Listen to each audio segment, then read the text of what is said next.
Hello. All right. So here we are again, trying out some Legacy. And I'm going to be using more or less the same deck. I made a couple of changes, so let's just go over it real quick. So, this is a Yorion, Omnath, Green Sun Zenith list. Last time I was trying out a couple of things. I learned some valuable lessons. And I also got very confused by a new version of the Days Undoing deck that I just hadn't seen before because it played like a combo deck, like it was doing all this flourishy stuff, and I didn't quite understand why it was doing that without a combo finish because it felt like writing. It felt like it was a Days Undoing deck written in cursive, but I understand better now, and like I kind of understand what that deck was going for. So I made some considerations for the stuff that I saw last time, and I'm trying out a couple of different things. So one of the things last time that I noticed was that I was running a little light on removal in the mid to late game.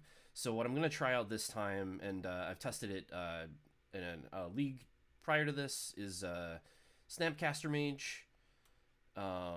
That's going to let me rebuy the swords and the prismatic endings, and, you know, maybe expressive iteration, stuff like that. Just give my graveyard a little bit more play. I'm only running one Uro, so I feel like that's fine. And again, it's been playing all right so far.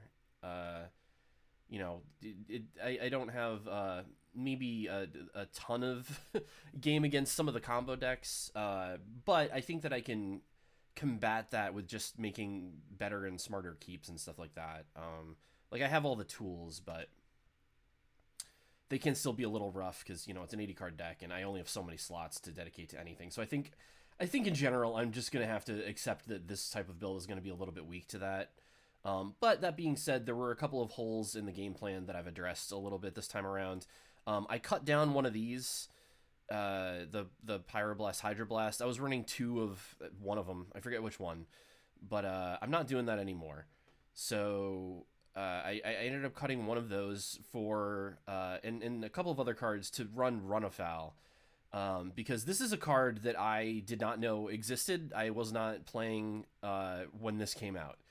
And this answers a lot of things that I was having trouble with. So, I mean, I'm sure that if you're familiar with Legacy, you would be familiar with this card. But as I'm just getting back into it, I was not. So if you're in a position that I was in, the reason why this is good is because Merit Age tokens, that deck is really good at protecting those things. I mean, they're already indestructible to begin with. Normally that wouldn't be a problem because you got the swords, you got the prismatic ending. But they run Sylvan Safekeeper, and they have Sajiri Steps. So Run Afoul is really good for that deck. And I also found that these Red Blasts and whatnot, they weren't as good as I was hoping they were going to be against Izzet Delver decks. Because, like, they don't hit Darcy. They don't hit Dragon Rage Channeler. And I mean, they hit a lot of other stuff, sure. Yes, they hit Mirko, they hit Delver, and that's true. Yes, and good. But that being said, like, Run Afoul can do a lot of the work there, and it's also good against different decks. Like, again, I was pretty cold to the Merit Lage decks, and that's you know, the more I've played, the more I've come to understand. You know, you're gonna run into those. You're gonna run into those once or twice a league, it seems, or at least you have the potential to. Like, I ran into it twice in the last league that I did, but. So yeah, having this as a consideration for that, it also hits Murktide Regent. It also hits Darcy and other things as well. It hits opposing Yorions. I don't think I'd ever sideboarded in against another Yorion deck, but you know, I'm glad that at least I have something against those here. So I think that's it actually. I changed the mana base slightly. I'm trying out. Oh, that's right. So one of the things that I found is this deck really wants to be playing on basics. As I mentioned before, there is a little bit of tension in the deck. So Endurance requires 2 pips, and Omnath requires 1 of each. So if you're trying to race out both of these, you can't. Unless you have something like Abundant Growth. But one thing that I tried with is, well, we'll play on a couple of dual lands and see if that works out. But almost everybody right now it's very easy to run wastelands in a lot of decks. So you really want to be playing on basics. So I'm giving Fabled Passage a shot. It sometimes is an Evolving Wilds, and that's not very good. But it still does the job. I found that even though it's a little bit slow, having that steady mana base that cannot be assailed is very important and good, actually. Also, Sylvan Caryatid I'm running instead of Birds of Paradise, because everybody is running Prismatic Ending and Swords to Plowshares. And at first I was like, well, that'll be good. Like, I can get out my bird early. It'll eat a Prismatic Ending, Swords of Plowshares, a Lightning Bolt, whatever, and it'll clear the way for my other later stuff. Well, the thing is that that's not true, because I don't really have a ton of threats like that. And I'm also not going to be able to cast the threats. Like, again, this deck is a little light on mana. Like, it's only running 30 lands. Sure, we got the cantrips, we got the legacy cantrips, and we're also running the full boat of explosive iteration. But this deck needs its lands, obviously. Obviously, it's a landfall deck. It's a Primeval Titan deck. It is a Fields of the Dead deck. You need to hit your lands, and hopefully do it without Life from the Loam, because I haven't been super pleased with Life from the Loam. I don't want to go like whole hog Life from the Loam, because everything... and in fact, I cut it from this deck. I was running one before, but everything is running Graveyard Hate right now. And the Primeval Titan plan is really just kind of a late game thing. Like, if they destroy your Fields of the Dead, you got other stuff. I don't know. I'm giving this a shot. So I think that's about it. Sylvan Caryatid. Yeah. All right. So let's jump into a league.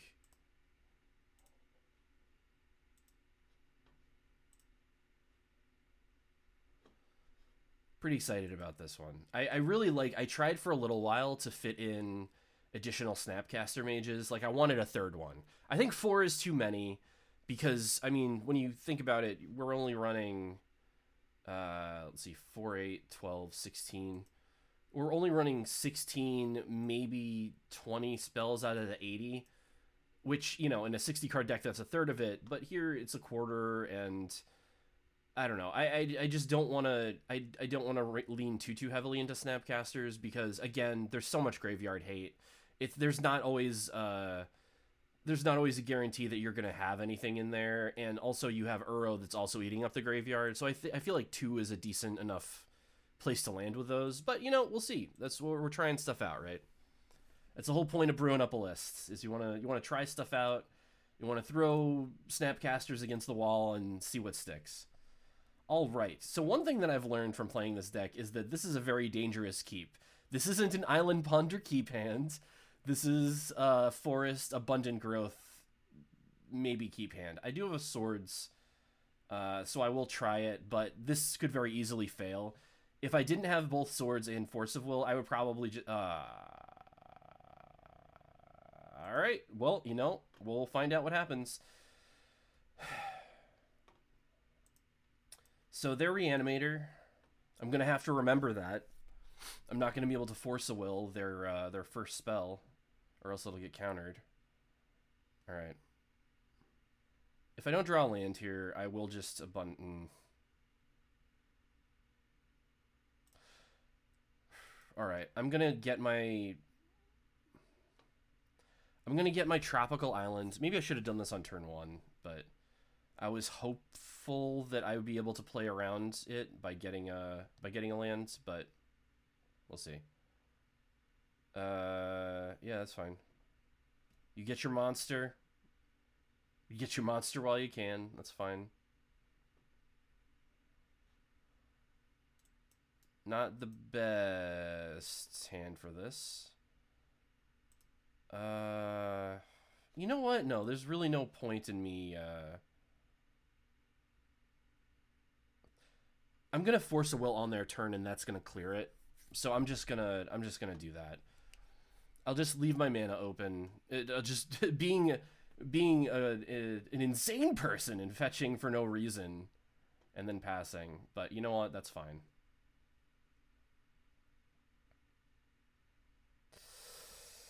That's not ideal. That means that they have discard spells or redundant. I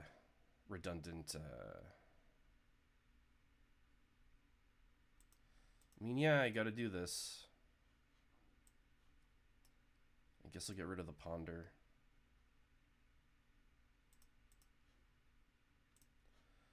So, at the very least, if I draw a land next turn, I'll be able to swords their Gristlebrand that they are exhuming. If they're a combo deck, I'm obviously just dead right here. But, you know, that's what happens against Reanimator in game 1, right?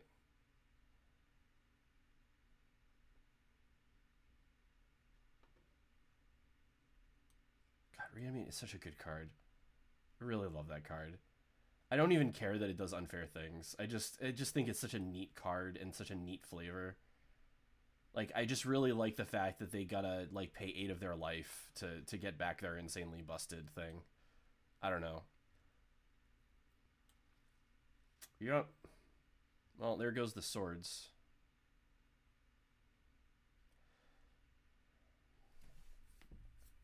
So, probably not gonna be super alive.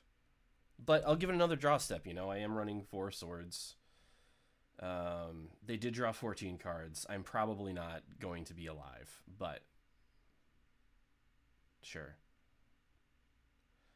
It doesn't look like they're combo killing me, so I'll take the draw step that I got, you know. You never know. If I draw a land, like I think ideally what I could draw right now is an untapped land of some kind. I abundant growth that land, and then F6. I abundant growth that land, and then I draw a Swords to Plowshares. But it does look like maybe they're just gonna Tendrils me out. No, yeah, that's fine. That precludes my lines. That's fine. All right. So, one thing that I can do against this also is run afoul. So I'm gonna put in those. I'm gonna put in these, and I'm gonna put in these. I will.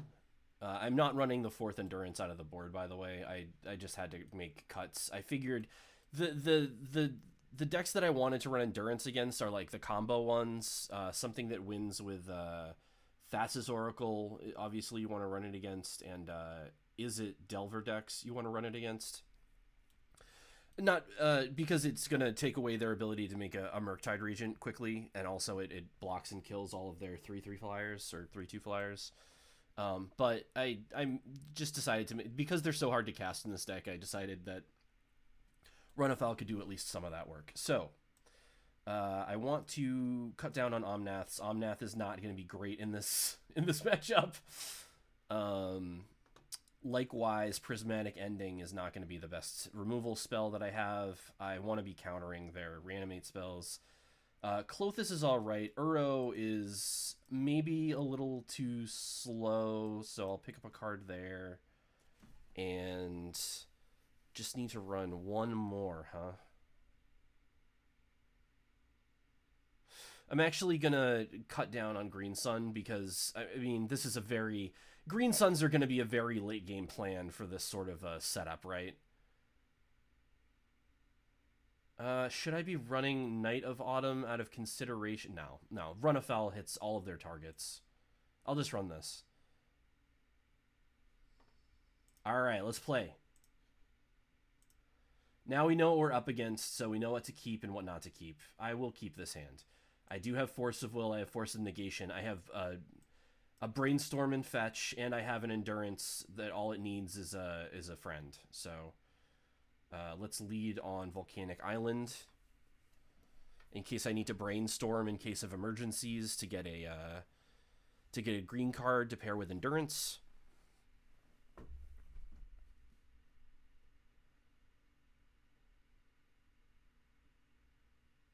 One thing I'm noticing too, I think what I'm going to do with the latter part of my day is,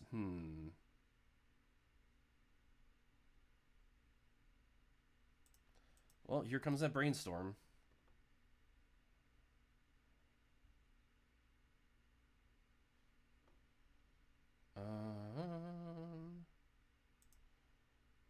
Let's actually hide those two just to give us more room to force.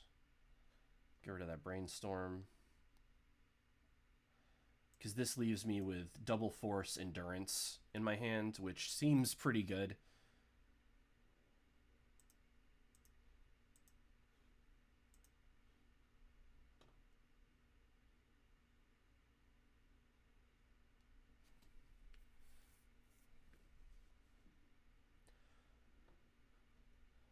After which time we are both going to be in garbage time because we're not going to have anything left, either of us. So we'll see how it goes.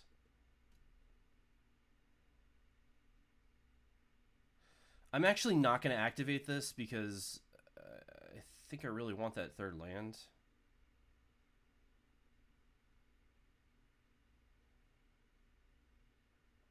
Yeah, I do.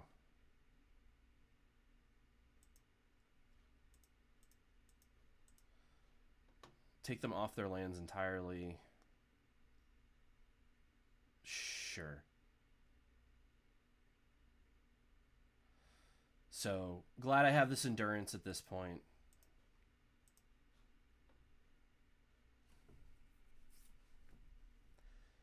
See, even the Husky decks have a little bit of play against the super fast combo degenerate stuff, you know?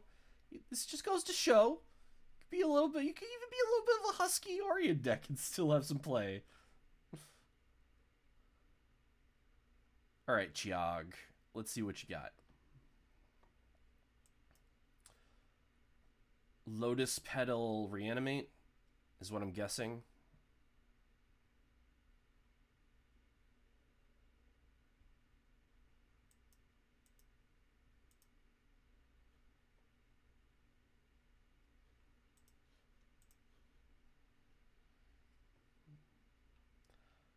All right, and we are both in garbage time.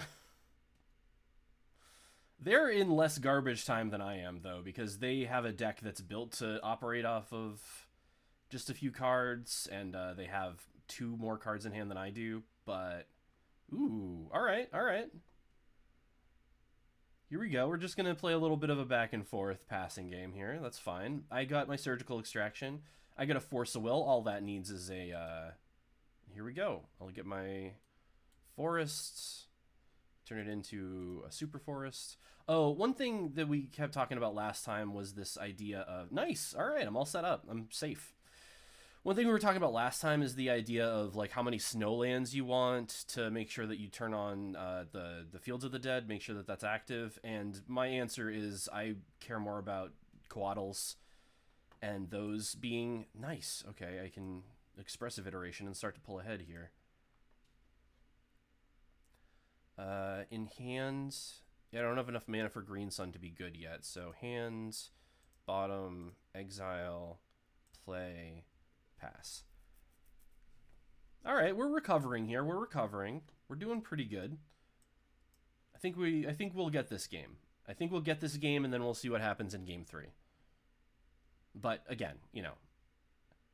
We'll see what's in the cards. Yeah, that's fine.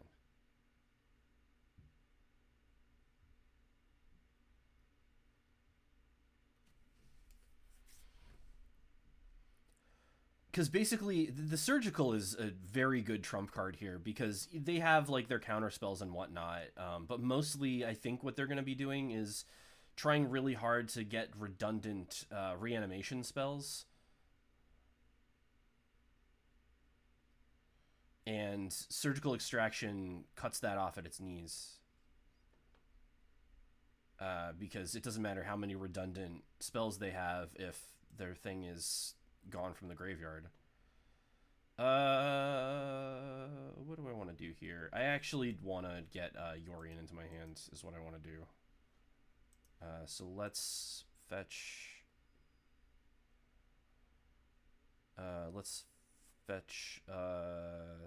yeah, they're not going to have any hate. Let's fetch a Savannah. And let's get Yorion into hand.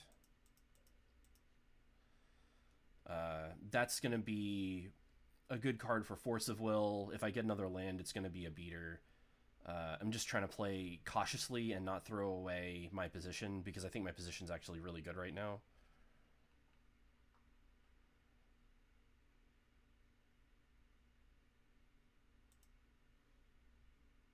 Well, how about in response to that, I get rid of all of your Gristlebrands.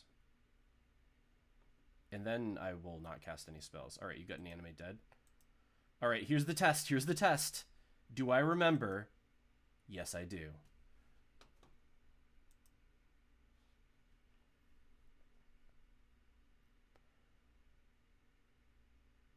I do have an Endurance in my own graveyard. It seems as though they're not interested in that.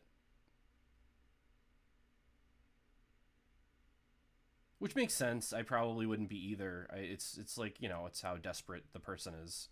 Oh, they are interested in it. Oh, no. They're... Okay. They're flashing back the looting. Okay.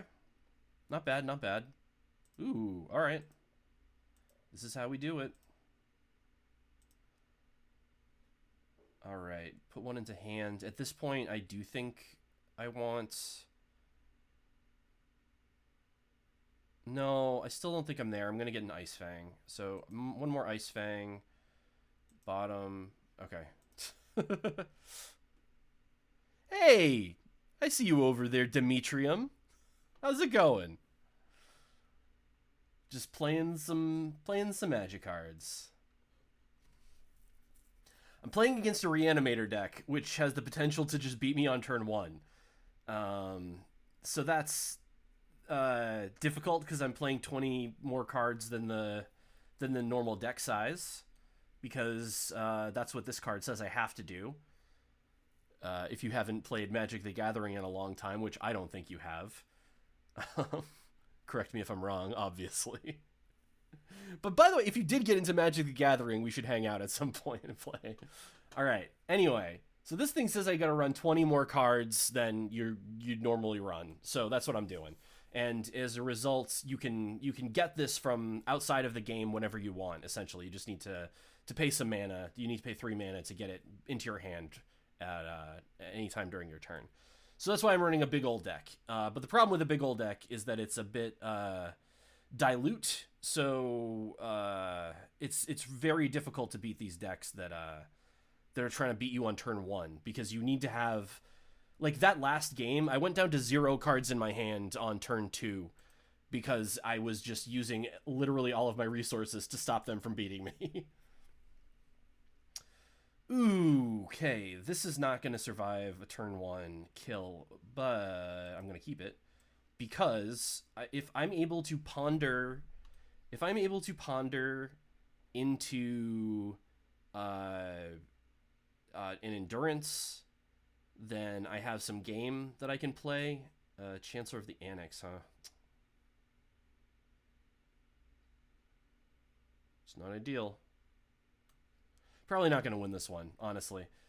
They also have chance. They might beat me right here. So they have Chancellor of the Annex, which is, if you start with this in your hand, then you're the Smork meta. Yeah. All right, that's fine because I don't have anything yet. Oh, they're discarding their own thing. Okay.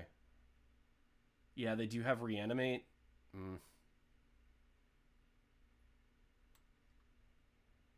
Yeah, I'm not beating that. Let's just go to the next game. I'm not set up for it, and they had a really good opener there. So basically, the what was happening there is that Chancellor of the Annex, if you start with it in your hand, you get to reveal it to your opponent, say, look, I got a Chancellor of Annex in my hand, and then the first thing that they do, they need to pay 1 extra mana for, or else it gets countered. So they're on the play. So I'm behind the land. So I need to get a land drop and then get a 1-drop spell that I can cast without it getting countered, in which, like, I just didn't have the time to assemble. They had a turn 1 reanimate a 5/5 there, so I would have had to go draw, play a land, go draw, play a land, play a spell, and then try to find something on turn 3, and I just didn't feel like that was realistic. Because when they have the Annex in play, it also adds another tax, another 1-mana tax onto literally everything you play. The thing where you reveal it from your opening hand is that only affects the first spell that you play, but once it's in play proper, every single spell you play gets countered unless you play an additional one. So it was just, they got the good draw there. I'm not gonna, it's fine. I could have struggled and maybe gotten it, but I'm not in that kind of a mood right now. All right, so what can we do here? I think what we want to do against NGFC Mark, the Newgrounds fighting community, and they have my first name. So I'm up against my doppelganger for if I hung out with Demetrium more. Demetrium and FDSG, or whatever his handle is. And I got into the fighting game community. Let's see. What do I want here? I do want a lot of these things. Put the cards in the library in any order. How about boom, boom, boom? Alright, that gives me an endurance into my hand, so I'm in good shape against shenanigans. For Demetrium, this card, Endurance, you can remove a green card in your hand and put it into play for free, just, you know, at the cost of the green card, but it dies at the it dies immediately. So all you get is its enter the battlefield trigger.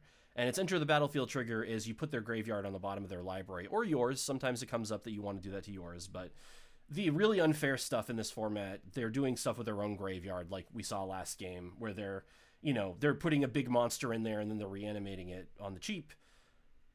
So that's why I run a lot of these creatures, because again, you need ways to interact at 0 mana in order to fight against the really unfair stuff folks are doing. All right, so they're going to take a peek at my hand and be like, oh my god, what an attractive person this person must be playing a brew like this. And I'd say like, well, you know, it's you know, I'll take it. It's fine. Yes. All right, so they got my endurance, so that means that they're probably not doing super fair things.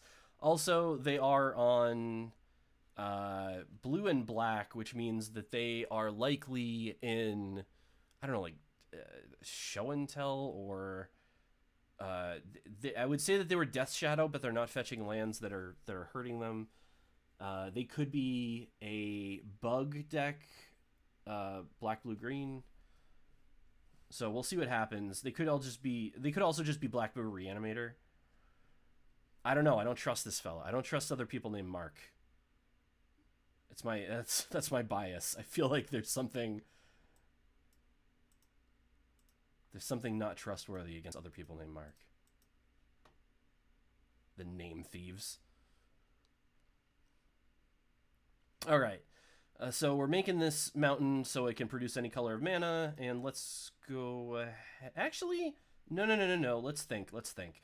I have the Omnath in my hand. I want to Green Sun Zenith for Dryad Arbor.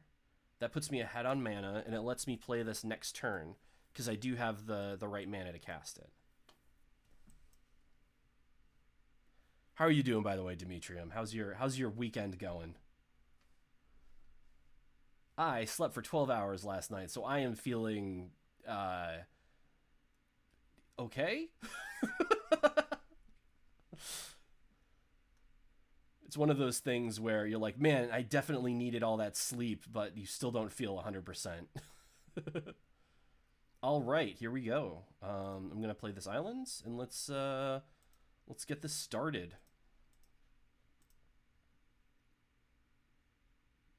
Oh. I'm silly. I should have played this or this. I played the one land in my hand that let me not run this. Sorry, like I was just saying, I'm a little out of it, but that's fine. All right, let's get this into my hand. Let's put this on the bottom, and let's exile that. That's fine.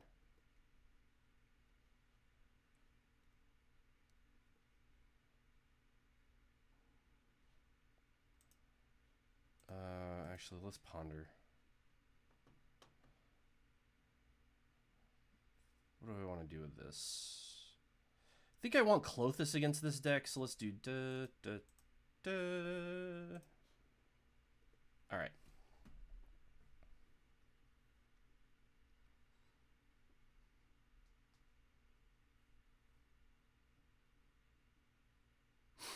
Thank you, Demetrium. I've been having a nice weekend. It has been nice.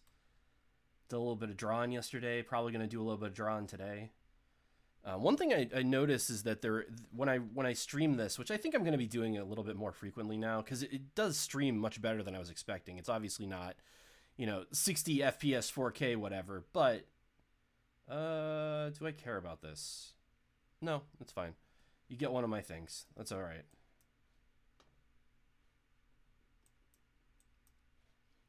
They could take my... Okay, they took my force. That's fine. So they're probably doing something that's a little unfair,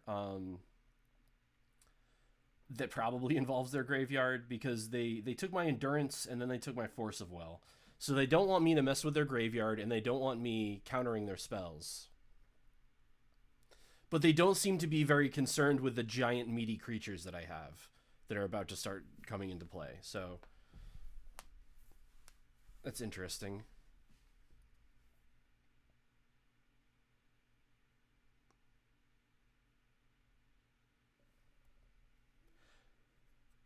Again, though, I am starting to relearn how to play Legacy. So I'm just thinking back on my last turn and on how I could strung together those plays a little bit better. Obviously, it's not optimal to expressive iteration after you've made a land drop and all that stuff. But I'll get that into my muscle memory soon enough. I haven't played Legacy in, oh my god. I mean, it's been many years at this point. Since I last played Legacy, so you got to gonna have some ramping up time, relearning the format, relearning how to play cards, relearning how to interact with this ancient piece of software. It's all a learning curve, but you know what? That's all right, because it just means that I'm gonna have a really cool training montage arc I'm gonna be able to cut together for YouTube for YouTube, and that's just good content. So. And at the end of the day, that's all we're all doing here. We're just here to make content.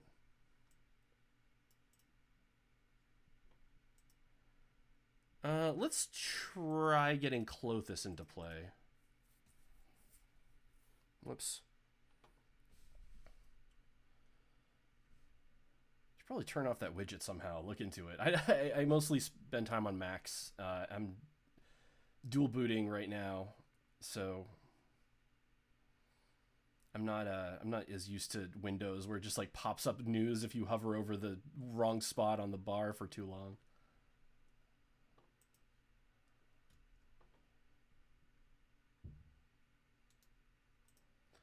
All right, here we go. Let's see what they're doing.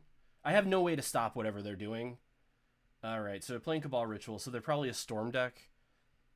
So let's see what they're working with. Oh, Past in Flames. Okay. Now I'm really curious what NGFC really stands for, because I'm going to go ahead and assume it's not the Newgrounds fighting community. Sure, man.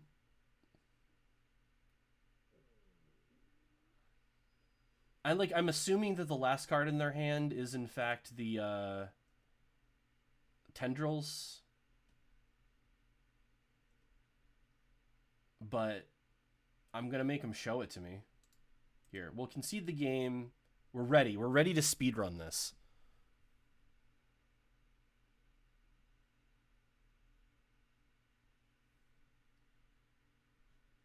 Come on.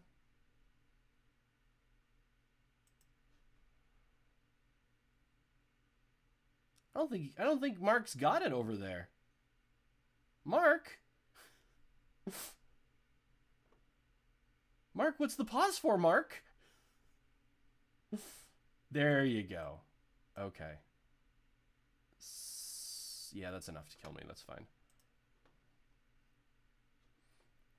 So what they had there was a card that basically will search their deck for any card. They were going to get Tendrils of Agony, which copies itself for each other spell you've played before that turn, and it drains me for 2 life. So all they need to do is play a couple more spells out of their graveyard. Again, the graveyard is very important in this format. All they needed to do was play a couple more spells out of their graveyard, and they had enough mana to do so, and then they were just going to copy, drain me for 2 at least 10 times, and I was going to be dead. So, Things I don't need. Swords to Plowshares. Prismatic Ending. Do not need any of those boys. Put in Pyroblast and Red Elemental Blast. And I think that's what we're looking at. I think I'm going to bring in Knight of Autumn for one of these Omnaths. Omnath is good against... Actually, no. No. I'll cut an Ice Fang Coatl instead because, again, I don't really care about creature interactions. I'm taking out all of my removal because they're winning with spells. I think that this is as good as I can do. Let's do this. Yes, I would like to play first against this deck. I absolutely would relish the chance to play first. Alright, so we got a slow Fabled Passage, but that's fine. That's going to get us an island. And we have a Force of Will, so I think we're alright.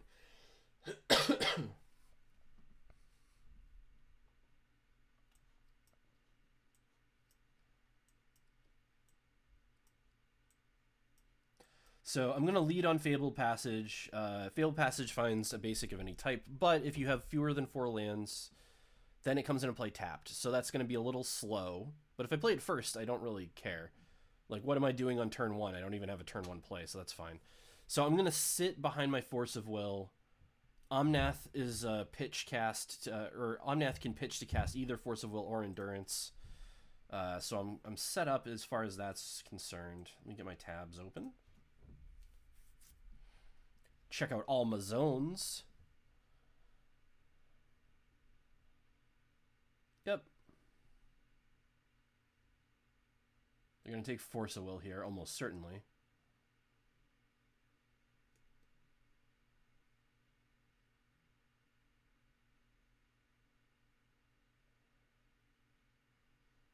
Yep. And I will get my island.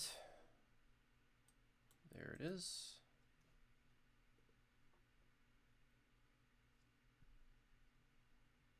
All right. Just play that out. That's fine. Kind of don't want to... I want to play out my fetch land like last if possible because it would be really neat if I could save it for my Omnath. Omnath does different things when you play lands, and it gains 4 life, it gives you 4 mana, and then the third time it deals 4 damage to each opponent and each planeswalker you don't control. That each planeswalker you don't control is something that I just kind of missed when I was first playing this card, and it has been one of the better modes of this card. Because there are a lot of planeswalkers in this format. It's if you're lucky enough to resolve an Omnath against one of them, it is very good. It is always nice to have additional tools in your toolkit to fight against stuff like that. So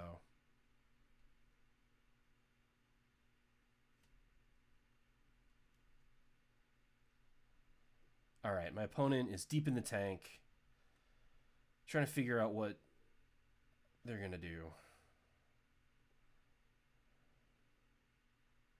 Ooh.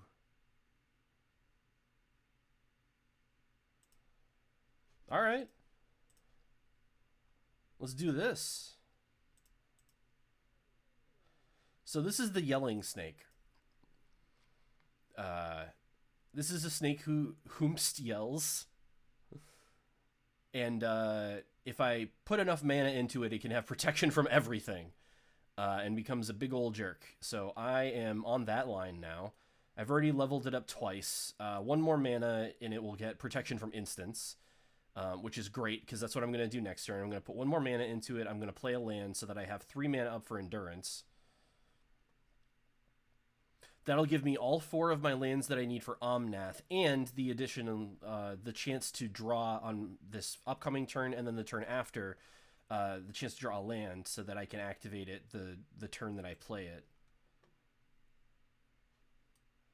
But, you know, we'll see what I draw. We'll see what's in the cards. We'll see if the Yelling Snake can get yet another victory. Yelling Snake has won me. There was a while where I was like, I don't need the Yelling Snake. I don't need the Yelling Snake. I'm better than the Yelling Snake. I'm too good for the Yelling Snake. And I was wrong. I was dead wrong. The yelling snake is amazing, and I will protect it at every opportunity. I love this snake. This snake is my friend. We hang out together sometimes on the weekends, like today. Just hanging out with my yelling snake friend. It's a good time. Hey, Demetrium, am I capturing my computer audio correctly? I ask just because when I zoom in, it plays like this almost horror movie sting. Just like somebody, like a piano fell down 2 inches is the sound it makes. And I'm wondering if that's getting captured. If it's not, I don't care. It's fine. But, oh, okay. They took my Omnath, which is not bad. I wasn't planning on casting it anyway. I mean, this turn at least. Because what I'm very concerned about is getting... What do I want to do here? I think I'm going to get my Volcanic Island, actually, because they're not going to put me off lands or anything. You know what? I'm just going to shove all this mana in here. Because it's at 3 now. Yeah, let's do 4, 5, 6. Because that way, so that's precluding me from playing Endurance, but it is putting my little Hex Drinker in a position where it can level up next turn, and if I draw a land, I will have the 3rd mana to play Endurance, and if I draw a blue card, I think I can... Yeah, I can put 2 mana into the snake, and then I'll have 2 mana left over for this Snapcaster Mage.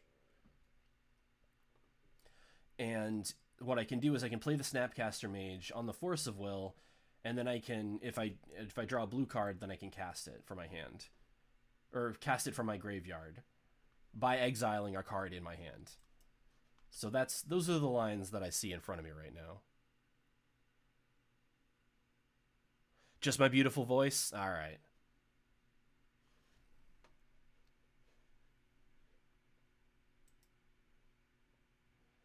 So you're not hearing all of the whooshing sounds?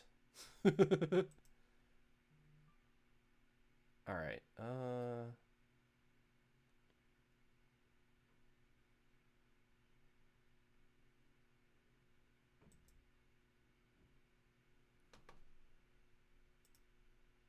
All right, well, let's see if that works, and if it doesn't, then I'll figure it out later.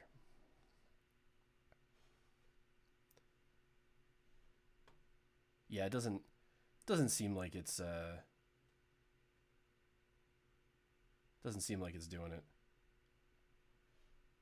Oh well, I'll figure it out later.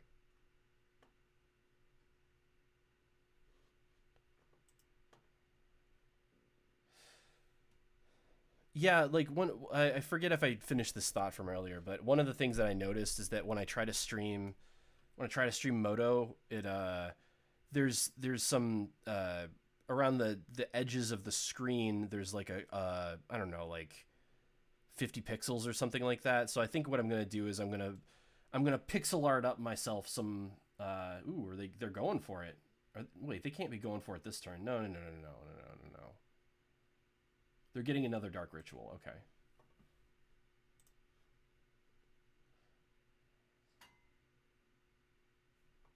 All right, I drew the blue card. Nice. We're in business.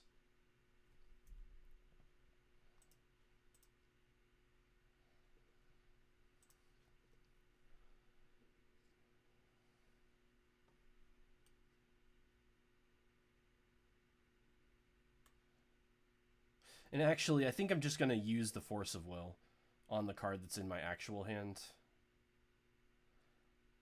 Uh-huh. Yeah.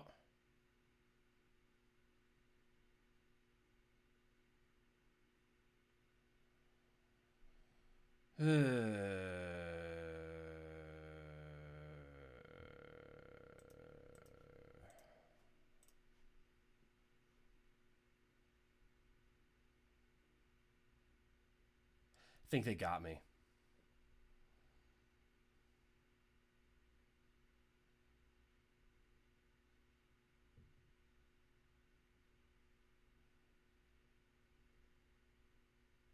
But we'll see.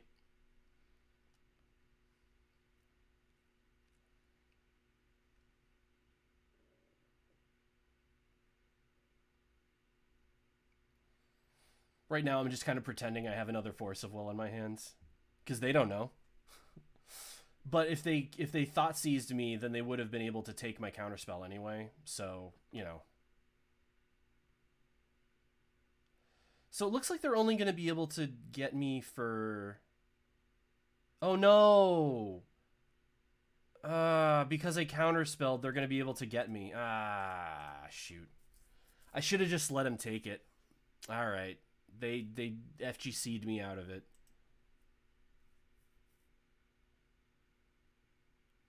Oh, sorry. I mean GFC'd me out of it. NGFC'd. Alright, so we're out to an 0-2 start. Not the best. It's 2 combo decks, so I'm not super favored in those matchups. But that's what happens sometimes. Just trying to think, like, let's take a look at the deck itself. Fancy border does sound fun. I think it would be neat. It's better than those black squares. So yeah, I'll pixel art myself up some borders for the thing, because I do think I'm gonna be streaming this a little bit more. I'm having some fun with it. I haven't, you know, again, I haven't played Magic in a while, and I don't know. This has been pretty fun. So I think I'll be streaming on the weekends for the foreseeable future. Just do a league here and there. Nothing too strenuous, but. You know, you gotta make it look pretty. You gotta make it look pretty when you're making content for the internet.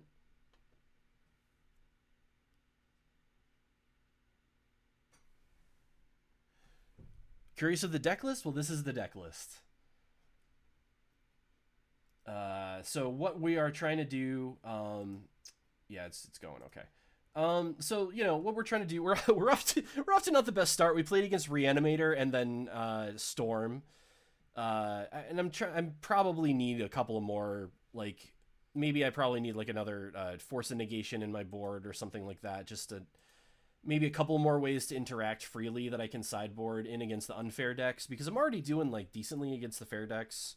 So maybe that's what I need to do with this. But the general thing of the deck is you want to get Omnath out, and then you're able to activate it, and then that leads very seamlessly into giving you enough mana to Green Sun Zenith for the Primeval Titan to get you the Fields of the Dead, etc.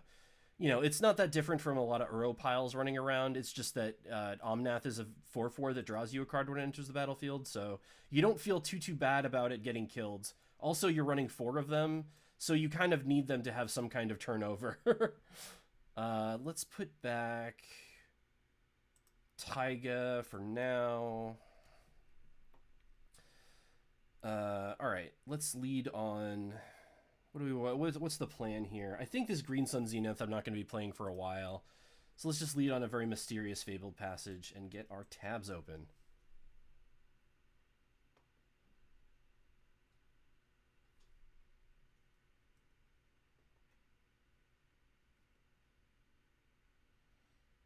Yeah, because I'm not really feeling like this is maybe I shouldn't have let on that because my hand is so... Yeah, okay. So note to self for the future. If your hand is all like Bant colors and you need your Fabled Passage to get the mountain, maybe you shouldn't lead on the Fabled Passage because it's kind of already spoken for. That being said, like, what are these folks on? They're just a 60 card deck. I don't really know what they're on. Okay. Yeah, I'm not going to rush out an Icefang Coatl then. I'm going to take the time to get my mana right and just bite the bullet on that little suboptimal play there. I was thinking I was leaving my options open, but upon closer inspection, I was actually not doing that. Alright, I think I'm just going to pass here. Leave up Icefang Coatl, leave up Endurance. I still don't know what they're on. They played 2 Misties. They don't have a companion. Who knows what they're on over there? Looks like Bug from my vantage point, but...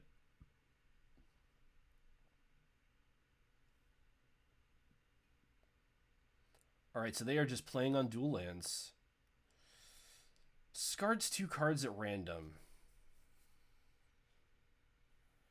Yeah, I don't think I want to respond to that. I think I'm just going to let that happen. What you got? My Savannah and Endurance. All right, that's not too bad. They didn't get my Green Sun Zenith, which is nice. But knowing that they are on a bug list with Hymn to Torok, I want to empty out my hand pretty quickly now. Because cards in my hand are just going to sit there and rot, it seems. And by sit there and rot, I mean get discarded to Hymn to Torok. All right, so...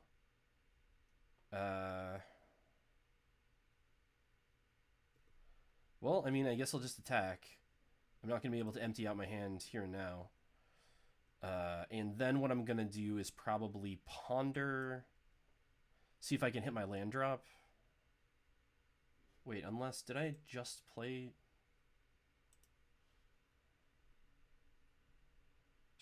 no, I didn't just play a land. Okay. I'm going to leave that open because sometimes my memory isn't so good. So I'll just leave that open so I remember if I made a land drop or not.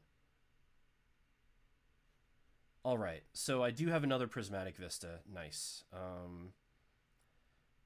I don't think I want any of this other stuff, but I will take the Prismatic Vista and I will pass. End of turn, I have Ice Fang.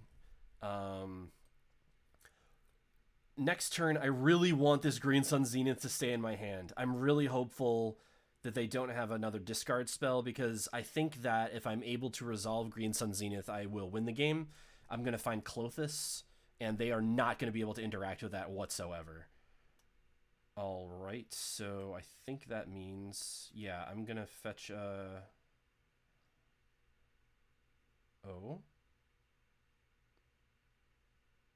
Okay. Do you have two of those, kind sir? No. Okay. Well, that does put me back slightly.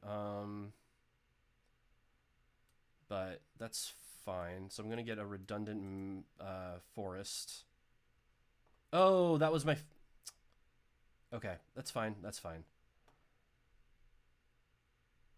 Again, I just put the Fabled passages in, so like I'm used to just be like, oh, I get my basic land from Prismatic Vista, but I need to play with Fabled Passage a bit more intelligently than that.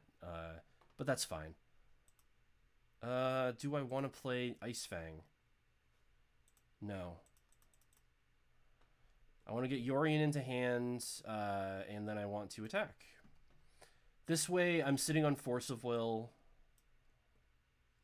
Alright, that's fine. I'm sitting on Force of Will for Yorion. I probably just want to play out the Ice Fang because I want to draw some cards. They are a little ahead of me in terms of cards at the moment. And I would really like to draw a third land so I can get... oh, this is fine. Let's run it out there. Maybe I'll draw the land. And even if I don't, I mean, I have Uro mana, so like... nope. Okay, this Sylvan Caryatid is going to be good. So, alright, I'm not looking too bad at the moment. You know, they've ripped apart some of my opening salvo and stuff like that. This Wasteland's not going to find any sort of purchase, though, which is always nice, because I'm playing on basics. Alright, let's play this. That's my fourth land. We're good, we're good. Get the plains. Play Sylvan Caryatid. Have mana open for Ice Fang Coatl. Are you really gonna counterspell my Sylvan Caryatid? Alright.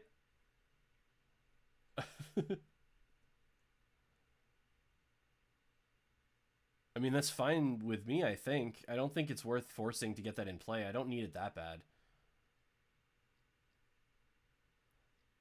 Yeah, that's fine. Sylvan Caryatid, too strong.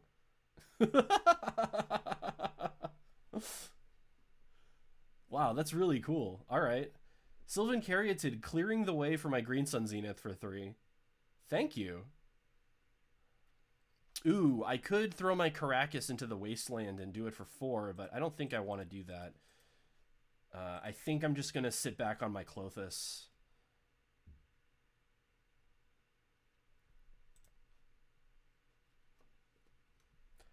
I'm not going to run out the Karakas. I'm just going to hold it in my hand. It's something I can discard.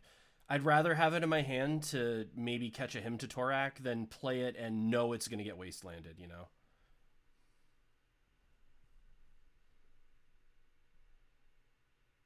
Oh, right. They are F6ing through their turn. Seems good.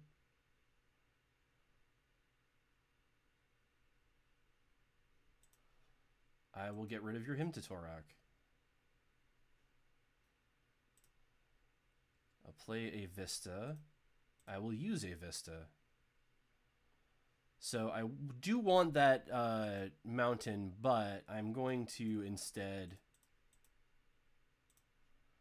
get that because I can Uro 2, 3, 4, 5. Doesn't really matter. I am playing with Snapcasters, so I want to be at least a little more cognizant than I was in the past.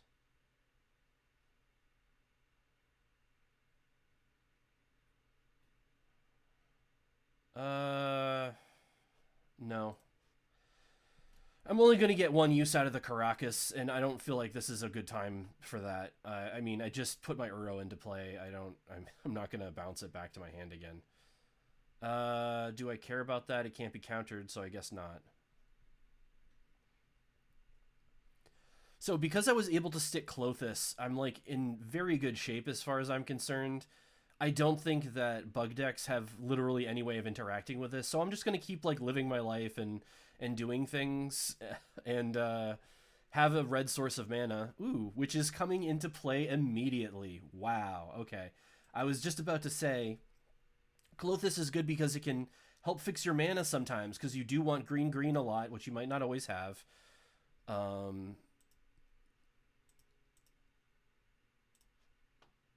And it is a source of red mana for my Omnath. So, working out. Counterspell.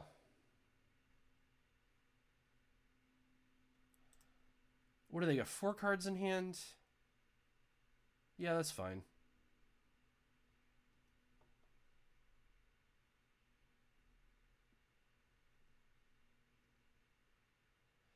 Just gotta work through. I'm not gonna like freak out and counter something to force something through. There we go. I want to save the counter spells. Where I have the Klothys already on the board, I'm like way less stressed about everything essentially. Alright, so Force of Will, I'm actually going to cut 2 of those and put in Force of Negation. It's just cheaper, a little easier to cast. And I think actually I'm going to cut those 2, the last 2 Force of Wills as well, and put in my Red Blasts. I don't really like Force of Will against decks like this. Actually, is it better? Alright, what is Bug trying to do? They're going to have Leovold. They probably have Uro. So I do want Endurances. I don't want to cut those. Yeah, I think that this is fine. Like, Force of Will, you're 2-for-1ing yourself, and I just feel like in these sort of control-y matchups, where let me clarify. In the control-y matchups where you're not just going to, like, lose to something amazing they're doing, like, this isn't a Days Undoing deck from what I can tell, so it's not like I need to have a free counterspell around, because the downside for not having a free counterspell around is they draw 7 cards and I discard my hand. You know what I mean? Like, there's not haymakers of that caliber in this matchup. So, given that, I feel like it's reasonable to side out the Force of Wills because I don't want a 2-for-1 myself. Like, this is a grindy matchup, and I want to be making every card count and just kind of, you know, they counter my stuff fine. Like, I can roll with the punches because I'm running all 4 Omnaths. And that's the reason why I actually like this build specifically, is because Omnath is just like a perfect mid-range creature as far as I'm concerned. It gives you life, which you need against the creature-based decks. And, you know, it can buy you a turn against the decks that want to attack you for 20 or deal you 20 some other way. It can maybe buy you another turn against those. Helps fix your mana, and it destroys their stuff. Like, it's just... And when it enters the battlefield, you're drawing a card. So, like, you're not replacing it. I mean, it's... sorry. You're not getting just, like, 1-for-1s, you know, if they kill it. What do I want to do here? They are on a wasteland strategy, so I think these brainstorms are just gonna not be. Sorry, no. I do have a second fetch land, so we're good. We're good. So I'm gonna get an island with this prismatic vista. That'll let me brainstorm on my following turn, and I'll have a fetch land so I can clear the 2 cards I put back. I'm probably gonna put back Fields of the Dead and Wasteland. Well, I'll do this now. Let me get my island.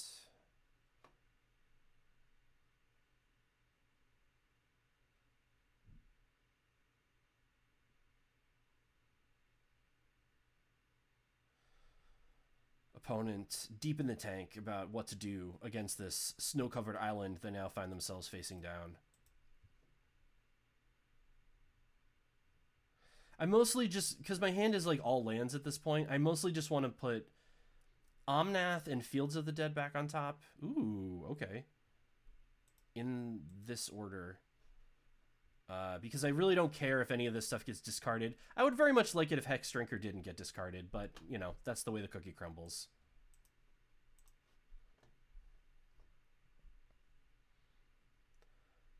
So, now I can brainstorm again. And I have Prismatic Vista. So I want to put that back and...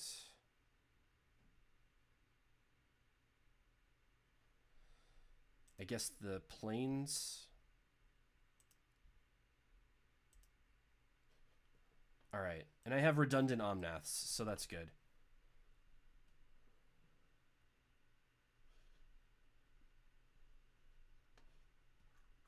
All right. So the plan is we're just going to get Yorion into hand next turn. It's just another card, more padding against him to Torok. And then on turn 4, I have Omnath. That'll draw me a card. They'll almost invariably kill it.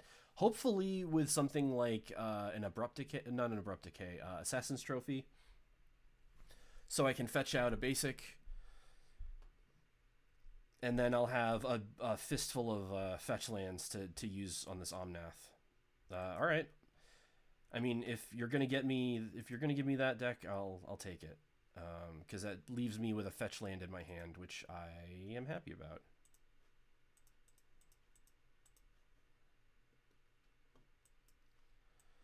All right, so, and these honestly, like, these are the ooh, okay, all right, buddy.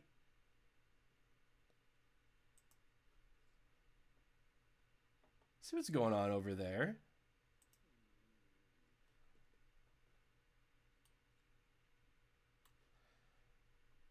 Haven't seen a Winter Orb deck in a while. That's exciting. All right, so this is going to get red. I'm going to play a land on my turn.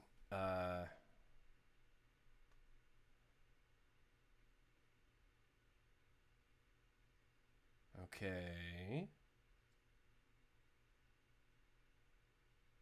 Okay.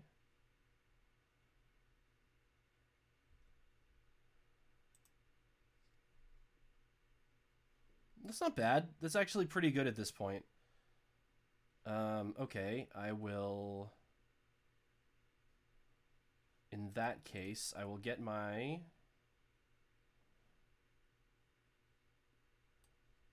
mountain. Now everybody's here.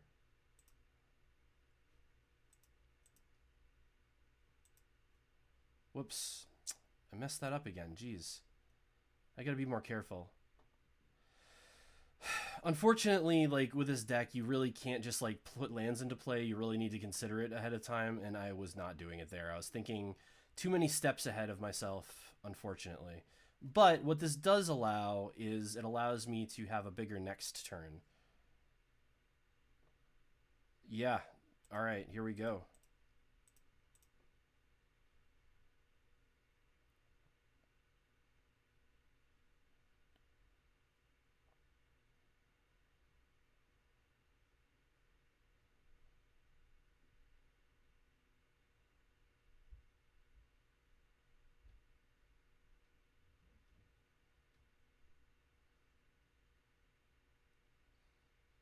Dude, if you get a counter spell, you should probably just counter it. I don't know. I don't really get what the thinking's for.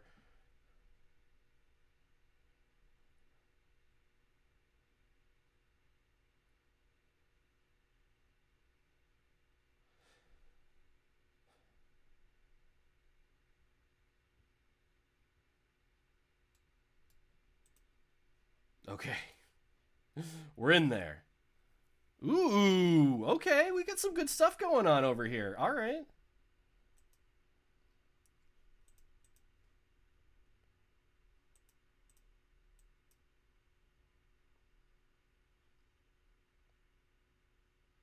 Sure. So next turn, we get to play Fields of the Dead.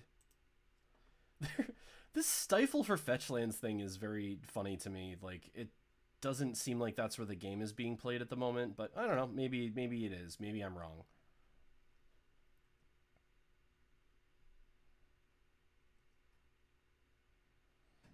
All right, we're going to untap this. We're going to play Fields of the Dead. And we're going to try to get rid of this little guy.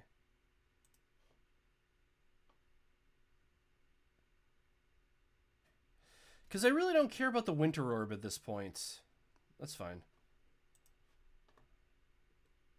Actually, I don't really care about the Tarmogoyf either, because I'm winning this back and forth because I am able to get so much more mana. So, like, next turn, in fact, I'm going to be able to untap a land, assuming that my Omnath stays in play, which it might not. He might be, my opponent might be killing it at the moment. Nope. Just playing a 7/7, which, you know, that could be a little scary, but fortunately it isn't that bad.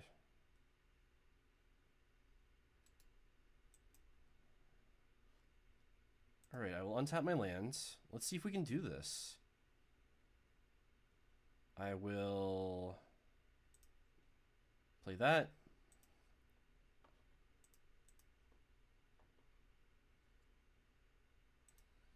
I will fetch a land.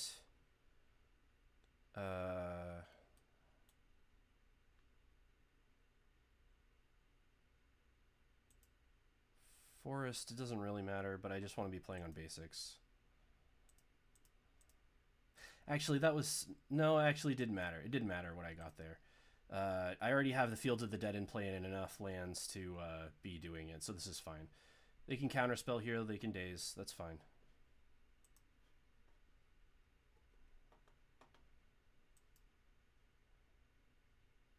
Okay.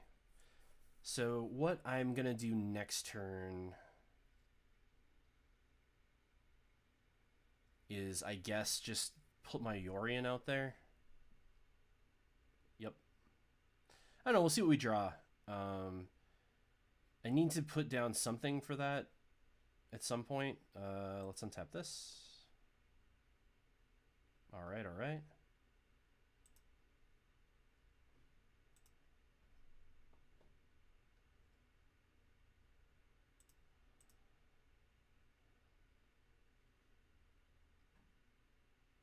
Okay.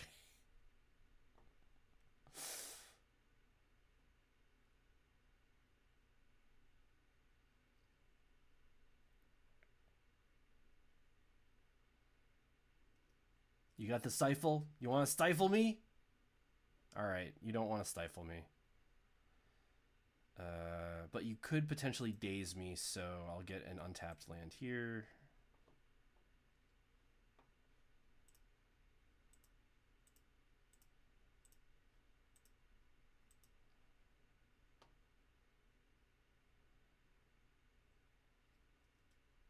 Okay, cool. So I will get to draw a card here, which is nice. I'll just sit back.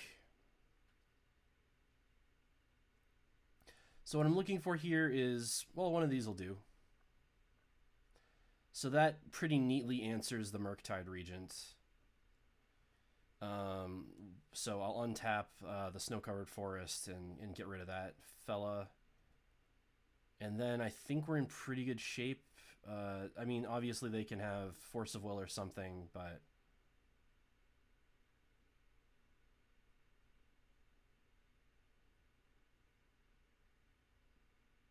Okay.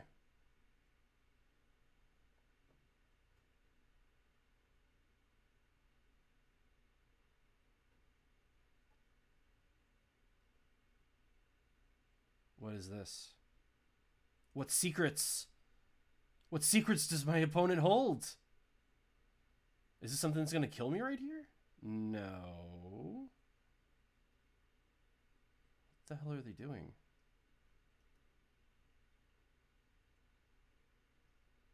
Oh, that is going to kill me. Okay. Alright, I get it. So that's going to put 4 things into their graveyard, and I don't have my mana open. Okay. I see what they're doing there. Okay. So I'll be more prepared for that next time around. Do I care about the... No, I got Prismatic Ending. I don't want to put in Meltdown for that.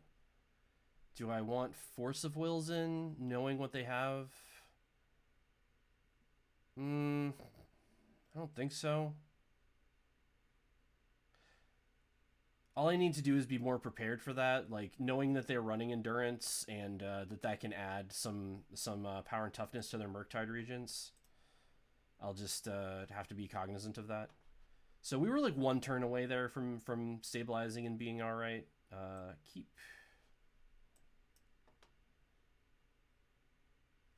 So this hand is a lot.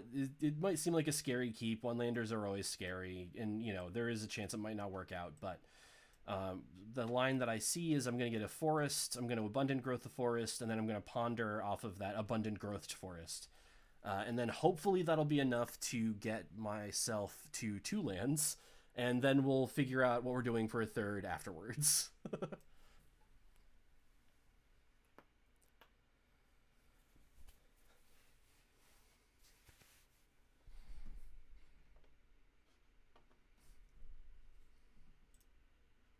All right, here we go.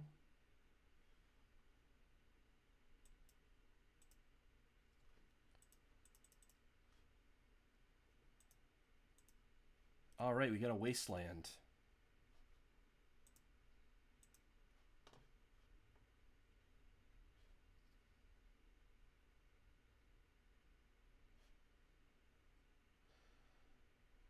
All right, is that going to be...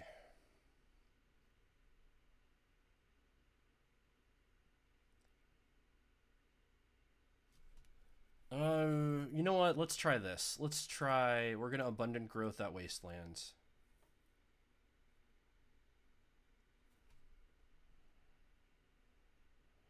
And we're going to ponder. 2 Green Suns and a Caracas. Okay.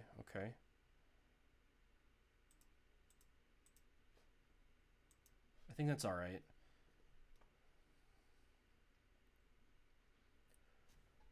I'm fine if they want to Wasteland my Wasteland or Wasteland my Caracas, because that's going to slow them down a little bit.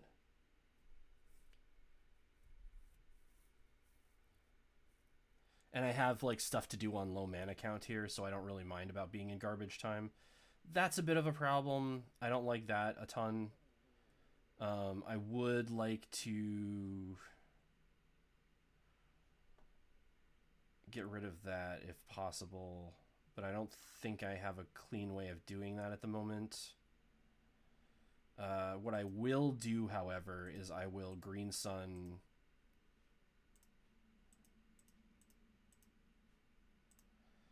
and try to get that Sylvan Caryatid. This will eat a Force of Will, maybe? Nope, okay. Because this sets me up for next turn I play Omnath and I have Caracas to back it up, which seems pretty good. But I will have to F6 through their turn. Also, Caryatid's not something they can interact with, so you know, where they were attacking my mana before, I just feel like it's very important to have this in play. That Winter Orb probably did kill me for as little respect as I ended up giving it, so, you know, it's always good to be mindful of what might murder you. All right, green, white, blue. They do run days in this deck is the problem. I'm gonna run out my Caracas first. Green, blue, red. Obviously, I'm not getting white. I'm not getting the benefit of Omnath's trigger here, but it will be safe from days, and I will have Caracas up if I need to bounce it. So, you know, what I'm playing around the stuff I can play around. You know, it's not like super optimal, but whatever. You don't need to be super optimal to win. I certainly have found that out myself. Putting up 3 2s and 4 1s with this list that I really had no business putting up, because I know my level of play is not quite up to where it used to be, or what it probably should be to be jumping into leagues, but we're doing this for fun, right?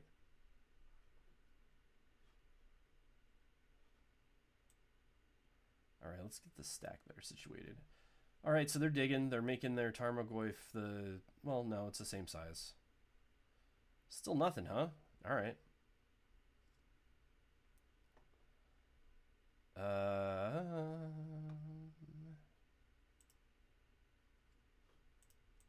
Yield to my boy.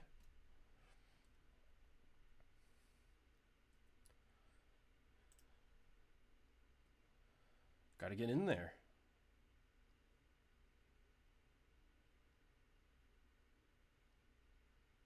Okay.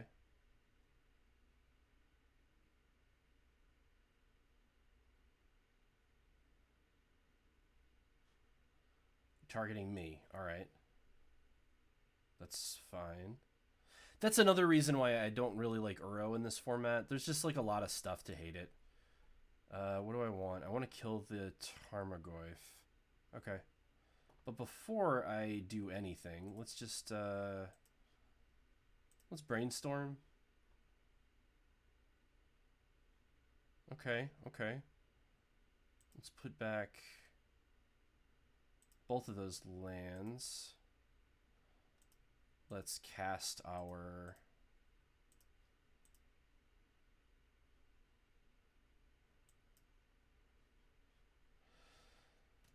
an Endurance.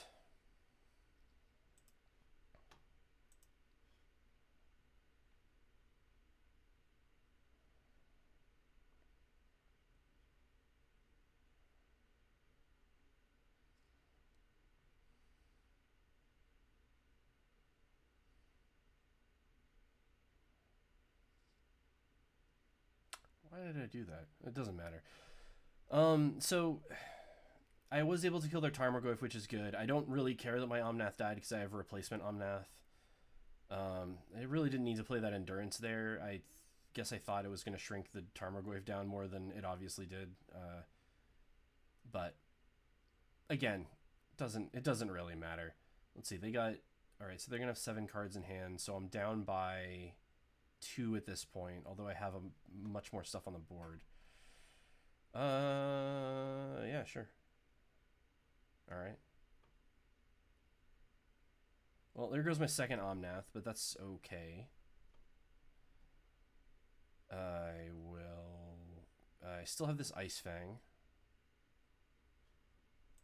Let's get Yorion into hand.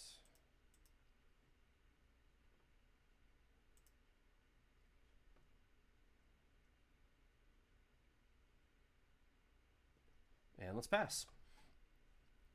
So now I have Snapcaster Brainstorm open if they have another hymn. I have Ice Fang for if they don't. And on my turn, like if they don't hymn to Torak or something else again, what I can do is I can Ice Fang Coatl at end of turn. And then I can play the Yorion on my turn to blink it and draw an extra card. But, we'll see what they're doing. We'll see what they're doing over there. As of right now, they're being a little bit better about being grindy than I am, but... Alright, 6/6.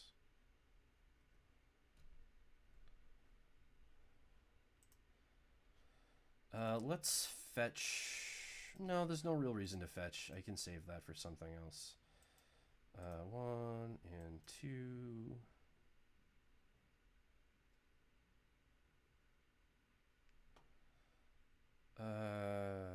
Actually, I do want to fetch here. Yeah, let's get one of them. This Fabled Passage can get nice. All right, 1, 2, red and blue. That gets me Omnath. Maybe. Yes, it does. Okay. Nice. Okay, this is the reason we play the deck, everybody.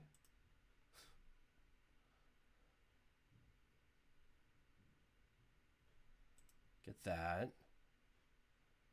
4 mana. X equals 3, 4, 5, 6. Playing around days.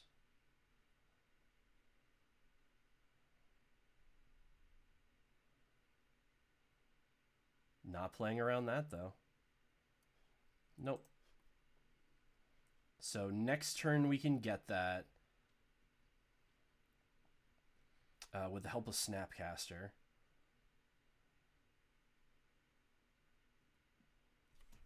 So 1, 2, and then 1, 2, 3, 4, 5, 6. So I would need one more. I'm going to auto yield to that. I'm being ridiculous by not doing so.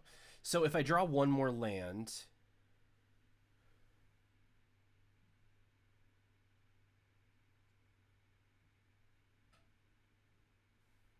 Yeah, then, okay. I can't do anything about that, so that's fine.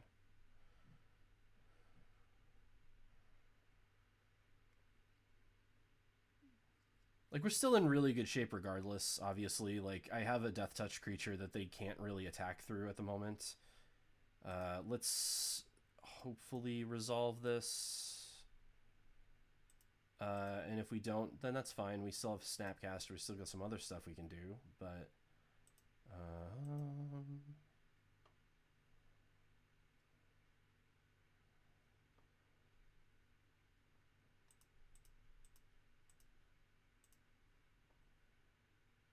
Yep, done.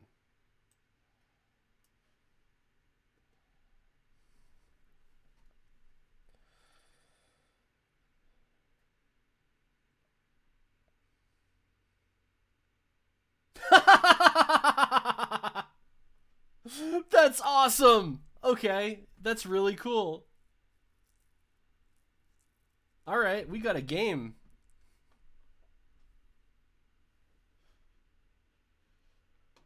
Alright, so they stifled... They stifled my Yori and return everything to the battlefield trigger. There's a use for stifle that I can get behind. God, that's so good.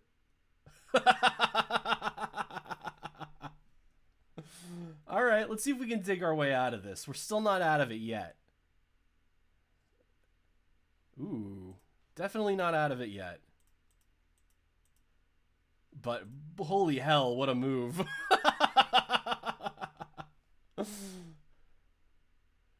This was probably Eat a Force of Will. And then, what's my line after this? I do have Endurance that can chump block this for a turn.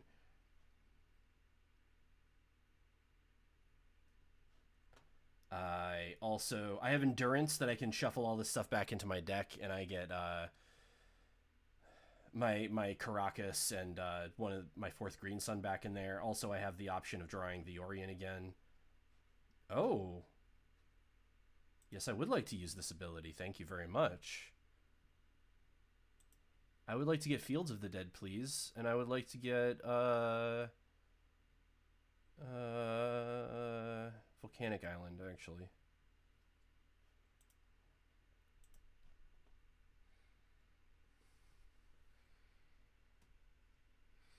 Yeah, that is some really good... Oh, Memnite Shyamalan. I haven't seen you in a bit. I just noticed that you were here now.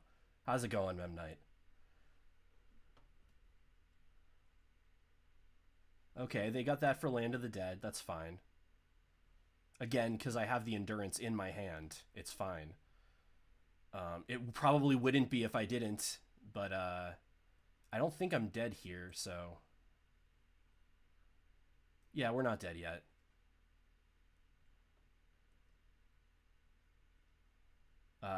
Not looking so hot, though, but, you know, we're not dead yet, so that's good.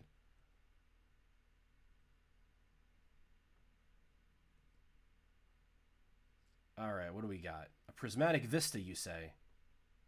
I don't think that's especially helpful at the moment.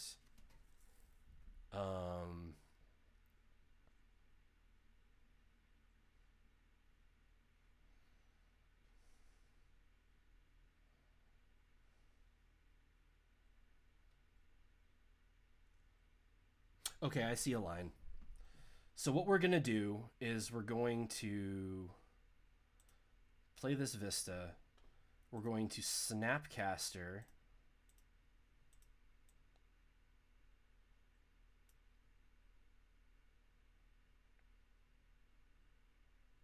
Let's see if this works.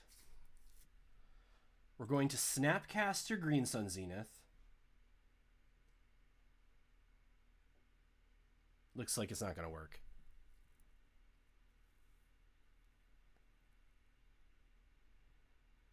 Okay. Well, I was going to do this anyway on my own.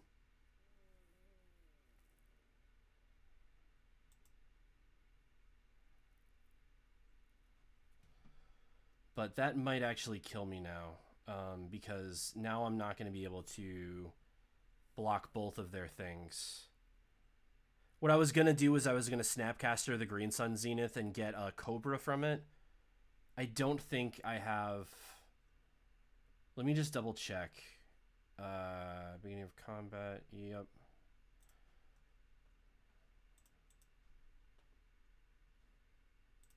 So I don't think I have a way out of this. I get Fields of the Dead, I get... Yeah, I don't have... I'm dead to exactly the 7. Alright, GG's opponent. That's too bad. Woof, woof. Let's keep playing. So that was a match that I thought for sure I would do well in, but, you know, things happen. They managed to get ahead. Just for the new folks that came in, this is the deck I've been running recently and the deck that I've been running right now. I think it's a lot of fun. I typically have had a little bit better results than what I'm putting up now, but, you know, when you stream, obviously you're not playing 100%, and, you know, I'm still relearning the format, so there's going to be that, but at the very least, I find this deck to be very fun. It's kind of the things that I want to be doing within a game of Magic, so I don't mind that my win record is maybe not going to be as what I would like, because it's just a very fun deck. When I was streaming last night, I won a bunch of games with Hex Drinker, which was pretty nice. I'm running Sylvan Caryatid instead of Birds of Paradise because, as we all know, the format is rife with prismatic endings and stuff like that. But, you know, that's the process of brewing, right? This whole thing is the process of brewing. So what I've seen now is that my sideboard probably could use, like, obviously this deck is 80 cards. It's going to have more variance than a 60 card deck, and sometimes, you know, you just don't draw the right cards at the right time. That's fine. But that being said, I do think that maybe this deck could use a little bit more against some of the more unfair stuff. Again, I haven't played Legacy in years and years, so I'm like kind of relearning the format a little bit. When I first started to build this deck, the Izzet Delver decks were absolutely everywhere. I guess maybe because of the Ragavan ban, maybe they're not as common anymore and people are trying out more different things. That would make sense to me. So when I originally built this, I was like, oh, Omnath is excellent against those decks because you get out an Omnath quickly and then they can't kill it and they can't damage race it. And the only thing that they have to play off of is Murktide Regent at that point. Because you're putting down endurances for their 3-power flyers and you're gaining life off the Omnath. This hand is fine. but I'm running into a bit more things now than I was initially, so gonna have to evolve the deck. So I think, that being said, one of the things that I ran into a lot yesterday, both on and off stream, no, stream was on Friday. Yesterday, I just kind of played around by myself, I want to say single player, but I wasn't streaming it. All right, we're doing this. Yeah, you got me. Okay, so that being said, like, what can we do? I feel like I did cut one of these from my sideboard. Maybe that was incorrect. I can add that back in. This Night of Autumn hasn't been as good as I would have liked. There's not that many. There's not as many Urza Saga decks running around as there used to be.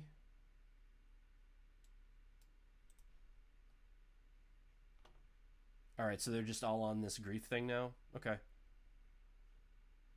And the fact it's a watery grave makes me think that they are Death Shadow. So I'm going to save this Prismatic Ending. Yeah, just play a land. Pass. The thing that I do like about this deck is because it is just kind of like meaty mid-range creatures, which is like, if we're being honest, the only deck I really know how to play is mid-range. Okay, you got me. I really don't get the mentality behind other decks. Aggro decks, I always feel like I'm either winning or I'm losing, and I just don't like that. I like decks where it's more of a gray area in there. I feel like they have more play to them. Like, you never know when you're really going to be winning or losing, so you stick around in the game because you always get outs. I think that's more fun. All right, let's play the Taiga, I suppose. Whoops. Don't want to F6 there. Let me grab an island.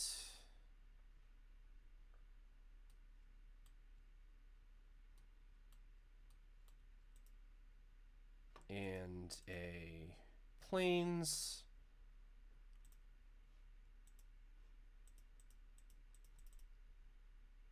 All right. You haven't played Legacy since you lived in ATL, which was 8 years ago. Yeah. Yeah, I haven't played Legacy in a while either. I saw that I originally started playing recently. Like, I've been watching what is it, Bosch and Roll and Thraben U. They're two Legacy YouTube stream. Well, not solo Legacy, but they stream stuff on YouTube, and they seem like they're watchable folks. So I've been watching them, and one of Bosch in specific has been playing a lot of like Uro piles, and I didn't really get to play with Uro that much because that was like when I just started playing again. So I've been enjoying playing around with Uro in this format. All right, let's get that. Let's pay at least enough attention to the game that I don't mess this up in specific. I lose to Daze and Force here. Yep, okay. So I know what they're up to. They're on Death Shadow. That's fine. So what we want to do about that is not lose, essentially. I don't have a ton of sideboard against this because it's one of those things where it's like I'm already running the 8 removal spells and I have 2 Snapcaster Mages to rebuy them. So, you know, if I just don't draw the cards, I don't draw the cards. Like, I'm running enough card draw that I should, but so I don't have the heftiest sideboard here. I think what I want to take out, though, is these 2 Omnaths, because they are a little slow. They do cost 4 mana, and I want to cut down on the amount of high-cost things in the deck. I think that with 2 Omnaths, it'll be fine.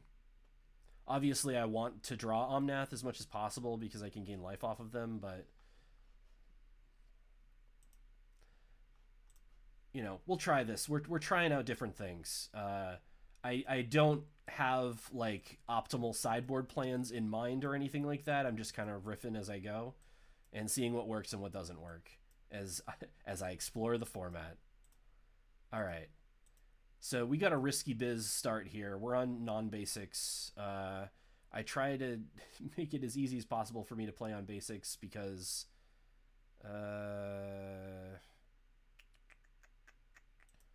1, 2, 3. Let's go with that. Nope. because I don't think they're a Wasteland deck. I don't think that these folks run Wasteland, but I might be wrong. Yep. So on top I have, yep, I figured. So on top I have Endurance and a red land. I'm not super thrilled about the red land. Let's play this and let's ponder and maybe shuffle it away. I am looking for a white source, obviously, yeah. I do want all of these cards, but I want to find the red source first. So let's shuffle that up. Ice Fang Quadral's pretty good. Oh yeah, that's another removal spell that I'm running too.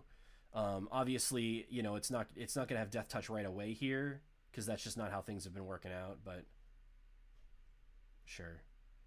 I could have floated a red there, but I mean, they could also just go into their second main and to do stuff, so.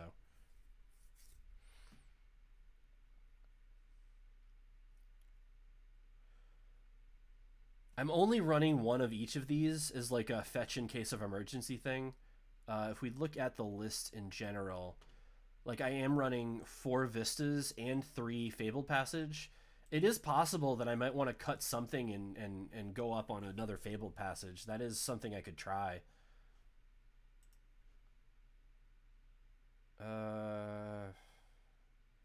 Let's just play that because they already know about it.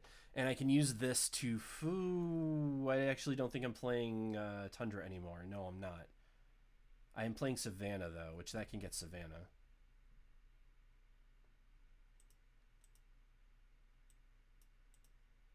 That's right. I was playing Tundra, but then I realized that all of my lands that I was using to fetch Tundra could also fetch Savannah, and I need more green mana in this deck than blue. It's possible I should just be playing both, but again, there's so many wastelands that I don't want to be running on too many non-basics. I want to have my basics under me as much as possible. But also, you know, I'm playing a 4-card, 4-color deck here, so you're going to have a non-basics in case of emergency type thing, but one thing that I'm very quickly learning is that it's often not even worth it for that. That might be a crutch that you can use in some matchups, and I think that it makes sense to have the option open, but like everybody's running Wastelands, and you really need the mana to be underneath you, so it is possible that when I do... Whoops, that's not the thing I want to open. Nope, don't want to be looking at Slack right now. This. So... Well, let me pass priority real quick. So it's possible that I want to run one more Fabled Passage and cut... One thing that I've been finding is that Volcanic Island I haven't really been searching for that much.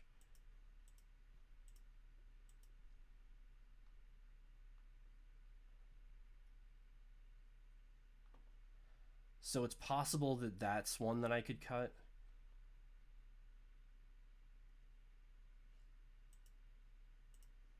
Yeah, I think that that's what I'm going to do just before I forget. Because this way I can still fetch all my lands, and I'm playing off of green more than anything else, so okay. That makes sense to me.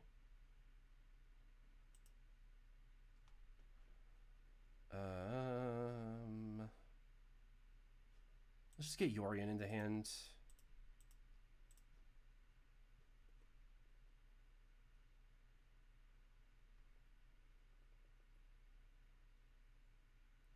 Let's get in there for our cheeky point of damage.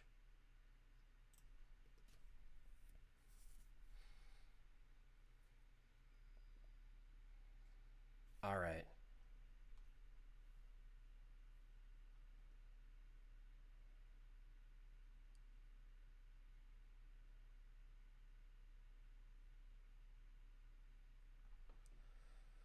So unfortunately, I do have this Dryad Arbor in hand. That's never the place you want to see it. One of the things that I've been really enjoying about Dryad Arbor is that you can fetch it with like the Misties of the world.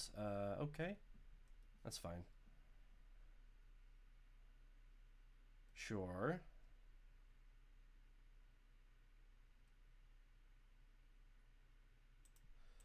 You can fetch it and kill planeswalkers with it, which I've been enjoying. Is the Chandelar Weslar? No, it is not, but it's good to see your name again, my friend.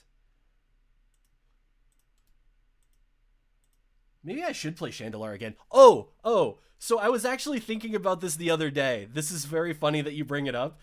I was thinking it would be fun and funny to try to do a Chandelar speedrun.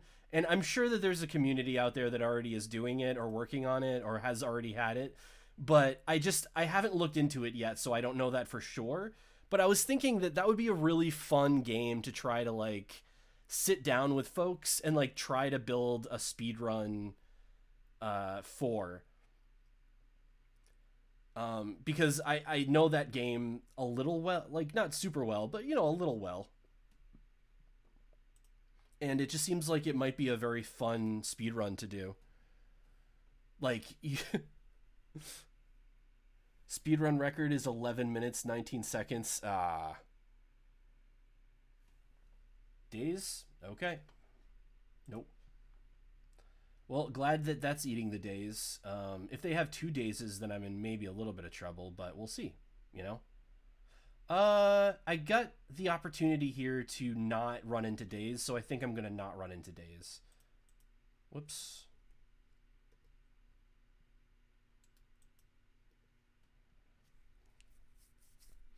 So I'm gonna use this Fabled Passage to snag the mountain, get that in play and solid. And then this can get me an island.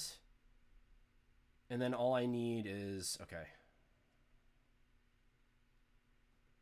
Well, I mean, that's all I need, really, because that's my three basics, but...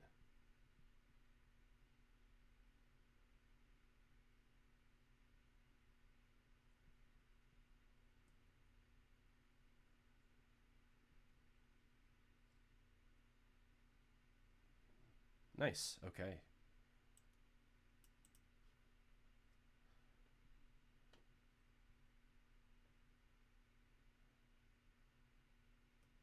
Alright, let's get in our point of damage first.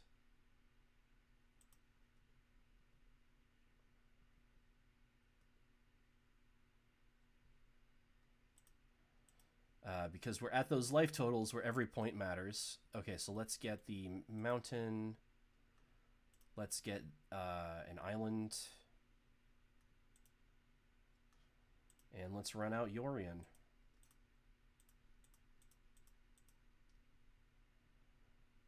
And let's hopefully not get the Yorion trigger stifled. Force of will, okay.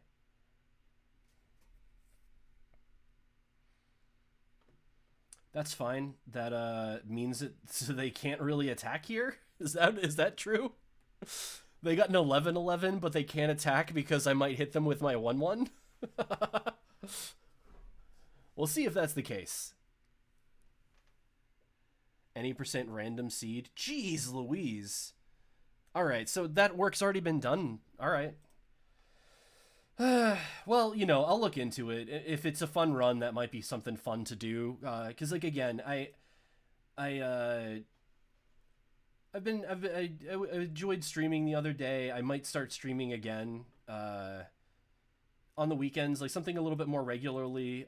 You know, I'm sure the pandemic has been a little busy for everyone, and you know, I've been no different. I had some changes, some pretty significant changes happening during that. So but things are a little more settled down now, and you know, I do enjoy streaming. I know I haven't done it in many years. And you know, what are your 30s for other than doing things that you enjoyed doing in your 20s, but slightly more nostalgically? All right, what do we got going on here?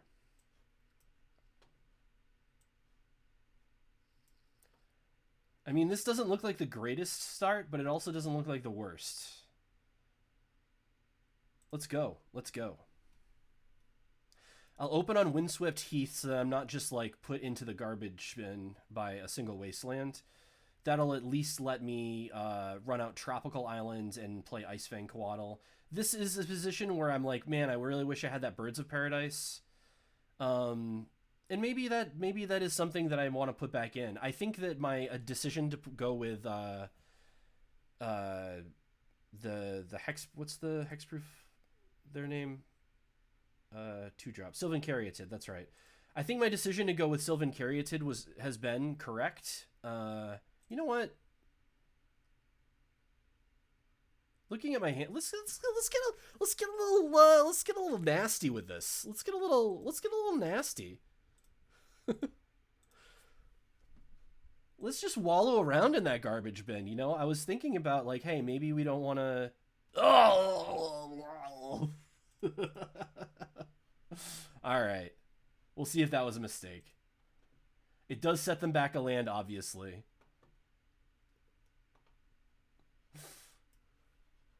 Always got a daze check. That Green Sun Zenith with Wasteland. Yeah. Again, like, it's always difficult to know when to play around days because, like, they are setting themselves back. And if it's not something that's, like, killing you, and you want to get that card out of their hand anyway, because, like, they're going to find a use for it. Like, we're not in, a more recent format where people can just afford to play around days. Like, you often don't have that opportunity. So, you know, could I have been more patient there? Probably. But like I said, I'm just learning. So I'll keep in mind that maybe against the Daze deck, I should try to just play around Daze like they got it each time, especially with the mana base that I had. That was probably a risk I didn't have to take. But what's the fun in testing things out if you don't test it, you know? You got to see what works and what doesn't work. Let's jam this, actually, because I would like to draw a card. And, okay. Welcome to my hand. What are you even going to take from this? Probably Snapcaster Mage, right? No, Klothys, okay. I thought they might be scared of Klothys, so I do have an Endurance I can use to shuffle that back in, and then I can Green Sun for it later. This was actually the card I was really trying to get out quickly, because I felt as though it was going to just put them into a pile of garbage, and who knows? Who knows if that was correct? But they did take it out of anything else, so maybe it was. So what we're on now is I can Snapcaster Mage for the Green Sun, and when I get one more mana, and I can use that to get a Dryad Arbor, and that'll get me into the 3-mana zone, where I unlock Endurance and Uro, both of which are great. If I end up drawing like 2 lands in a row, I'll go with Uro, but otherwise I think I actually want to Endurance. Because I do think I want to put that Klothys back into my deck sooner rather than later, so that it's an option to draw and to search for.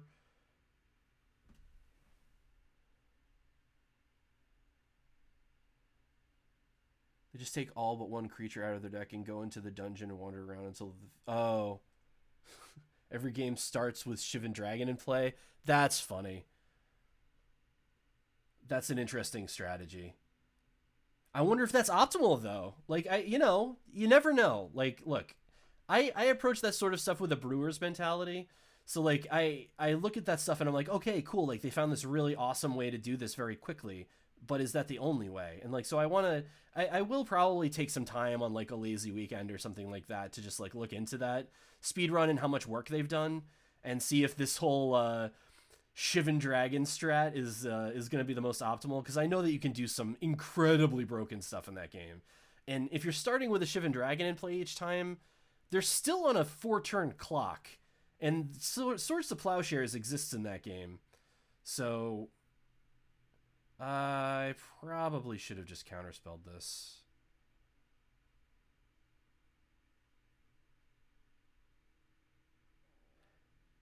That's something I'm going to have to get used to too. I mean, it's fine, and I'll like rally and whatever, but I probably, if I wasn't in the middle of talking, I probably would have thought about that for more than 1 second. And I probably would have force willed that, because it is a body in play and it's removing a card from my hand, so that's 2 cards right there. They took the Omnath, interesting. That being said, like, I don't know what they're doing over there. Like, they could be doing more busted stuff than this, so maybe it makes sense for me to have the Force of Will in hand, because it's not like I'm on a super insane clock right now. And, like, they didn't take the Force of Will anyway, so I don't know. It's interesting. Okay, so here's what we're going to do. sports fans. We're going to play Hex Drinker, and we're going to pump it up just once, and we're going to pass.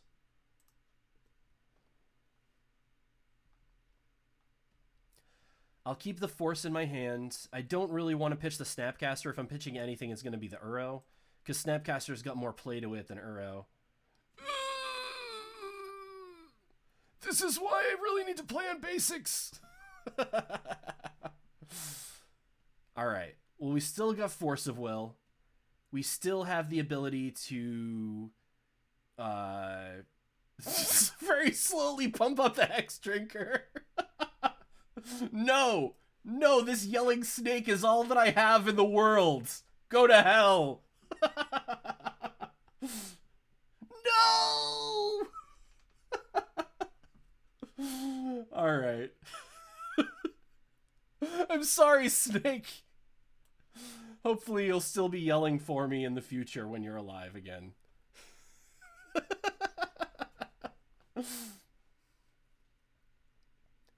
You know, I might actually do another league after this, because this is we got some folks that showed up this time around that I haven't seen in a while, and I'm also having a lot of fun, so maybe I'll do another one after this. All right, so yeah, in fact, I'm almost certainly going to start a new league after this game, because what are we? This is going to be 0-4. Yeah, that's fine. I'll just start a new one. All right, but we're not there yet. We're not there yet. Let's not think too many steps ahead. They have 3 cards in hand. They're at 8 life. I could feasibly win this race. That sounds ridiculous. I know. And yet, it seems like it could be true. I guess the reason I was running Volcanic is to have an additional source, but I really also I think I need to wean myself off of the idea of playing non-basics entirely, because it just, Wasteland puts me in, okay, here's what we're going to do. We're going to finish up this match, we're going to go back to the deck, we're going to look at it, and we're going to construct it, so I'm just playing on basics. Maybe we can clear up some room in the deck or in the sideboard for back to basics. I don't have... Wait, do I? You know, I'm going to fetch just to check. Just to check to see if I can find it. Yep, okay. So yeah, the having multiple sources I can grab is helpful. Counter target spell if it's blue. But that being said, that's within the paradigm of the current mana base that I have. Like, can I change the mana base so that I don't have to make those kind of decisions? You know, that's the kind of stuff I'm interested in figuring out.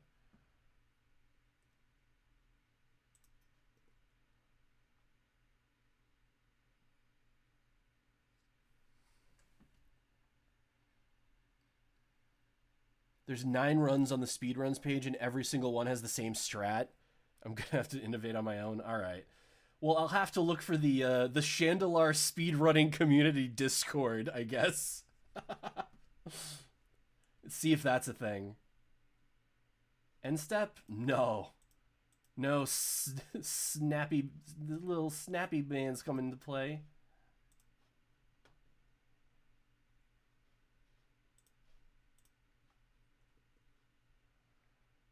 Just an ambush viper. We're on Snake Tribal, ladies and gentlemen. Let's brainstorm. See if we can get, there we go.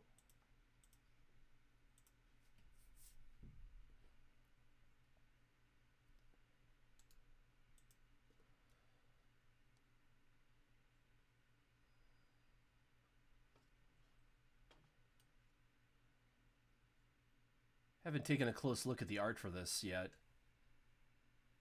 Who are you getting out? You're getting Hex Drinker out? All right. Yep. Hexy D. You know, here, guys. Hey, everybody. Chat. Here's a secret about Hex Drinker. It doesn't get protection from sorceries until it's at its max level. So we're looking for a white source. If we get a white source, we're in really good shape. If we don't, we're not. It's all on you, Expressive Iteration. Ha ha ha! Hand. Bottom. Exile. Boom. Hexy D, I can't believe you've betrayed me in this way. And you are going to jail. I'm sorry, Hexy D. You need to go to prison.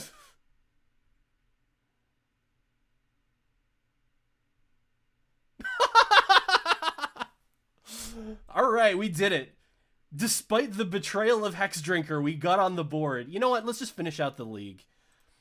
Whoops. Yeah, let's finish out the league, and then I'll do another one. I'll take like a 5-minute break or something just to make a split in the video and grab a drink of water. But after this, I'll do another league, and we'll start out that league by retooling the deck a little bit. So I do want to have the other Fabled Passage. I don't like cutting the duels, though, is the problem. But I think I just have to come to terms with the fact that I'm not going to be able to rely on them, ever. And if that is the case, then what does my mana base look like?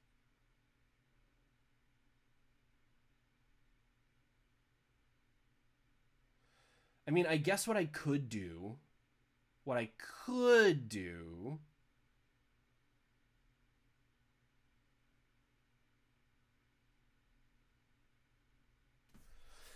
So I'm already running, if I were to run 4 Fabled Passage, obviously this isn't very good. I mean, I guess at that point, I could just run, like, Terramorphic Expanse and just say, screw it.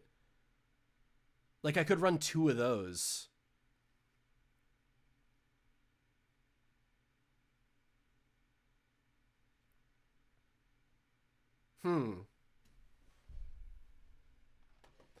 That was a bizarre game of Magic, you're right. So, was my opponent waiting? No, okay. Alright, let's finish this out. Let's see if we can get a 2-3. Let's see if we can get 50 play points out of this. I think we can. I think the deck has been underperforming. And I think that we're going to do great. I think that we're going to win. I think that we're going to trophy. Not with this hand, though. Let's mulligan. Alright, let's keep this one. Let's go. Let's go. Let's put back... Ooh, I want all 4 of these lands, though, is the problem. No, I don't, because I have Sylvan Caryatid in hand. So that'll get me around. Let's put back Snow-Covered Island. Alright. We'll start on Fabled Passage. We will attempt to cast Sylvan Caryatid next turn. Just shoving it right into Daze. We'll see if that works. Yeah.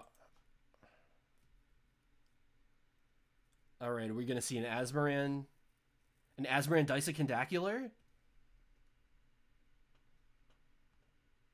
I don't know if that's the name, actually.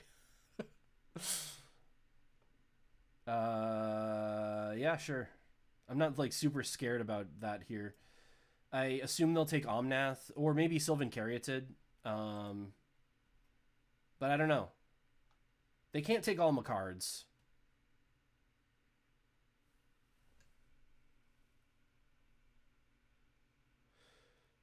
Do we have anything that makes snow relevant? Yeah, the Ice Fangs. The Ice Fangs are really important. Again, like, I keep running into situations where I feel like I don't have enough removal.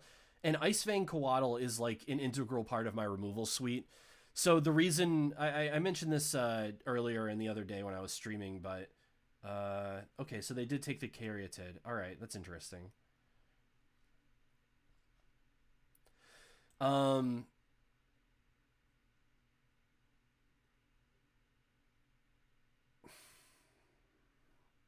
Yeah. So there was doc before about, like, oh, well, you should diversify your lands for Fields of the Dead, and to that I say it's not a problem. It's just literally not a problem.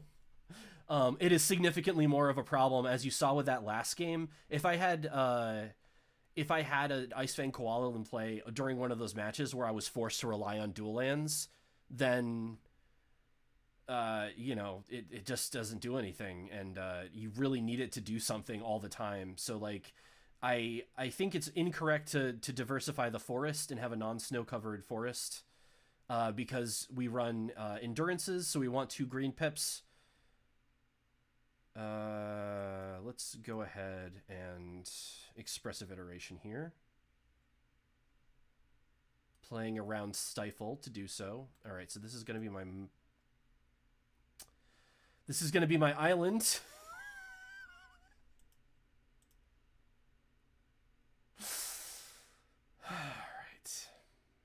All right, Mark. All right.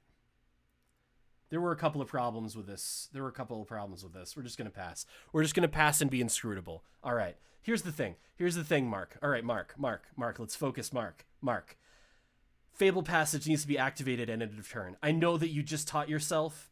I know that you've been working really hard to teach yourself to not fetch at end of turn because this isn't modern. However, in this one instance, you need to fetch at end of turn. You have to. All right, got to teach ourselves those heuristics. Got to beat them into the head. It took me a long time to get off. Like when I started, you know, I didn't start streaming Legacy. Like I've played, I don't know, like 10 or 15 leagues or something like that. So, you know, I'm not like super green, but I'm still pretty green. And the format that I'm coming off of was modern, where, you know, you got to fetch end step to get your shock into play so that it doesn't shock you. And I've been trying to teach myself, like, no, the disciplined thing to do in this format is to do it in your main phase, usually with the help of a brainstorm. But okay, here we go. We're doing it now. We're paying attention.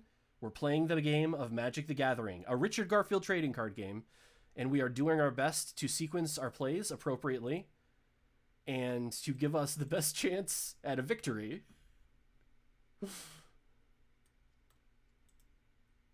All right, tight Legacy Magic the Gathering play. That's, I know, what all you folks are here to see, and that is what I am serving today.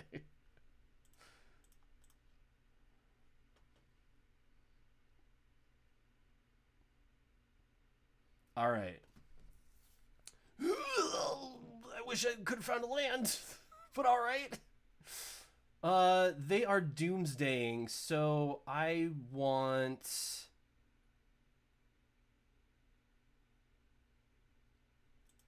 oh my god. That's not the thing I wanted to do. For fuck's sake. I lose. I can't do it with that, and I don't want to show them additional cards. All right, so we messed that one up. That's on me. I think probably they could have found a Doomsday pile that would have been able to get around what we were doing in the best of cases, but there's one of the things that I'm finding difficult to manage, being at least a little bit new to Legacy, and also I haven't played Moto in a long time, is all of the cards have different orders that you need to click on things.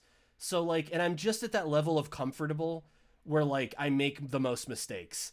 I'm like, okay, well, like, I know in Brainstorm and Ponder, you have to click in the reverse order of what you need to do. And then Expressive Iteration is not that order. So every once in a while, the wires in my head get crossed. So that's just going to happen. I just need to relearn. I need to teach myself the important Magic the Gathering heuristics. However, we know what we're playing against, so we're in good shape.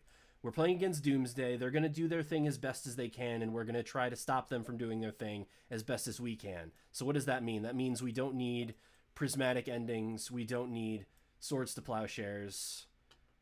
Putting in Surgicals can help. It can shuffle up their deck and buy you a turn, potentially. And we want these to counterspell. Is that what we are looking to do?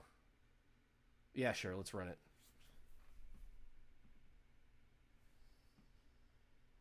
Yes, let's play first. All right. All right, let's keep.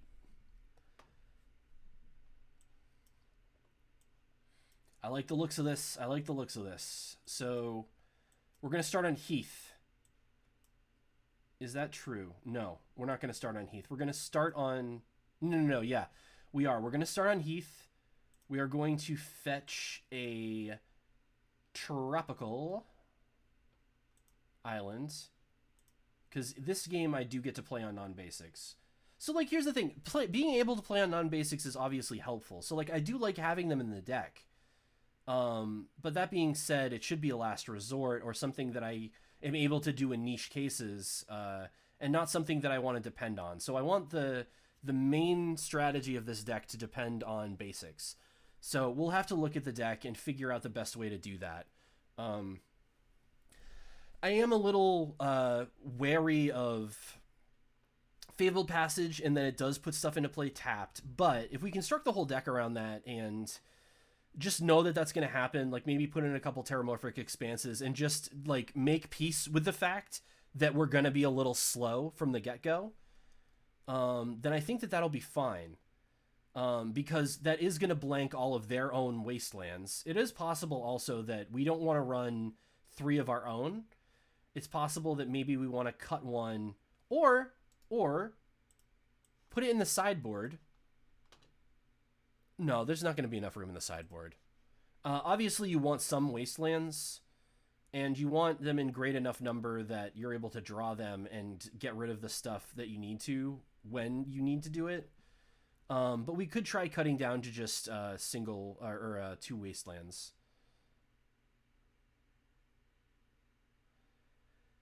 Or in fact, it's possible that we just want 1.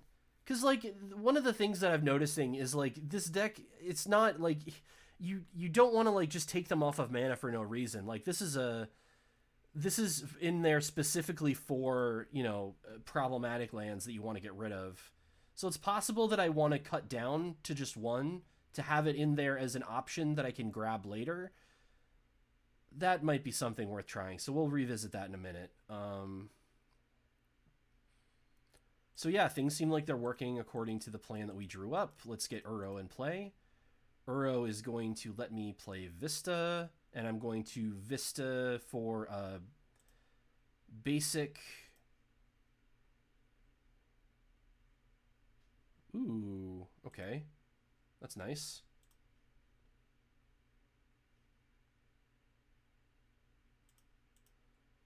We're going to Vista for a basic forest.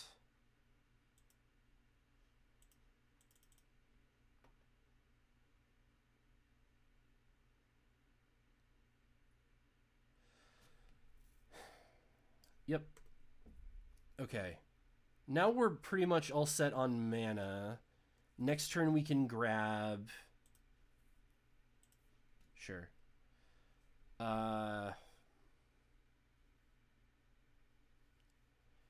We can grab Omnath if we want. Which, yeah, I think we're going to want to do that. We could also just Uro. That's also something we can do. That might be better. Okay. Yeah, you know what? Let's maybe Uro instead. Let's maybe go for that.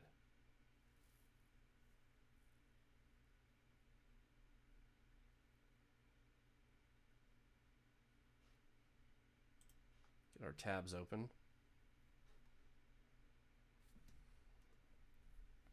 They took 1 of my green suns, huh?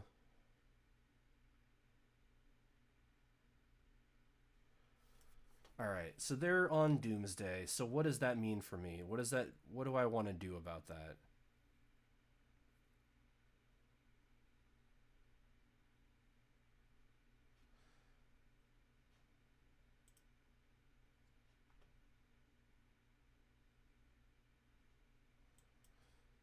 I guess, yeah, let's just go ahead and get Omnath for now.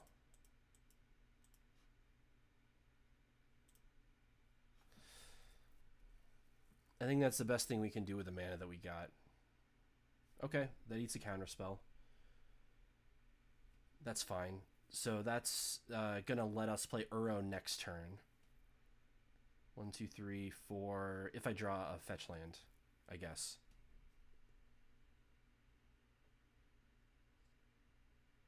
Or...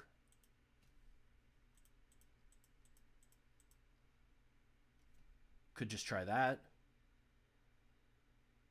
Get another force, bud. Yep. All right, now they're down to 3 cards in hand. And we have the ability to Uro.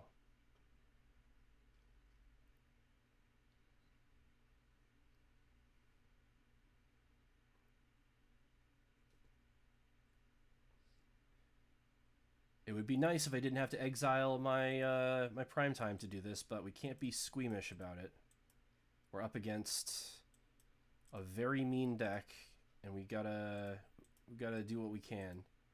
We don't have that many turns in the game.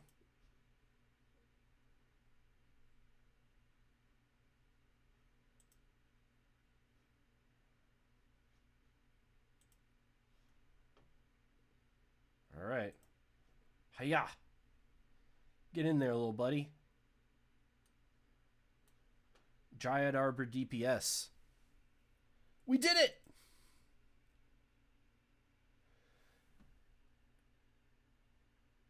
Great enough number, you'll draw them isn't really possible in a Yorion deck. Yeah, that's true. Aside from prime time, is there any way to find it? No. Like, so I have been running 3, and I have been finding them with, like, somewhat regularity, but I also don't know if that's something that I can do, and it's something that I thought was necessary because I didn't know that Run Afoul was printed, which is it seems strange to say, but I thought that Wasteland was my only option against Dark Depths decks, but that's not the case. That is not the case. And I have other options against them, so it is possible I just want a one-of Wasteland in there. Or maybe none. Maybe I just don't care about Wasteland. Maybe it's more important to get my own mana under me. I probably could have kept that hand, but I wanted to get something a little bit better. This is roughly the same hand, so I'll just keep it. I'll put Caracas underneath.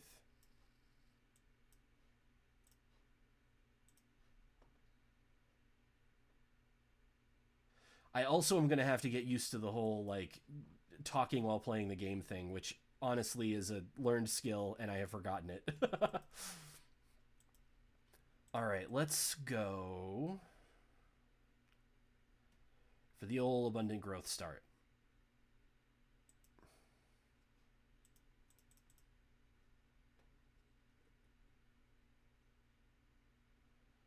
Okay, got a Wasteland.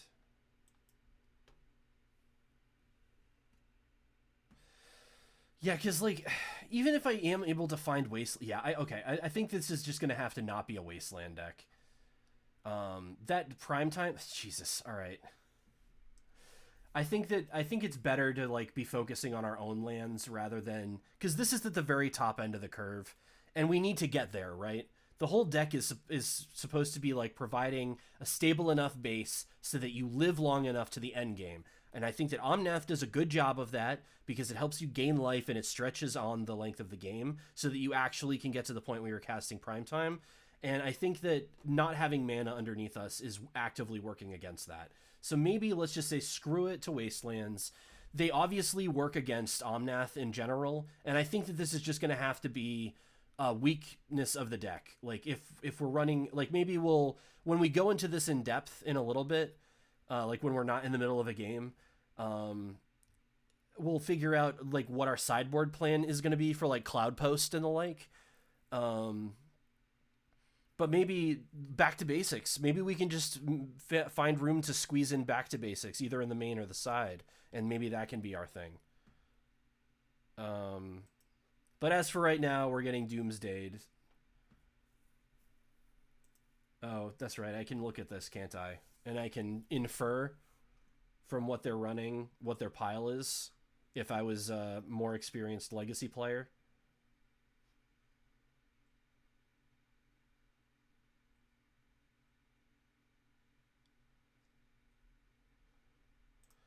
So let's go ahead and try our best to... the line that I'm going for here is I'm going to...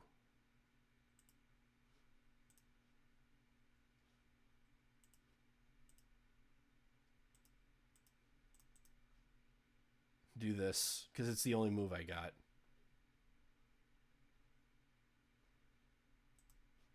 This is the Wasteland's last hurrah.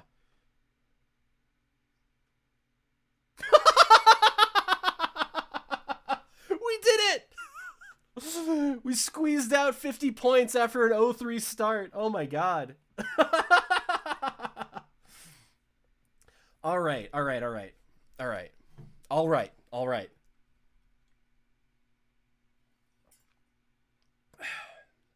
All right, you know what? I got enough water. I think we're good. We're just gonna jump right into it. Screw it. I don't need a break right now. All right, so looking at this deck, although we just won with Wasteland, I feel as though that is not a use case. We should be constructing our 4-color deck around maybe.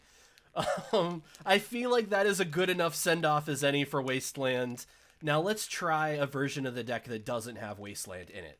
All right, let's just try. We're going to try to get all of our mana under us, and we're going to play enough disruption that we can beat the Days Undoing is a more popular deck now than it's been in a while. And that deck has some absolute haymakers in it, so we need some more Force of Negation stuff maybe, but let's like focus on this mana base. So we've cleared up some space. I'm going to put Volcanic Island back in for now, because I think that while I want to run on as many basics as possible, I think that there are times when we still kind of have to run on non-basics, and I would rather that be not the worst thing possible. Oh, no. The whole point of this is... okay, hold on. I'm sorry. Thinking too many thoughts all at once. Let's go ahead and reassemble this deck so that it just doesn't have Wastelands in it. So that means I get to play Volcanic Island. I'm already playing Savannah. It means I get to play the extra Fabled Passage, and then I get to play 2 additional lands. So let's just say 2 Heaths.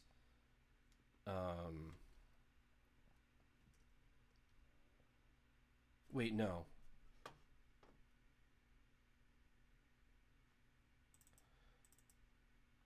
If I was to run it like that...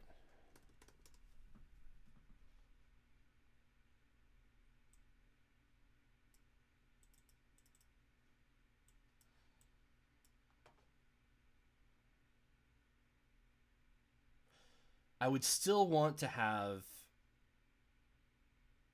some way... Okay, so let's cut one of these. Let's put in Volcanic. And let's put in... two Tarns. Okay. And let's just say that's this deck. Now let's open a new copy. Let's not waste energy. Let's make a backup, and this one is gonna be basics.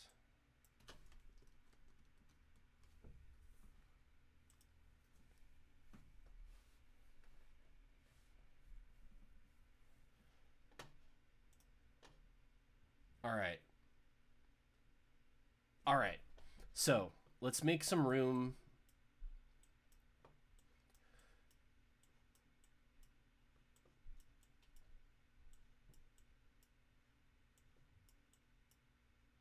Let's get our fetches over here.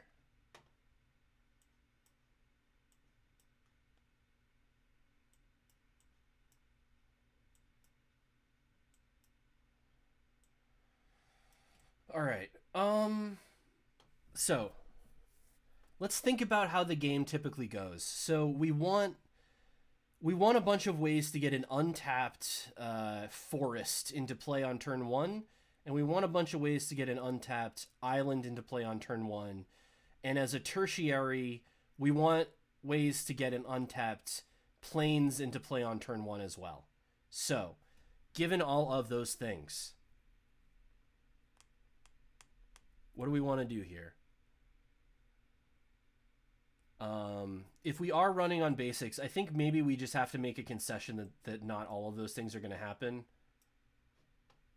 So if we are doing that and Savannah comes out too, then that means we're probably not going to want to run these. We do want to have one more, and one more of those. No, actually, we do want to have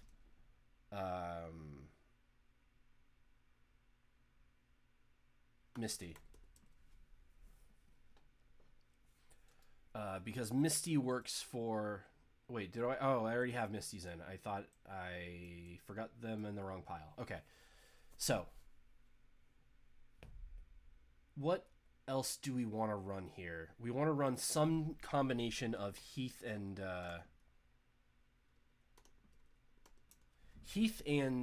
Flooded Strand is what we want to run.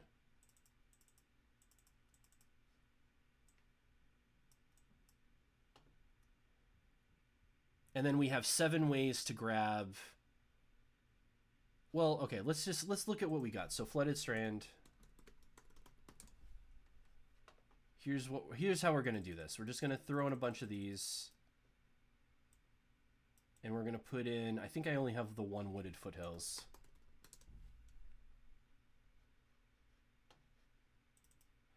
I don't want to run Scalding Tarn because I feel as though getting an island or a mountain is too niche. We really want to have all of our fetches be able to grab forest. So if we're running Flooded Strands at all, we want them to be 2. Like, we don't want that many.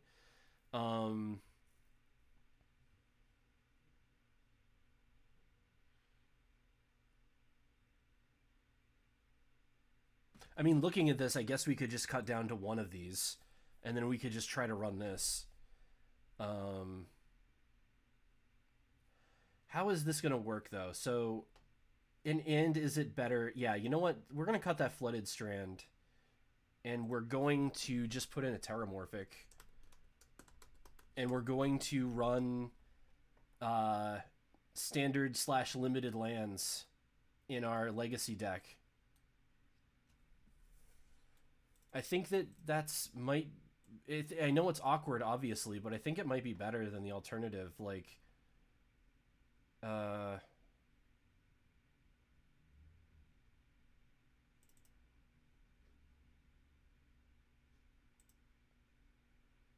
yeah, because, okay, I'm just trying to think of, like, what are the lands that we want to have in the deck that we want to get into play untapped?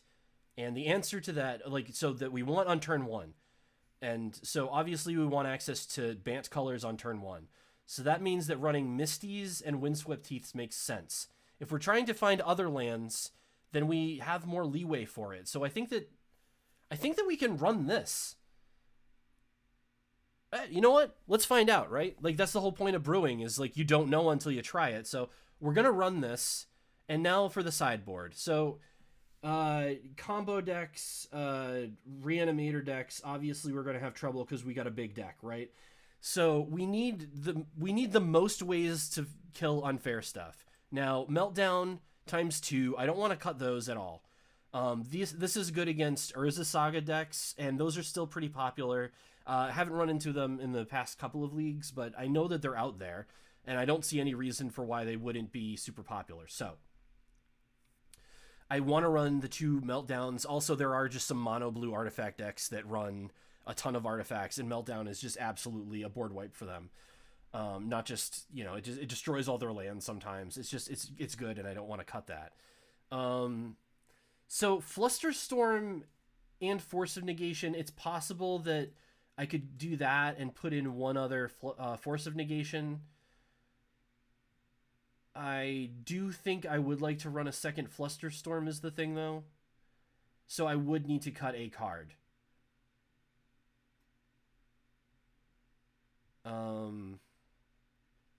It's also possible that I want to run an additional Red Elemental Blast. What is the Knight of Autumn for? The Knight of Autumn it's a Green Sun Zenithable target that hates on artifacts, but we're not playing Vintage. Vintage is the other format I played kind of recently. Modern and Vintage were what I was playing. And in Vintage, you want a Green Sun for like oof and stuff like that, but you don't really need that in Legacy because the mono artifact decks seem to be a smaller part of the field. The only other thing that you can get with it, you can get Sylvan Library. Sylvan Library you can also get with Ending. And then the only other thing that I can think of that you would want to get rid of are like the chords of, you know, Calling, Cunning, Malice, whatever those are, those enchantments. Those also die because we are in 4 and potentially even 5 colors. We can kill all of those with prismatic Ending. So maybe we don't really need the Knight of Autumn. Because the only thing that I can think of that we would want, like, obviously it's nice to be able to have a target that you can search for, but there's just not that many decks, I feel like, that run those cards, and all of our slots are going to be important. So let's try maybe to not have Knight of Autumn, because, like, the only thing I can think of off the top of my head that they're going to blow up is a Shark Typhoon. You know, they're not going to hit Cauldra Compleat or anything like that. Cauldra Complete, however you want to say it. It's Latin, so I'm just going to go with the Latin pronunciation of Compleat, and it sounds cooler to me anyway. But whatever. So if we cut that, then that gives us only one more card that we would need to cut before we throw this thing back in there. And so let's think about this. What else can we cut? So the reason why I cut this to begin with is just because I was finding it not as helpful against some of the decks that I was siding it in against. But that being said, it's still a very powerful card, and if you don't answer Murktide Regent immediately, then it's going to murder you. So I was initially running the Run-a-Fowls because I was just stone dead to Dark Depths. And I thought that I could side this in and maybe cut one of these, but I'm not sure that that's the case. So maybe... Yeah, maybe, like, the Storm decks are the Storm decks. Like, maybe I just cut down a Flusterstorm, and I just know that I'm a little soft to those. Like, I need Surgicals for graveyard decks. And there's a lot of those. But... while there are a lot of those, is that something where Flusterstorm can help? Let's think. Flusterstorm does not hit the enchantment reanimator spells. Yeah, whatever. Let's just try it, right? I don't want to sit here and wax philosophical on my card choices when I just don't know the format well enough to know for sure. So let's just smash some cards together. Okay. Yes, I am done with this. Thank you. Midgo. Play a match. Oh, back to basics. That's the thing I wanted to try. Whatever. We'll figure that out if in the next iteration. You know, you can't make too many changes at once.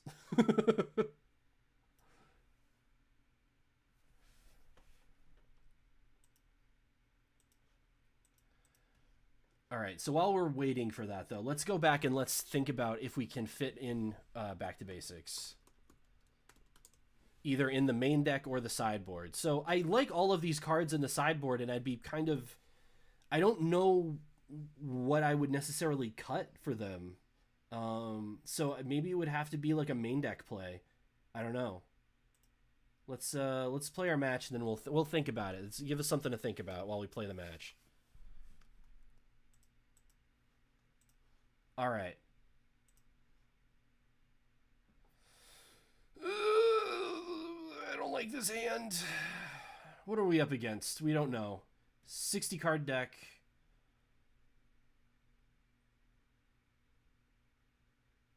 Let's try it. Let's try it. Let's try it for science. Let's try it for science. We're on the draw, which works in our favor. So the line here is we're going to Abundant Growth the Misty Rainforests, and okay. Oh, okay.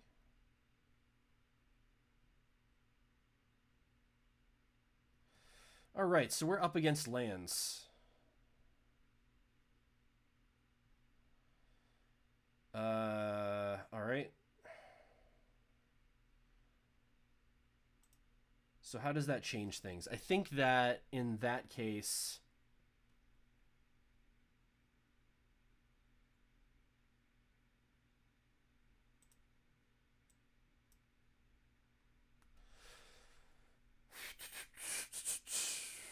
I think what I want to do is Green Sun first. And then on that turn, although they did discard a Wasteland, so it's possible that they have another Wasteland in hand.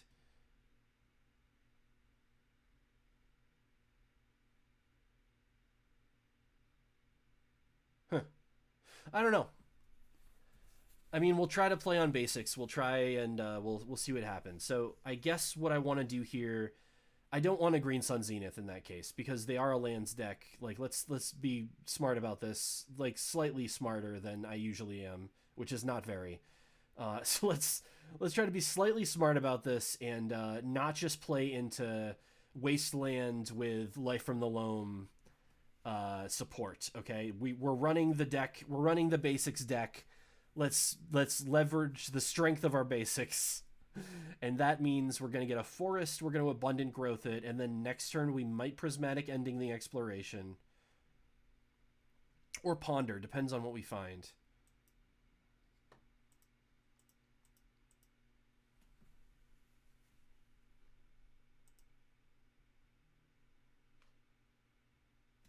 Another abundant growth. All right. So we're one card deeper towards land, is what you're telling me.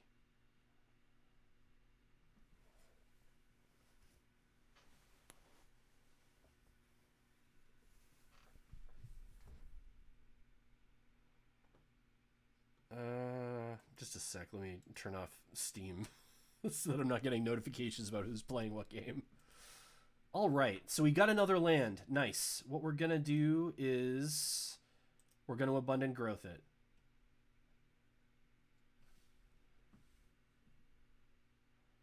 And we're going to... I don't think I care about prismatic ending because they didn't play a land at all on their turn. So let's, instead of messing with them, let's try to develop our own board. Okay. We got Vista. We got Doot. Shuffle? No. All right. I think we're looking all right. We're looking okay.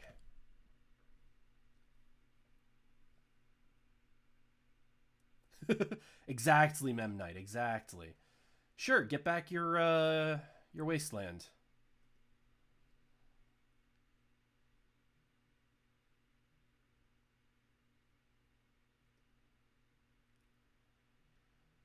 All right. So what I want to do now... Okay. I know what I want to do. I want to Prismatic Vista for a Plains. And I want to Green Sun Zenith for 2.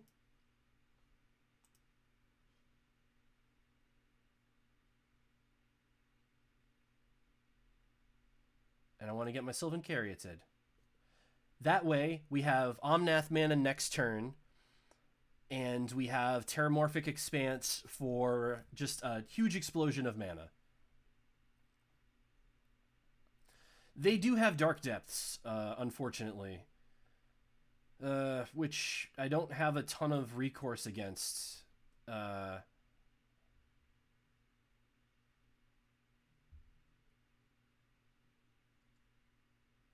I do have a Swords to Plowshares, obviously, which I will be using, but they can just do this every turn at this point.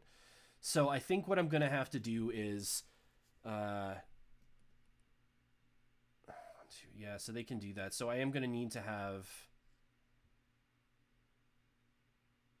I'm not going to get to Omnath this turn.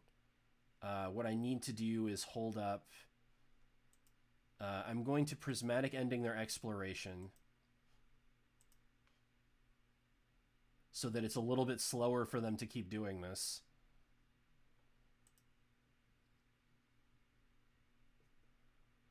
and I will swords the Merit Lage as it comes out this time.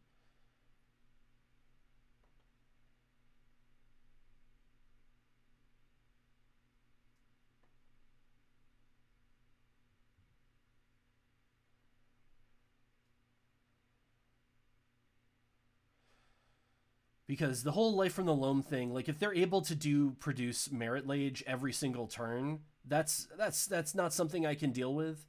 But if they're only able to produce it every other turn, then that's something that's a little bit more like it's a little bit easier to deal with.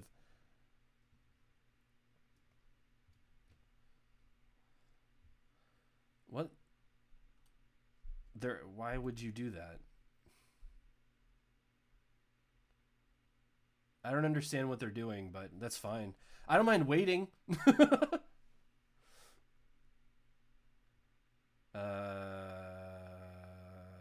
Yep, that's not something I want to fight over at this moment. You can do your thing. I don't really want to pitch either of these to the Force of Will. Like, Icefang Coatl is a flyer blocker, so it's going to block the Merit Lage that they eventually squeeze through. I don't want to get rid of Omnath because it's going to be incredibly important for me as I hopefully try to develop in this weird game that we got ourselves in right now. All right, let's deploy our draw a card 1/1. Our Elvish Visionary. Okay. Well, there's Force of Will target. Okay, cool. Let's go boop, boop, boop, boop. We got all 3 boops.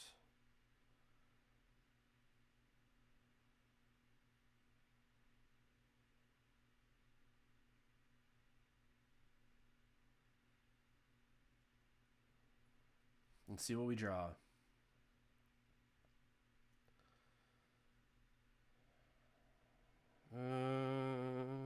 This I will fight over.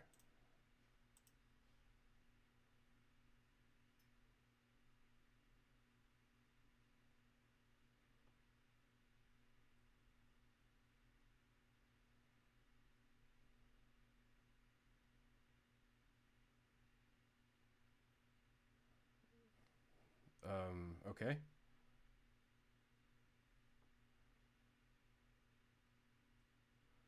Hey, chat. Hey, chat, what the hell are they doing? I'm a little confused about what they're doing, chat. Okay. Why would you... Sure. I just don't understand why they got rid of their Dark Depths for that. I guess because they just weren't trying to go for it this turn.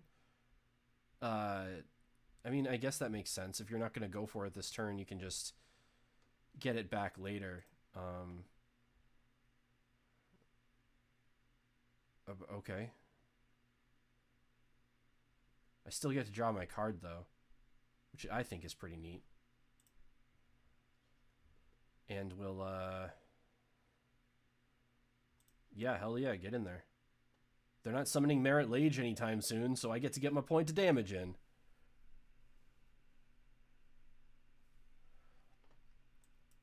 So the reason that I like Omnath is because, like, even if you're facing down a Karakas, like, it has that sort of Uro-esque value. Like, sure, they can bounce it in response to the draw trigger, but, like, you're still drawing an extra card every turn. And, like, you know, obviously, like, 4 mana, draw a card, repeatable effect isn't, like, you know, super busted or anything like that, but it's also not, like, that's not the worst thing to be doing, you know? Like, you're not like super spinning your wheels and not getting anything done. Like, you are digging yourself towards more answers. So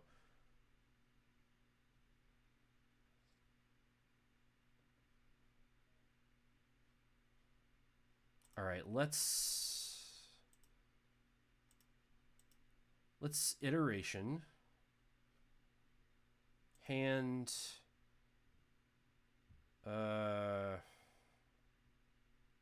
bottom exile. Let us brainstorm. All right. Let's put back... We got Snapcaster. That's pretty cool. Yeah, let's put back the 2 lands, actually. Well, no, let's not put back both of them. Let's put back Terramorphic and...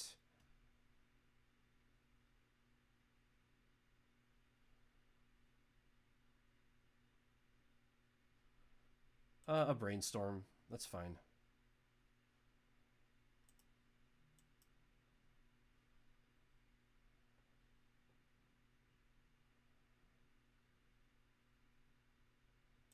Let's dig out that Dryad Arbor.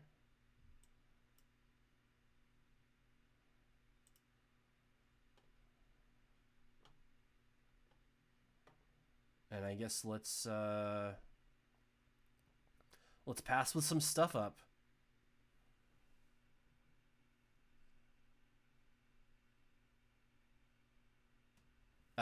Okay. I was good. I'm glad that I didn't accidentally let me mute myself. All right, so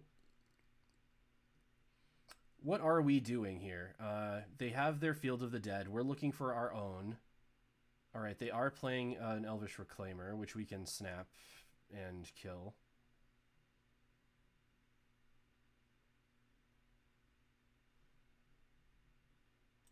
All right, so let's probably just do that, huh? Let's get out Forest. Let's plow.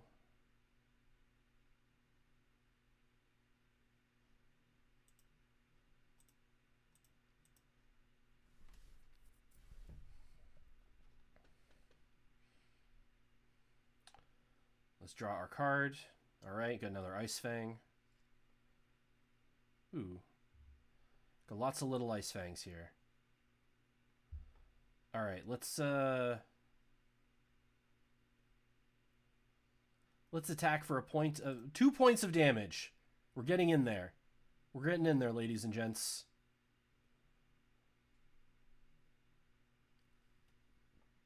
And let's get Yorion into hand.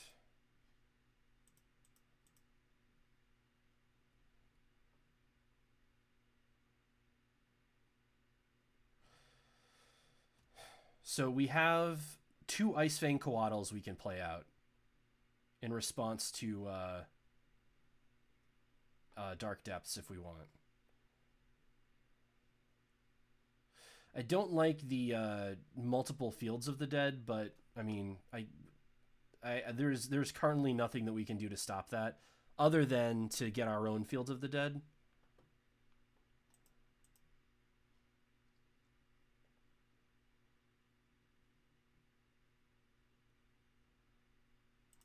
All right, let's draw some cards.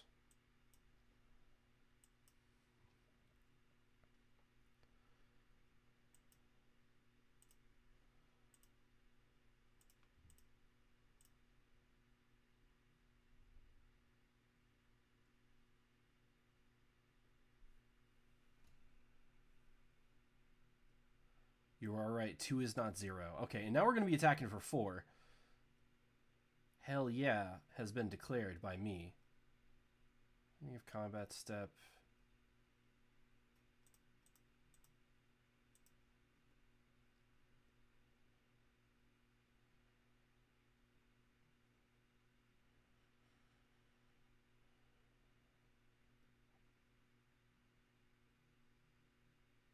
What an interesting game this is settled into. All right, let's 1, 2, 3, 4, 5. That does not leave enough mana up to snap, but we are going to have 4 untapped creatures. So I feel like it's worth trying this. As long as they don't stifle the enter the battlefield again trigger. The return to play trigger.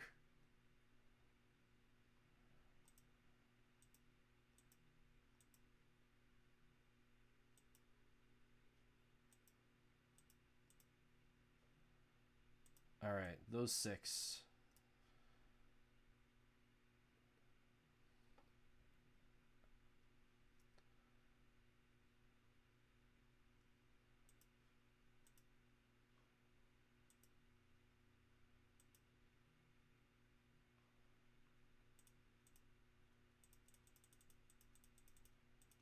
And then just throw all these triggers on the stack.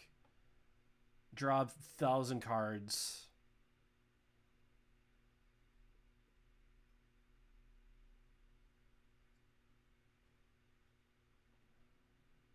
All right.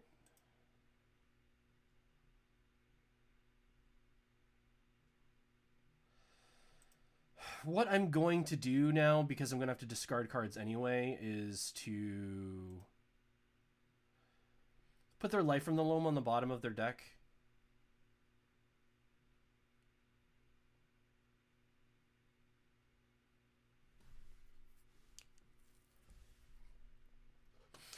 I don't remember if they have one in their hand or not, but yep.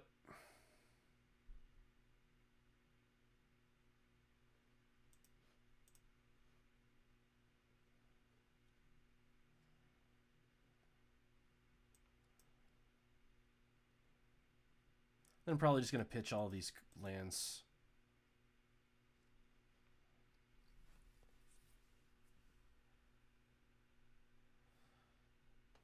What game was brutal, Memnite? This game is interesting, by the way. So they have a Maze of Ith now, and they're getting, like, lots of zombies. It's interesting.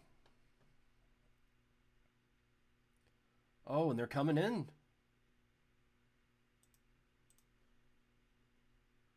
So I take 6.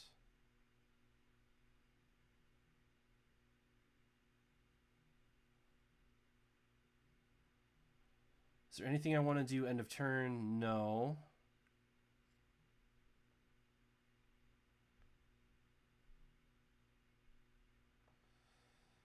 I mean, let's go to attacks, I suppose.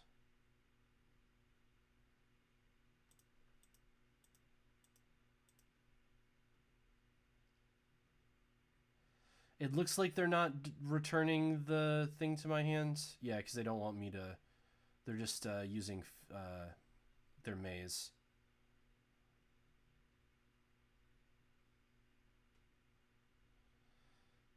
All right, let's go ahead and get the big fella in play. So this, unless I've missed my count, this is not going to get us to where we want to be exactly. So we're gonna get Fields of the Dead in Caracas here.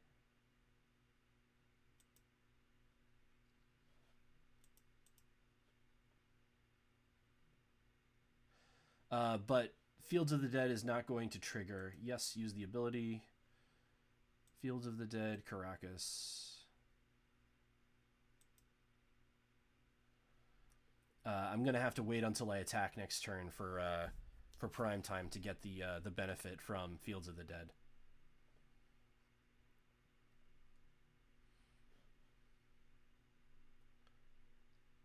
And in fact, it probably makes very little sense for me to have done that here. Because they are on wastelands, so it is possible that I should have just gotten out 2 random lands, and then maybe Caracas and another land, but then saved the Fields of the Dead for this next fetch. Yeah, because they got the wasteland. But they're getting rid of Caracas. Interesting. Okay, well that makes sense because of the Dark Depths, but I probably wouldn't have done that here. I mean, I've been representing Swords to Plowshare since turn 2, you know.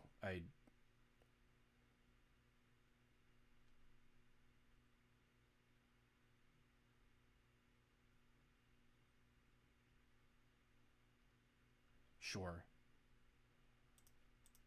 I'll block 2. I will take 8.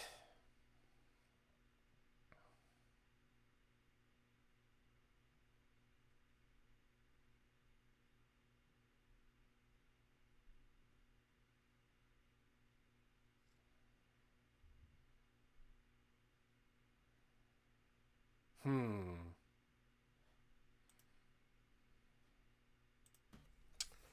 All right, let me think about this. Yeah, let's put our pal into play.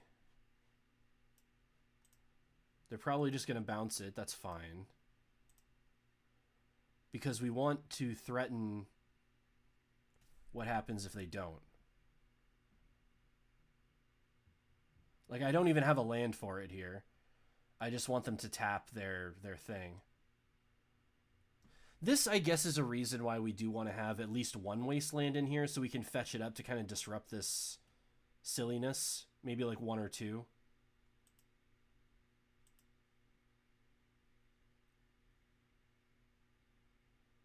Okay, okay.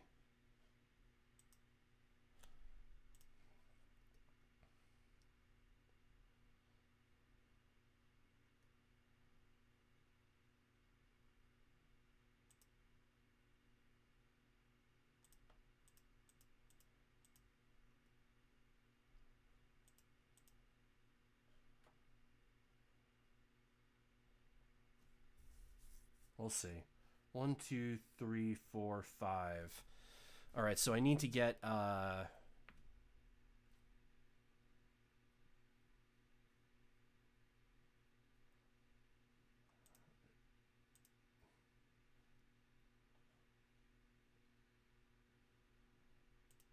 yep.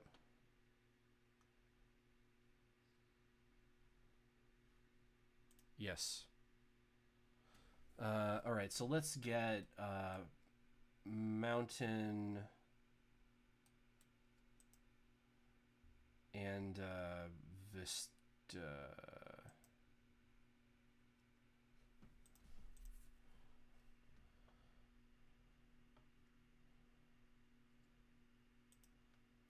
And let's get rid of that.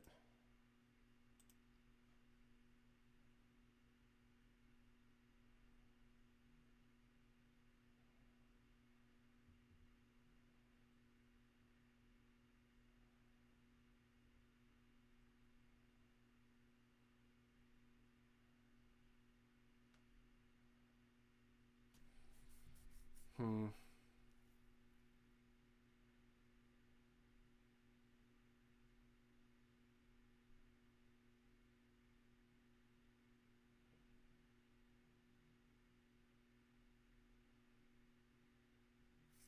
Yeah, I was gonna say, you probably don't want to attack there or block there because I am pretty much gonna be dead on the backswing.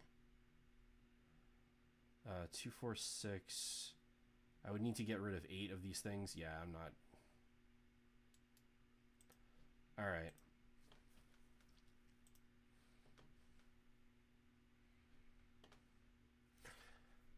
Okay, so Dark Depths, run afoul. Force of Negation to get rid of their Life from the Loam, and Surgical Extraction. And I think we're pretty good at that point. So what do we want to cut?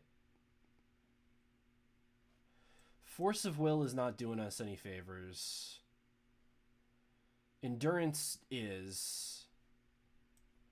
Omnath we can cut because they have Caracas, and Omnath is not that great facing down a Caracas. We only really need one because we're just going to be playing it over and over and over again. And then what do we cut in addition to that? I think...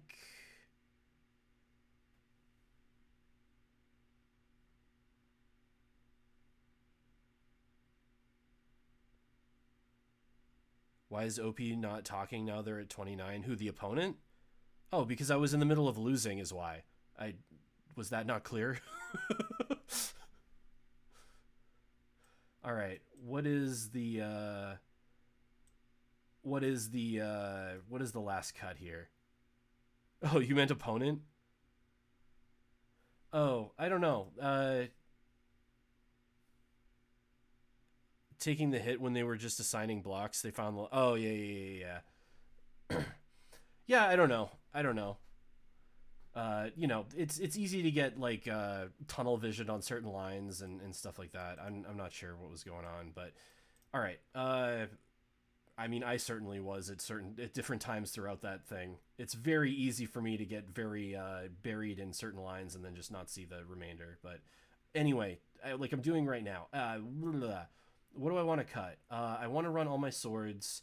I guess I could cut down one Ice Fang Coatl because that's only staunching the bleeding. It's not really doing anything about it, and the rest of my removal spells are actively getting rid of the thing. So let's run this. Let's try this. Very happy for the run of fouls that now that we're facing down a Merit Lodge.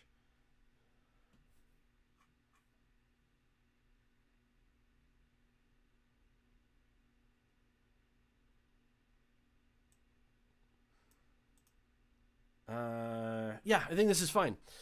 All right, so the main takeaways from that game are maybe we do want a couple of Wastelands in the deck. It's possible that we do. But that being said, like, let's not lose faith super fast. Like, obviously, this is a lands-based deck. But if we are able to use our Forces of Negation to keep their Life from the Loams in check, then they're not going to be as difficult to fight. Obviously, they were able to get Fields of the Dead going and their Thespian stages and whatnot. So, but we're also not a Life from the Loam deck. So just because we're able to knock off 2 of their lands doesn't mean that we're going to be able to stabilize, you know? So let's just try this and see where we end up. Let's lead on Fabled Passage, and I'm going to remember to search at end of turn here. I'm going to do it. Nobody needs to remind me. I'm good to go and all set. I'm going to do it. I'm about to do it. I am not going to forget. I'm going to remember. Here we go. I did it.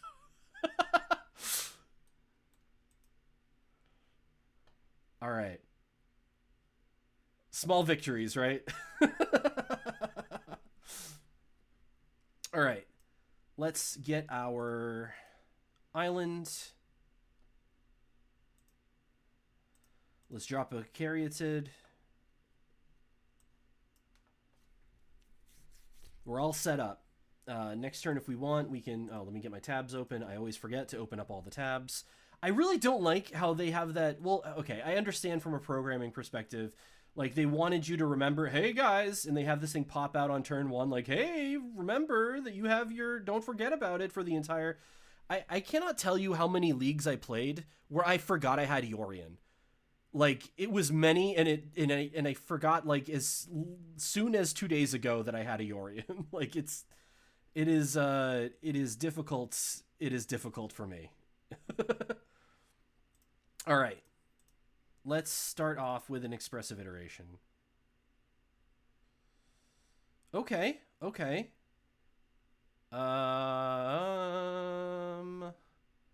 Let's put GSZ in hand. Bottom exile. Let's Vista and fetch a Plains. And let's Abundant Growth the Plains so it can cast Uro. Yeah, okay. I mean, obviously I don't have an Uro in hand, but that's the reason why you want to do this, is because Plains and Mountain cannot cast Uro, so casting your Abundant Growths on the Plains, the Mountain, or on Vistas that you can't crack anymore is the line. At least that I've found. That's the line that I'm on, I'll say. I'm not saying it's a better or worse line, but... And this is going to let us... 1, 2, 3, 4...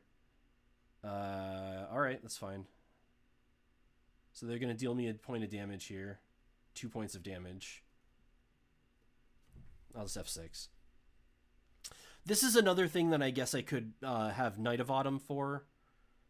Knight of Autumn is one of those cards where, like, I can't figure out if it makes sense to include or not in the 80. Like, I think if I'm going to run it, it should be in the main deck, because almost everybody's got at least one artifact or enchantment in there, right? Yeah, maybe let's let's go back over here while I'm thinking about it. Yep, I'll remember that. I'll remember that after. But let's get one of these in here, and now I'll put back to basics so we can consider that during the next bit of downtime. All right, getting a map.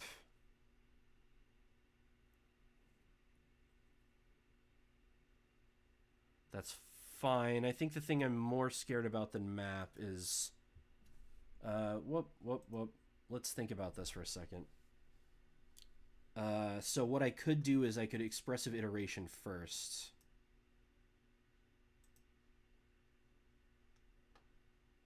All right. Hand, bottom, exile. Put that into play.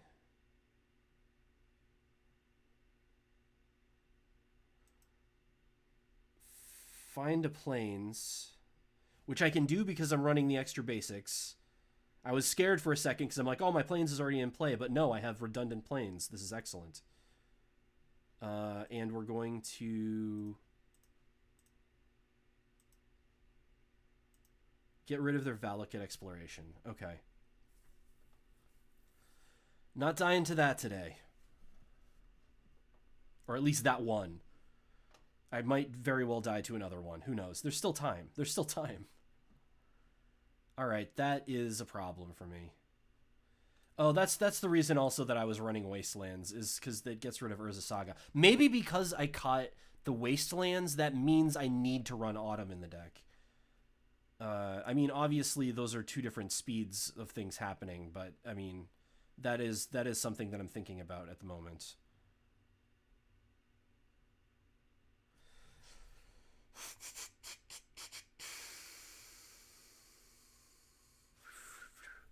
Okay, let's think for a second. Return target legendary creature. Okay. I think so. I could Green Sun for 5, which I don't have anything for. So let's instead. Well, let me play Vista first. Okay. Let's Green Sun.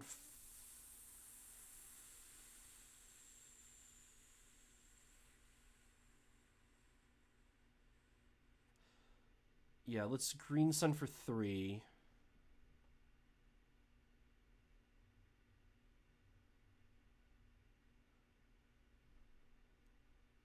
So do I want Klothys? Yes, because they have Karakas. So I want Klothys. And that's hopefully going to do some work here. And then I'm just going to pass. I'm going to leave open Ice Fang. I'm going to leave open Run Afoul.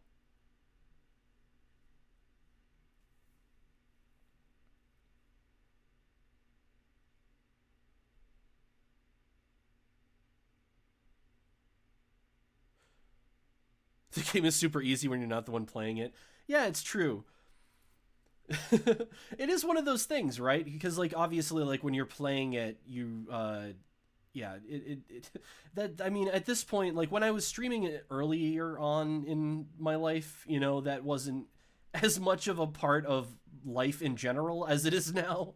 Now everyone lives on the internet and everybody's used to streaming and stuff like that, so I feel like it's more common knowledge now than it was back in the day. But I remember when I would stream, you know, with Jackie or whoever, maybe just by myself. But I remember that was a thing that would come up a lot, where there would be folks in the chat being like, "Oh my God, I can't believe you didn't see this," and it's like, yeah, I didn't. You're right.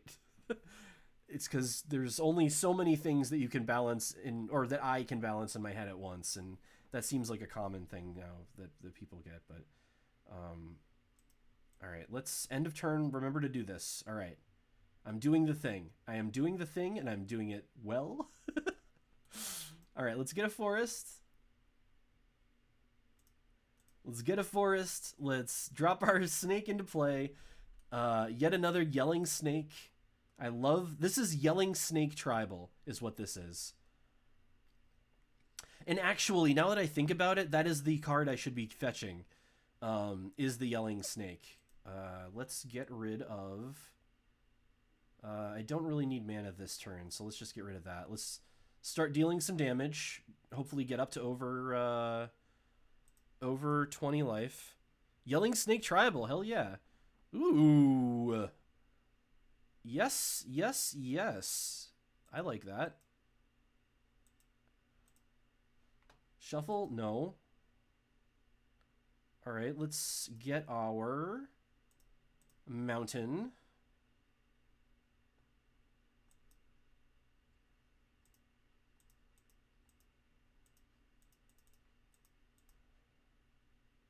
One, two, three, four. Okay, so I'm going to learn from last time, and I'm not going to get... Yes, I will use the ability, but I'm not going to get stuff that they can just destroy. I'm going to get a couple of Fabled Passages for now. And I am going to regret doing that. Because they're able to bounce my Clothis. Well, I'll just attack. I'll make him use it.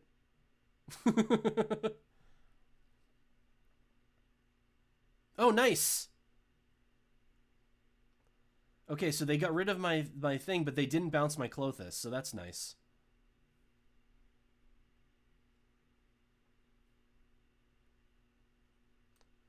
So, still got Clothis in play. Alright, they are making a copy of the Saga.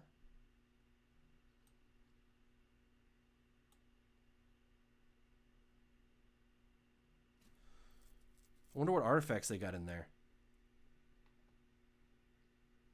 Or if they're just, like, looking for, If this is the case, if I win this game, I think what I'm going to do is put the Meltouts in, obviously. Because that seems like it's going to be good. against a matchup that looks like this. But I still got the Ice Fang, so that's good. This is going to trade... I have trades for both of those folks. And unless they Life from the Lomit back right now... Okay. Well, that's fine. I still have a Snake. I will take a bonk, though.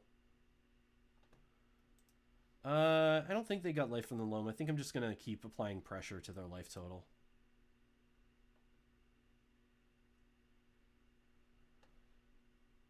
Alright. So... what do we want to do here? Let's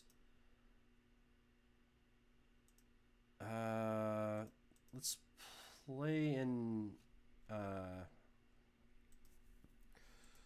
let's play an Abundant Growth on the plains. One thing, too, and this is something that I've been considering that might make sense now, thinking about it. Let's get rid of that. One thing that I've been considering is running Titania, and I think that she makes a lot more sense in a deck that looks like this than in the previous version. It would give me something to Green Sun Zenith for on 5, and it would give me more play against decks that just have Caracas because she has an ETB, and whoops, I forgot about my Yorion. I should have put it in my hand there. It's not going to matter because I have infinite lands, but I mean, optimally speaking, that is what I should have done. Okay, I need to get rid of this now.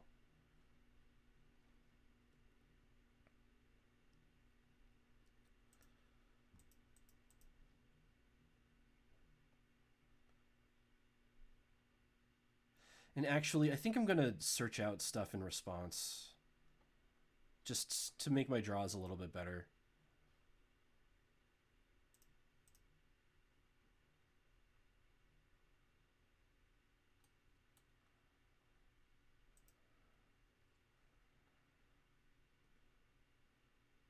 Okay, another run afoul. I don't know of what use that's going to be this match, but we'll see.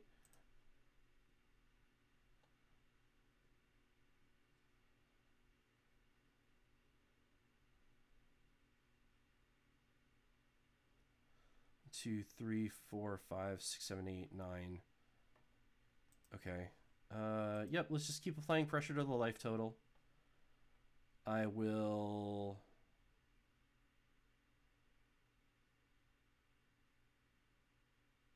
Island I still have.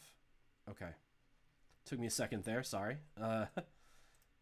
2, 3, 2, 3, 4, 5.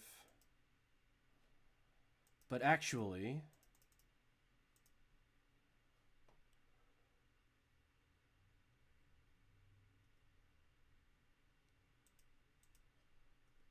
I'm going to replace one of those onto the Prismatic Vista.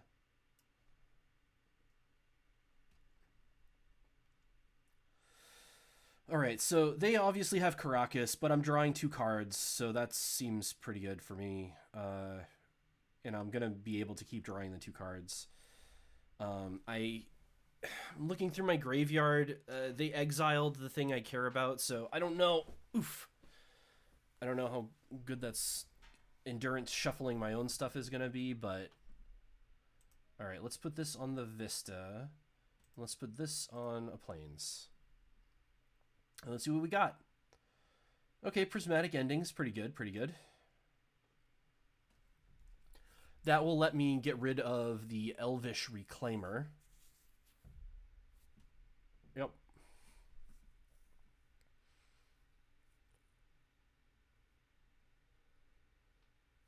Alright, so they were able to get 1 token out of that, which is awesome for me that it wasn't more.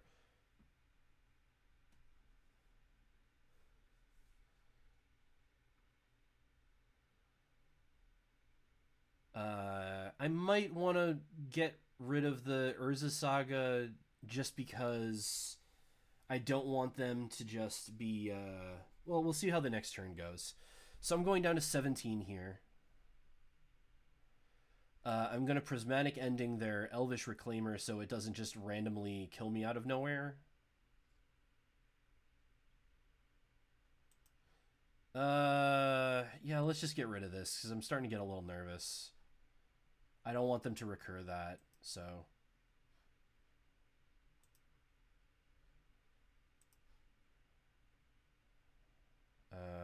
right, so let's Prismatic Ending this. Whoops. Cancel. It's Prismatic Ending this.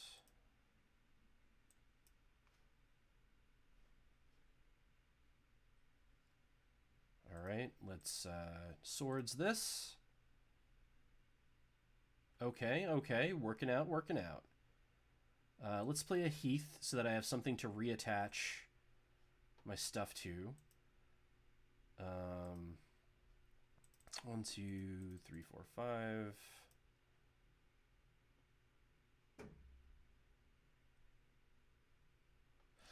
One thing that's good too is that they are running lower on clock than I am, so I'm gonna try very hard to be. All right, well, that's fine. So I'll get rid of this Abundant Growth and this Abundant Growth. Couldn't last forever, right? Done.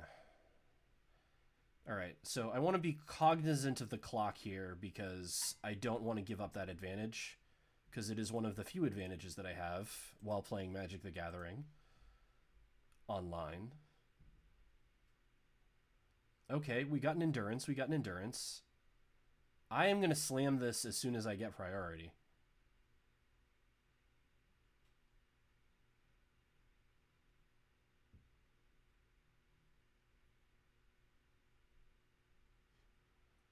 Oh no, they found a Prismatic Ending for my Clothis. Okay. Well, I am going to... That's fine.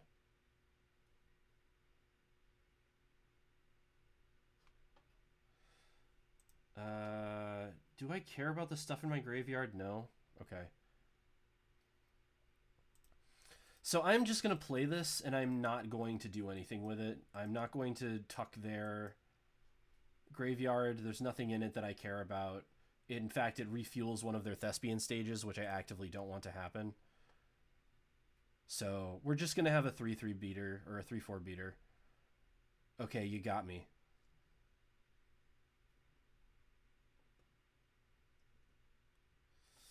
Alright, so I have 5 turn clock on.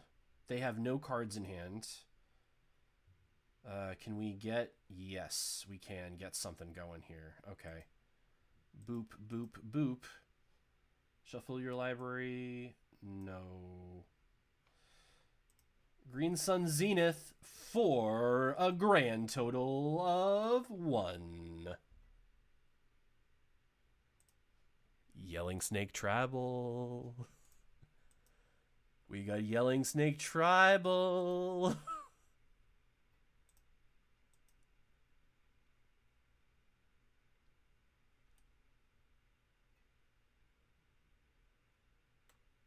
My opponent is getting screamed at right now.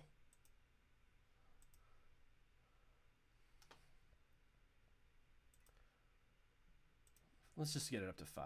All right.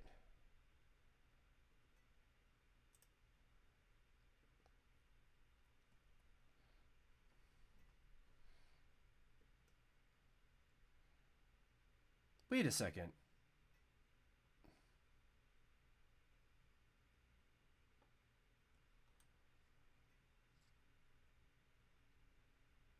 Why do they still have that ability? Oh, because it's attached to the saga?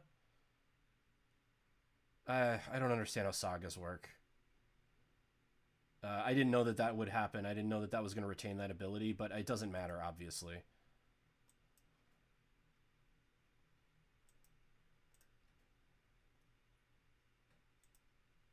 Yelling Snake Tribal.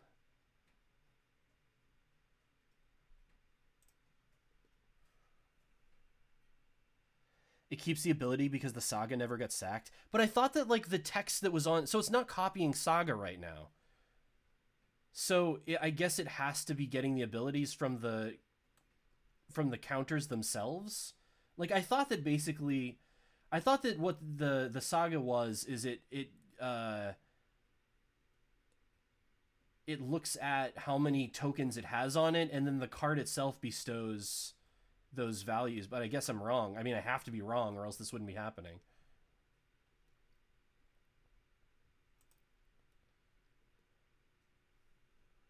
The saga resolving says card gains the ability. Ah, okay. Fair enough. Fair enough. Okay. We got a crop rotation.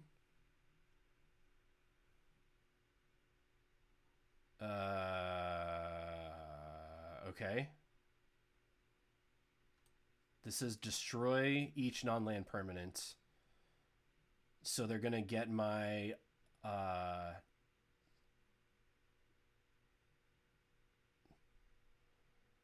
Protection doesn't stop destroy? Alright, learning new stuff, learning new stuff.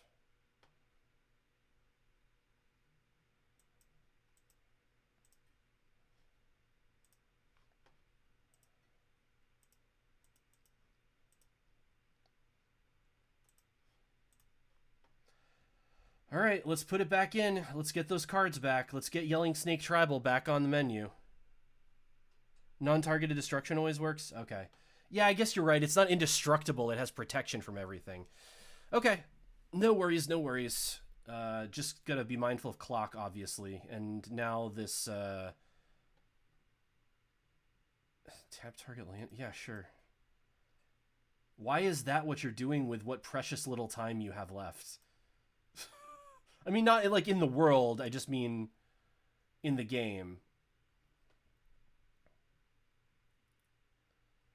Okay, so I can't attack through this because they can make more tokens.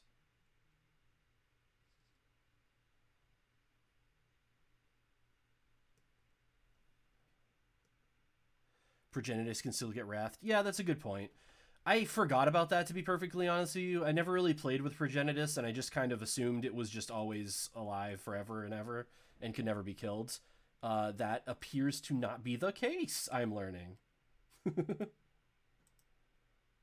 Alright, let's put those fellas back. Let's play Omnath. And let's...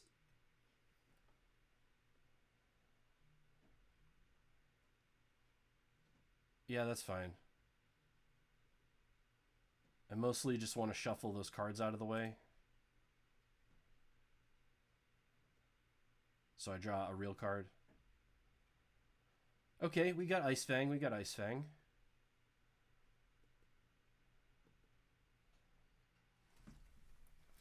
Ice Fang is a 6-turn clock.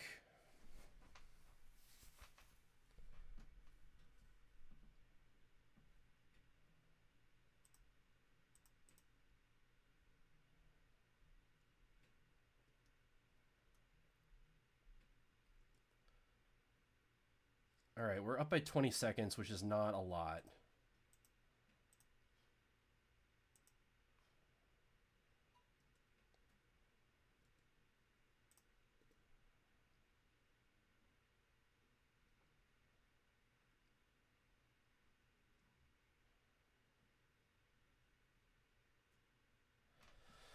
So this is a race against the clock right here.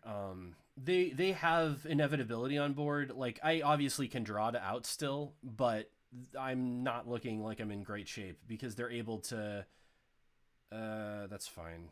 I don't really care about that. Again, I'm gonna try to beat them down with my little snake, with my little yeller, but that might not end up working.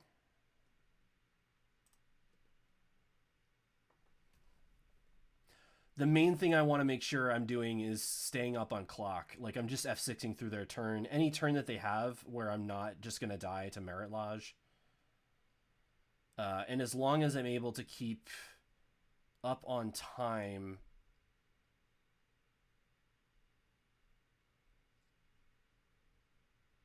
Yeah, like, they're using a lot of time here. Like, I think that's my best out. But, we'll see. We'll see. Ooh... Surgical, you say?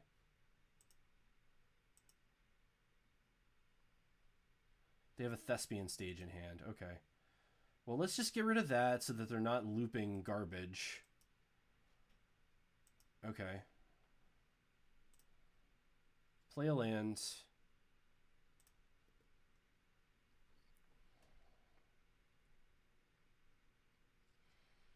Put him to 3. F6.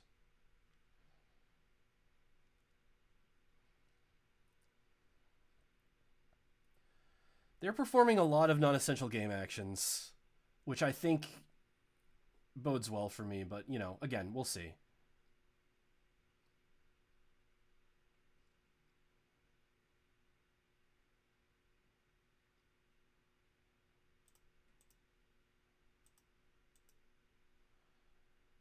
It looks like they probably have enough life so that I'm not going to beat them through the clock, but we'll see. Ooh. Maybe not.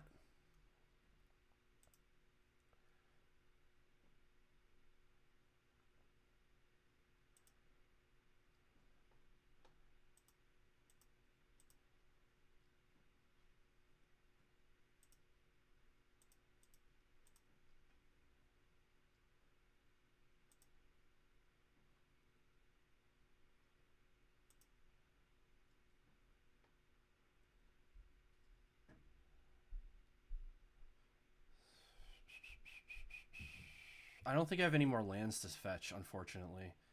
So I think I might be done here.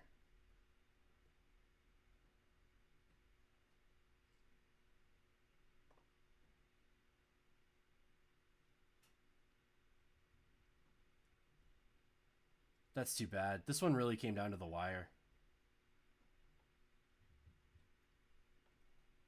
Well, good games, opponent. You got me. I was just a little short. GG's.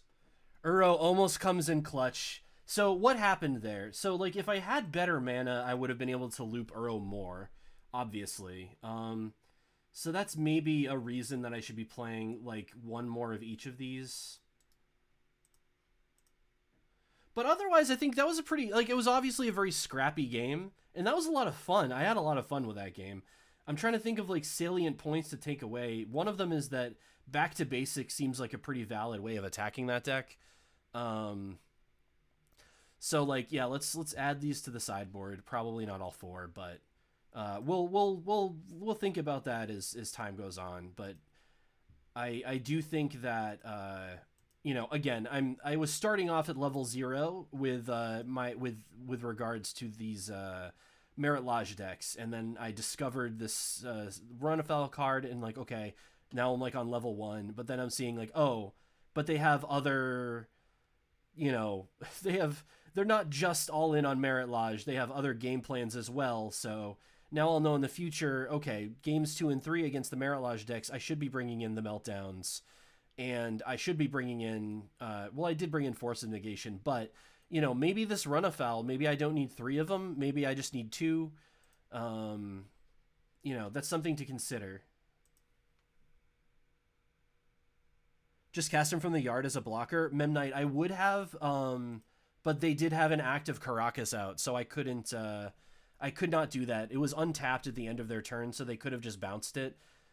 Unfortunately, yeah. So if I was able to cast it a third time, I would have won there, but unfortunately, they did have the Caracas in play. So again, we're seeing that maybe there is some value to having stuff like Life from the Loam, stuff like Wastelands for if the game goes hella long. Something to consider. Obviously, like, we get to try a lot of different things because we're in a bigger deck, but we also don't get to try infinite everything all the time, So we'll see. I put those ideas in, and we'll take a look at them at the end here. Okay, I know how to play against this one.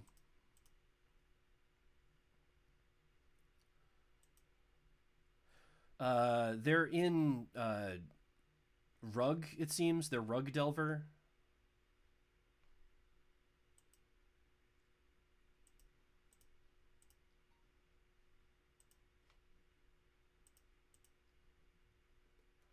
Yelling Snake Tribal.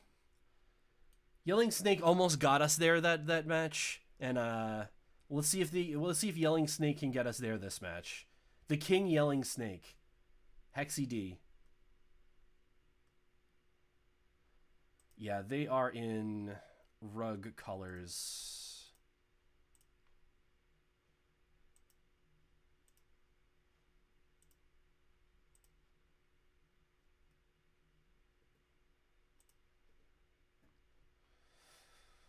I'm playing still, as you can tell, I'm playing still in terms of getting F6 equity, which, that was a little bit of a suboptimal play there. But that's fine. Okay, no.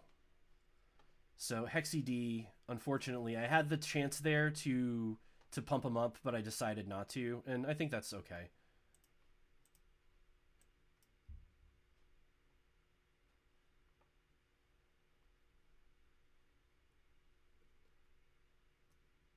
Whoops. Looks like I accidentally F6 there, which I didn't want to do. Okay, so we're going to put Abundant Growth over here. It might have been correct there to Snapcaster Swords. I'm like playing around Days, even though they're F6'd, which is silly. Wouldn't have mattered. Chain Lightning is sorcery anyway. It is a sorcery, however, my Hex Drinker would have been a 4/4 at the time if I had leveled it up. So, who knows? All right, let's get snappy now.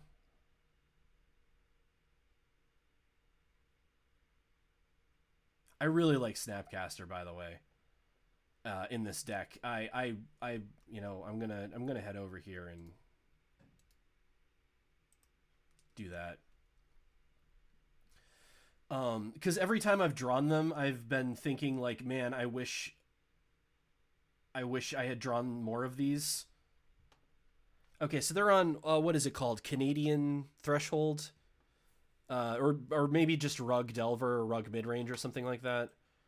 In any case, we want Runafouls. We want our Pyros Blast, and Rebs.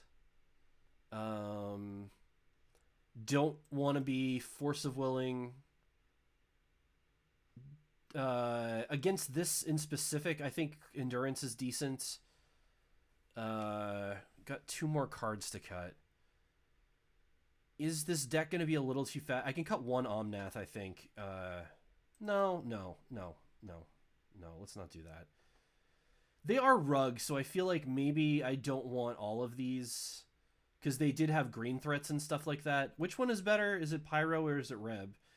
Choose one. Choose one. Counter target blue spell. Destroy target permanent. Counter target permanent if it's blue. Okay, so Pyroblast is the more powerful one.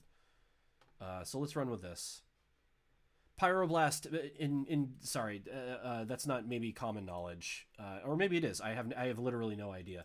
The reason why that one's better is because you can play it even if the permanent is not blue. If like you need one more card for an Uro or something like that, you can just fire it off on whatever, like their island or something, and it won't do anything, but it'll go to the graveyard. So that is, I should probably be running one extra one of those. My split should be different because that one is the better card. Okay.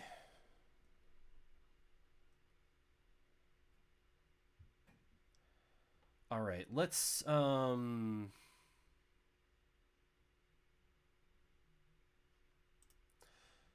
actually not.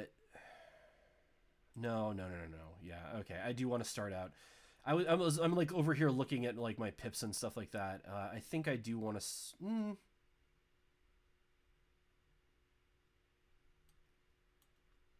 Yeah, I think I do want to start out with Abundant Growth.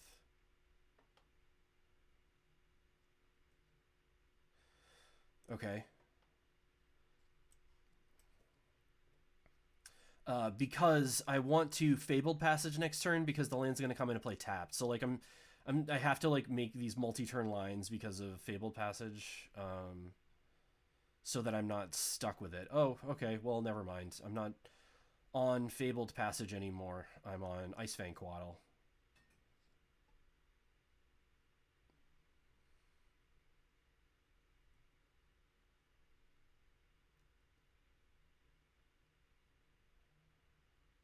Yep.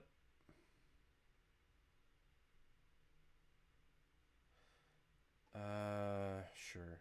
Actually, now that I think about it, let's just do this on their turn. Let's brainstorm and do this.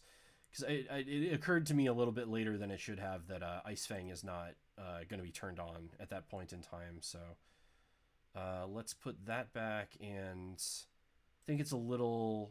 Yeah, let's not do Clothis right now. I need to find removal spells first, and then Clothis can be a card. Is this a forest? Yes, okay.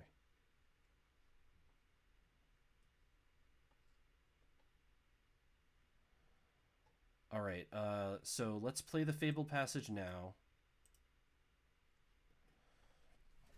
That is going to come into play tapped, obviously, so I'm hopeful that... So I'm going to play the Icefang on my 2 open mana. I'll fetch in response, just so that it's open. And so I don't forget, and so I don't draw a basic, because you really don't want to be drawing them with this deck, it seems. You want to be fetching for them. Alright, so there's that. And here's this. Running into Daze, obviously. Pyroblast can work too. Interesting. So they do have a Pyroblast. No, I'm fine. Pyroblast is interesting. So I'm going to take 3 here, which isn't the best, but... Oh, okay, never mind. They just had a Lightning Bolt. Okay. So we're running a little low on life, obviously. But that being said, I do have an Endurance. And I'm going to be able to play it around Daze, which is nice. So we'll see. Ideally, what I would like to happen here is for them to like attack. I get the one... Well, we'll see if this even works, right? Ideally, what I would like to do is to cast Omnath next turn with a fetch land in play or in my hand, so that I can get the life off of it immediately.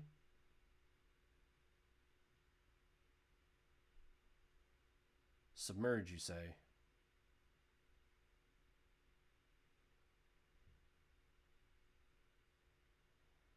Yeah, that's game. I can't come back from that. Dimitri QED. All right, so Submerge, huh? Uh, Submerge is a problem. Submerge is a problem. I think I was maybe foolish. I should be running these. I think maybe Omnath is a little slow for this deck, but it does gain me a lot of life is the thing. But if they're running Submerge...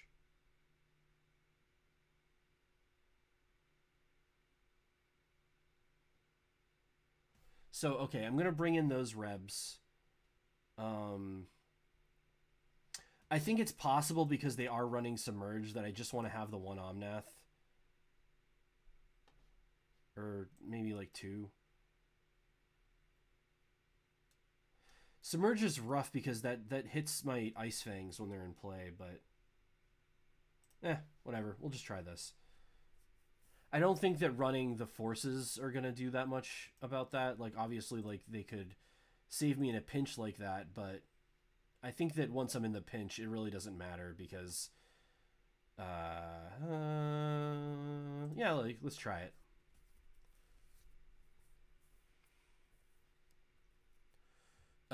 So what I'm going to do is Green Sun for the Dryad Arbor. In the hopes that we can get Omnath out a little sooner. Just trying different stuff. I mean, the reason why I'm running Omnath is specifically against decks like this. Whoops. Did I just F6 through my turn? Alright. My bad, my bad.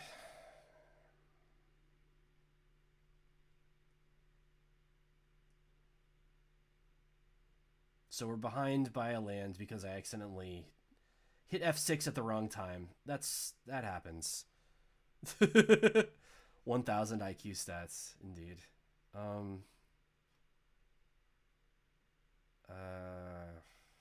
Okay.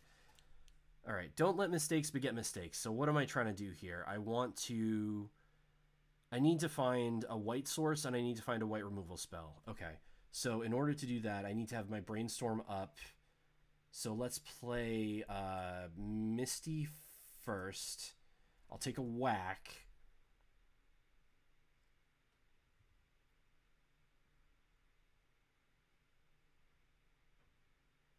And then I'll be able to do the full power Brainstorm.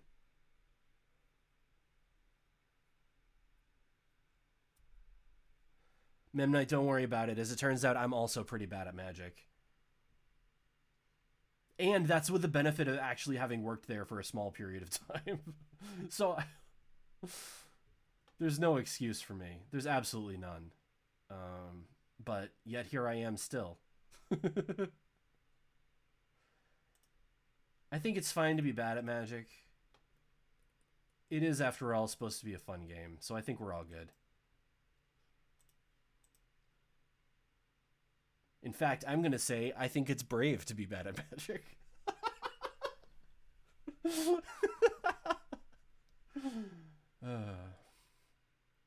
And I'm so brave. And you are too. We're so brave. Being out here and being bad at Magic. Okay, sure.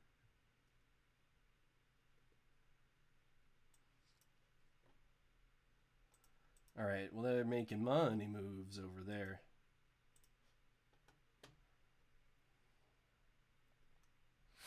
Okay, so what am I looking for here? On my turn, I could play Prismatic Vista. I could get my second blue source. And I could Snapcaster Brainstorm. Taking 6 here.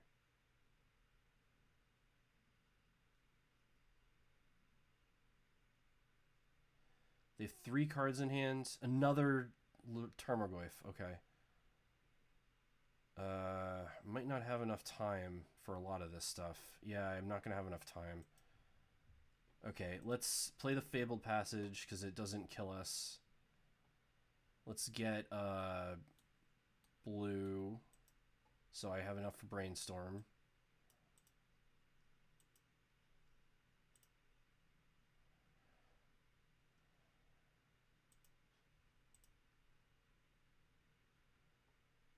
Okay, okay, okay.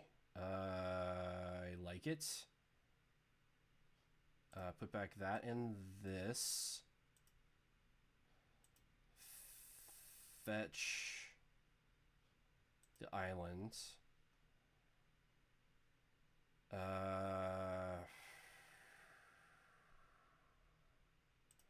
think I have to do this.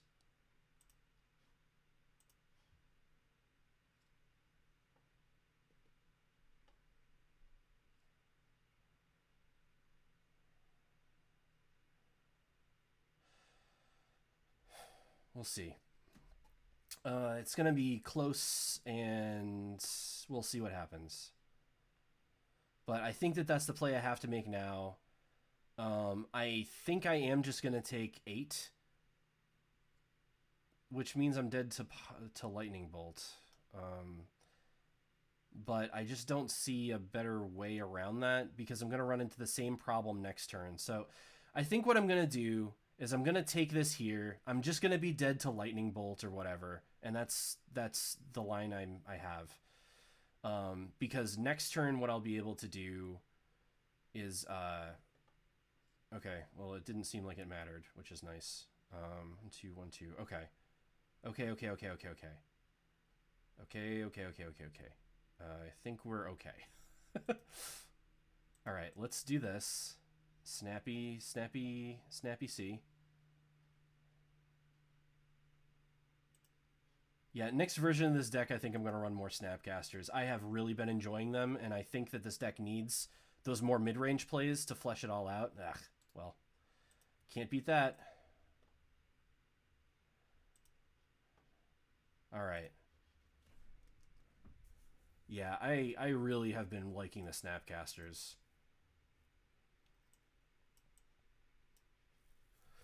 So, all right, now what are we up to? We're 5 over here, and we're 4 over here. Okay, so we're +9 on the list. Snapcaster is just a solid card in so many situations. I agree. Like, I think that maybe I should be leaning, like I said, I think that I should be leaning more into them in this deck list. I'm not sure that I've been liking the basic strategy, to be perfectly honest. I like the Fabled Passages, and I think I'm going to be running them, but I am missing at times the ability to fetch the mana that I need. Excuse me. So I think I might go back to the other builds afterwards, but you know, we'll figure it out. I am going to retain a copy of this list though with the basics only because I'm not convinced that it's not the way to go either. So we'll just have a forked path. Do I want to? Yeah, it's fine. I got lands and spells, right? I got lands and spells, and I don't know what they're on, so.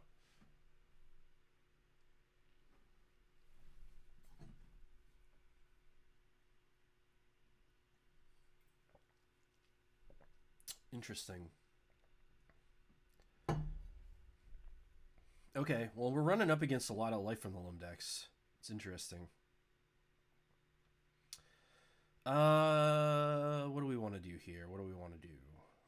Let's start out on this, actually. I know that I have a bunch of slow lands in hand, but that's okay. Okay. So we got an Ice Fang. That'll block a, what's it called?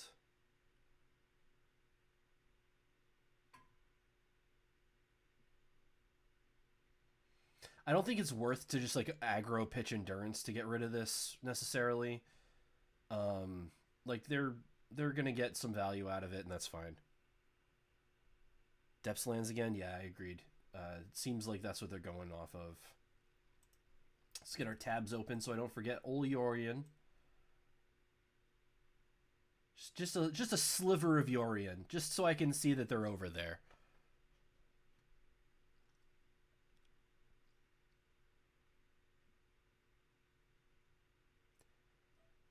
Because my object permanence is not what it used to be. Alright, so they're getting back 3. At this point, I think taking them off 3 cards would be cool, but no. I'm just going to let them do that. Like, I don't think that that's the place to try to fight. Okay, cool. So what I can do now is brainstorm. Put back planes and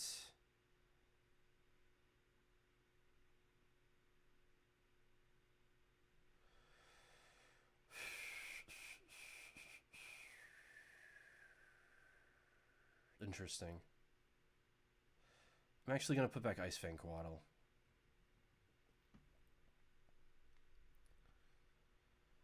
Because I don't think that that's the vector along which I want to run. I'm going to Endurance on turn 3. That's why I played out the Terramorphic Expanse.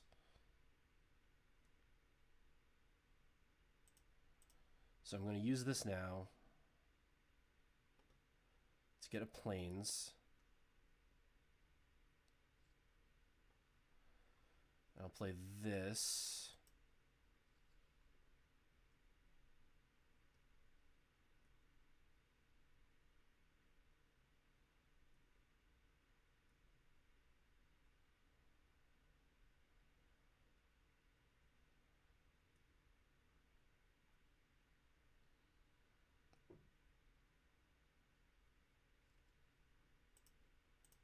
Swords there, fella.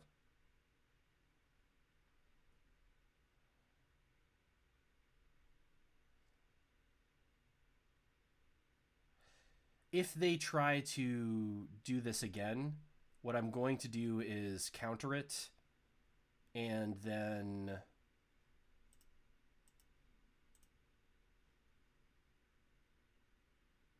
think I use the Omnath here because I want to save Snappy.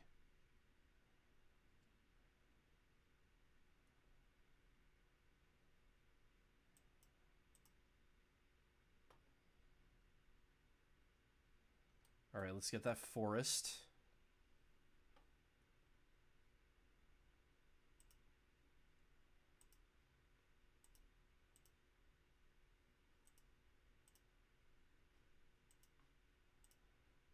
Let's just use this and get another forest.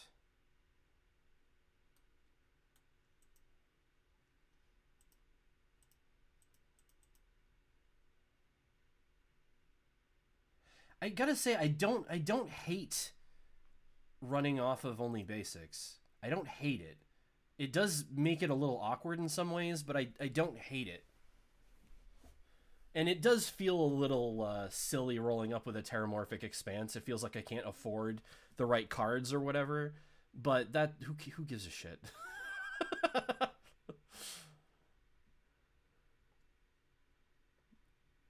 You know what I like? Making their wasteland look foolish.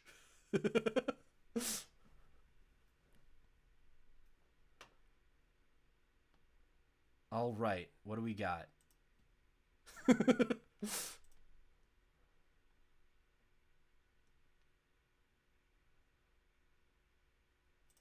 All right, let's get in there. Is it time to... Can they depths yet? No, they can't.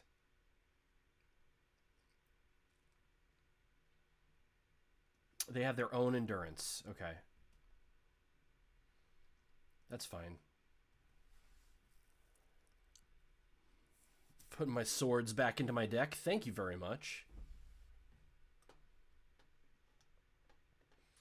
I think what I'm going to do is get the Yorion into my hand here. Nice wasteland for a clown to play at the circus. Indeed. Indeed.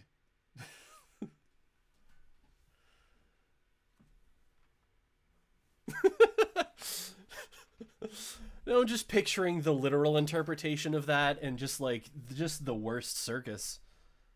What was it? The Parade of Fools or whatever. There was like a level in one of the Egavania games where it was both a wasteland and a circus, and you fight whatever Legion at the end. Not Grand Falloon, as I wish they would have kept, but Legion. Yes, I will pay 1 mana for you. All right.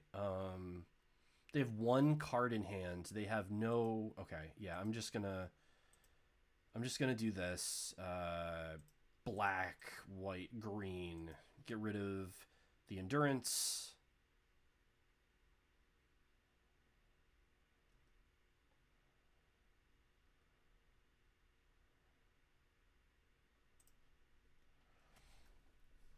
I have Force of Will. I don't want to use it because Snapcaster can get back that prismatic ending.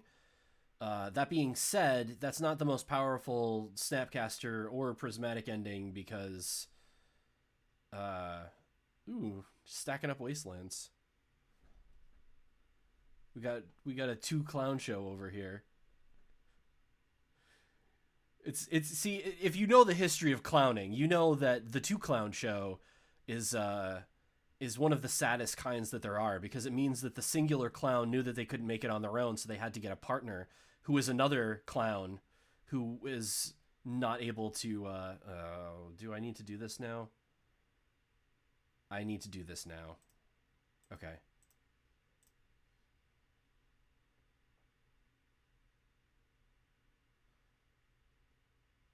Need to do that. Because Snapcaster, I can't snap prismatic ending. I'll pay 1 to prevent my 3 power creature from dying. Okay, well now I have a swords anyway, so it doesn't matter. I'm trying to think if it makes more sense to commit another endurance to the board, or if it makes more sense to save up, to get 1 more mana so that I can play Yorion and draw a card and have that going. They have a Karakas in play, so the Yorion thing doesn't really make a ton of sense.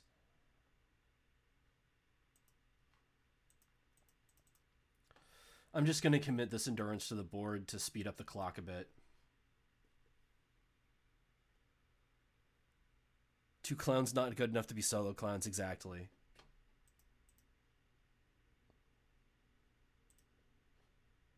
That's where the whole sad clown trope came from. It's because those were the clowns that were not good enough at clowning to be... let's do that instead. I don't know. Okay, so that's what we're doing. Beginning of combat, okay. It is possible for them to just make a ton of copies of their Tabernacle, which would suck. 2, 3, 1, 2, 3. But I can actually pay for it even if they do. So I guess it's not that big of a deal. Now I won't be able to pay for it. All right, let's get our blue source.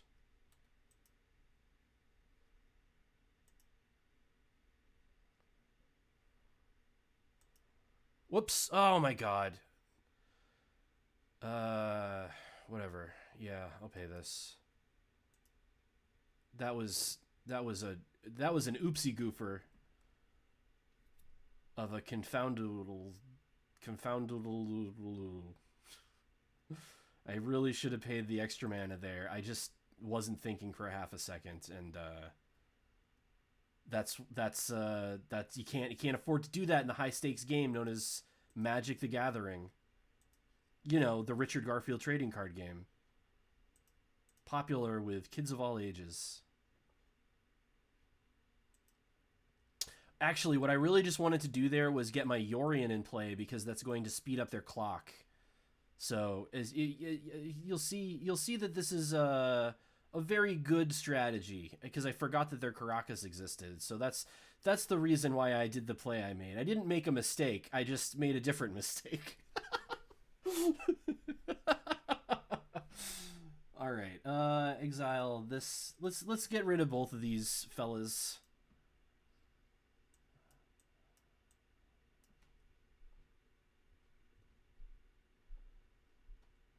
All right, let's put this on this. And I'm actually going to shuffle in my own library. Oh, hey! I got a Hex Drinker. So look, my strategy has not only paid off, but it's also very good and smart, as it turns out. Because I drew this card, like, significantly faster than I would have otherwise.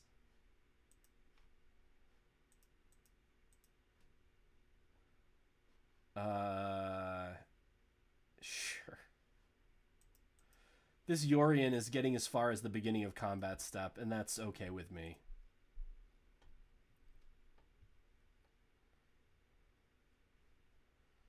Alright. 1... a 2... a 3... Yelling Snake is active. I repeat, Yelling Snake has begun to yell.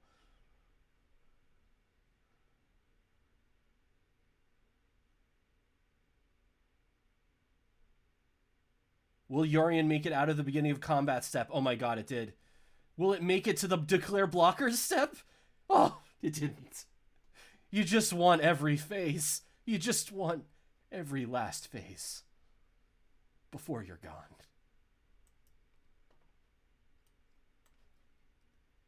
All right, so this game is working out perfectly, and I am executing a high-level play, is basically what I'm saying. I'm being rewarded for my good play. Yes!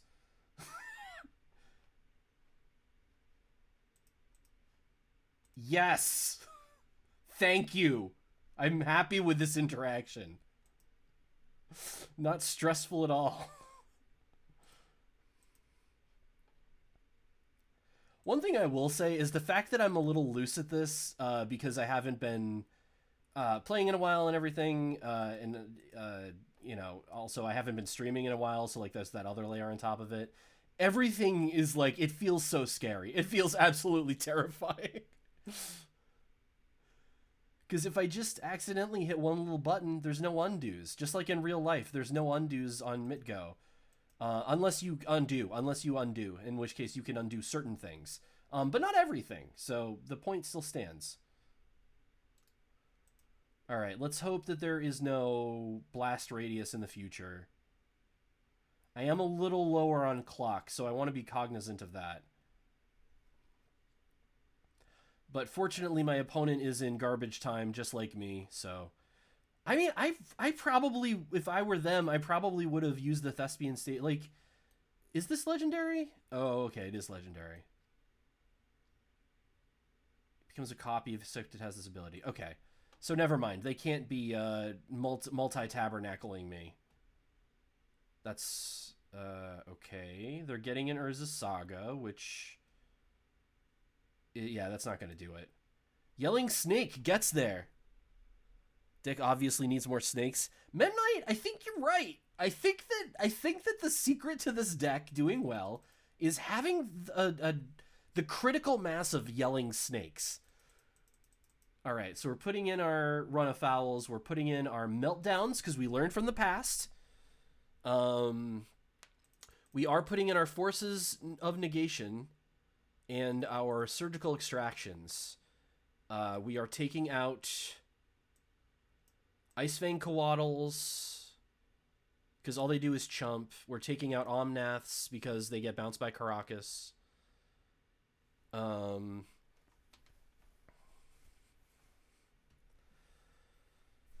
else are we taking out?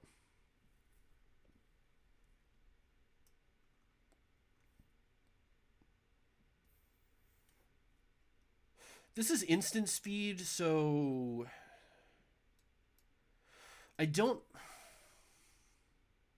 want to take out prismatic endings because that gets rid of a lot of stuff, including their explorations, which can really put the brakes on them early, which could buy me enough time. So I don't think that's where I want to be cutting from. Endurance, do I care about you? Yes, because they are on Life from the Loam, and you can shuffle away their life from the Loam. So I want to run those.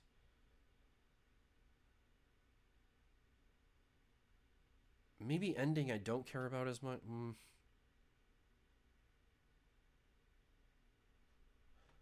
What if I go boop and then beep bop and then I run this? Let's try this. Who cares? Let's try this.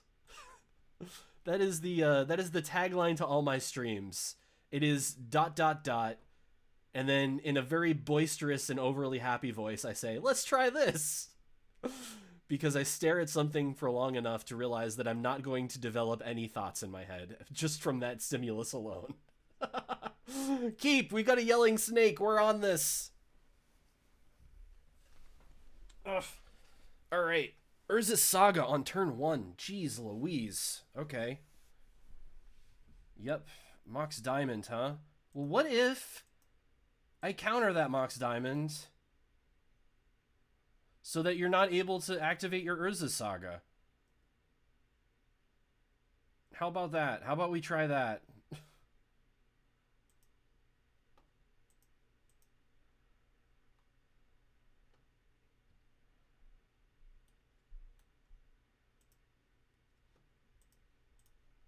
Also, how about we get Yelling Snake into play?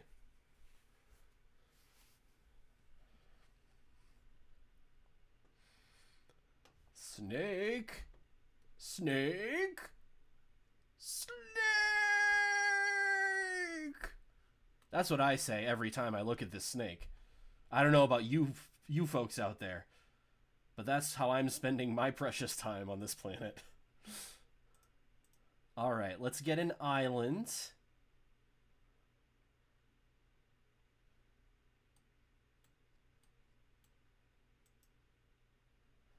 Let's ponder, because I'm starting to get a little freaked out about the lands.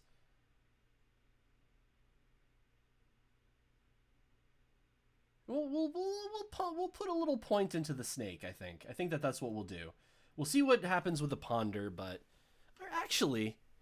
Huh. Does it make more sense to just get Dryad Arbor?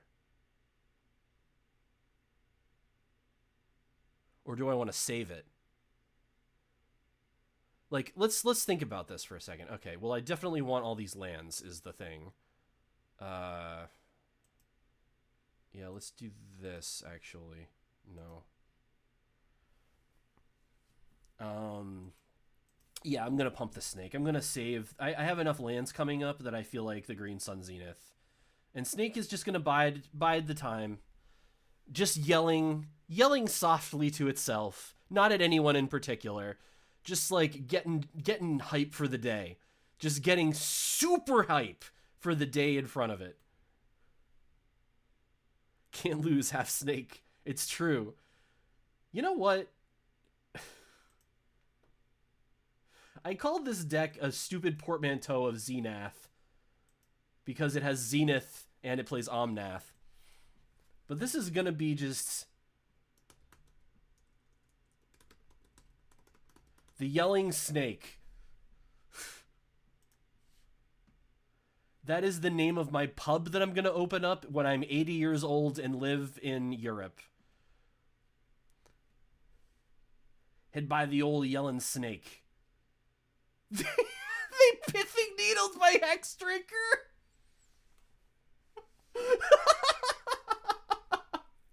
Snake was too good. Snake is so good that they had to pithing needle it. All right, I mean, sure. I can't activate it anymore, so Snake's gonna have to sit and be patient.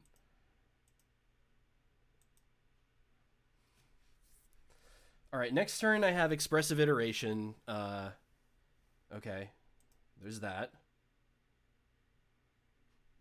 Let's end step fetch the mountain is what I want. Mountain.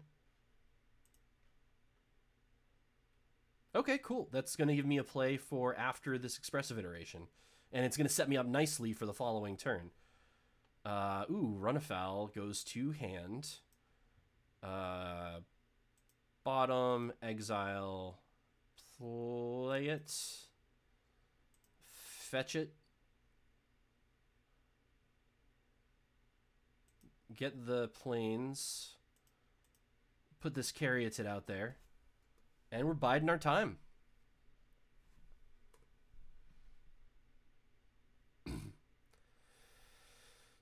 So I don't want to get new combat. Okay. So I think what I'm going to get okay. Let me think about this for a couple of seconds here. Obviously getting Prime Time would be good. Getting Clothis I think would be good too. Might be better, in fact. 1, 2, 3, 4, 5, 6, 7. Yeah, let's assume we're gonna get Prime Time. So let's take a slightly longer line. Let's put that in play. Let's put Yorion in hand. 1, 2, 3, 4, 5, 6, 7. And then next turn we will GSZ for Prime Time. At the very least, that'll turn on the Fields of the Dead. They have a Fields of the Dead too. Okay. Alright, well, I'm going to need all my lands, so I don't want to play Prismatic Vista just yet. So let's do that. Let's do this. Done. 2, 3, 4, 5. I have 5 lands. So I need to get Prismatic Vista and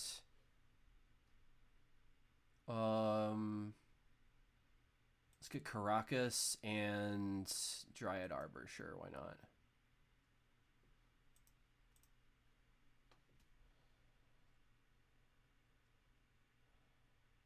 All right, we in there.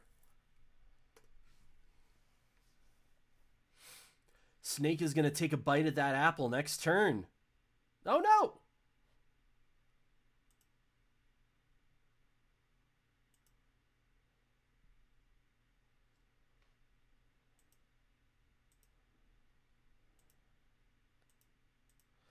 Okay, well, let's pay for everybody because, I mean, I'm going to maintain the board since I have it, you know? Yep.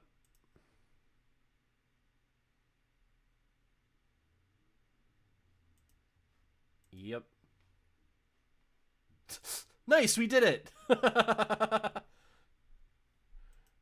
All right. Able to pay the iron price for the temple, and they realized that they were defeated. So we were able to get there. Woo, indeed. Woo says the Memnite, woo says the Mark, woo says the Snake, who is hiding in the dark. All right. So the Yelling Snake. I don't hate this. I don't hate I thought that the basics were going to be harder than they have been to maintain. That being said, I mean, like, let's think about this. Let's think about what we can do here to make this a little bit better. So I do like having a third Snapcaster. I would like to have a fourth, honestly. Maybe the Omnaths. Like, maybe I just want to cut down on the Omnaths. Maybe they're not quite as good as I have made myself think that they are. I do like them because they draw a card when they come into play, and they're a 4/4. So, like, they need to get answered right away, or else they just gain you incredible advantage. And because they're getting killed so frequently, I think that having multiple copies of them is fine. Also because they pitch cast to all of your pitch cast cards. So I don't know. I think I can tell already that I am not going to have the brain power necessary to think about this after we're done here, but you know, over the next couple of days I'll think about it and I'll try to get something ready for I'll probably stream again like next Friday, Saturday, Sunday, somewhere around there.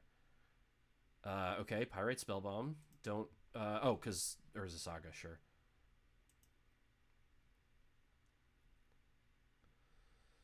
All right. What do I want to do here? Let's play Vista, and let's try to slow this down a little bit. Plains.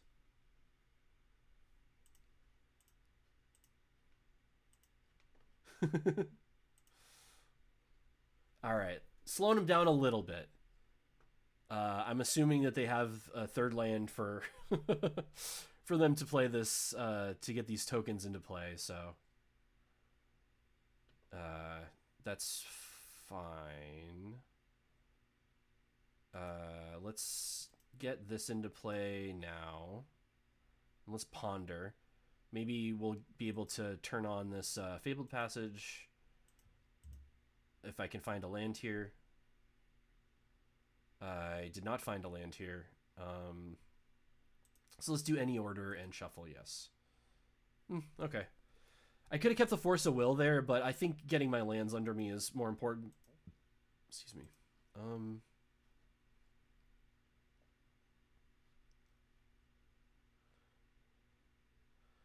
Let's sword this while it's still a little baby boy. Save them from gaining the extra life. And they get a Mox Diamond. They're playing a second Yavimaya. By the way, the cool thing is, like, I really enjoy that I'm going to be able to use this Yavimaya to my advantage. Like, I don't have to fetch green sources at all. And this Fabled Passage that I'm about to play is going to be active as I play it, which is neat. But first, let's get rid of this construct. And let's ponder. Okay, there's a land. Let's boop, boop, and then boop. No. All right, and then let us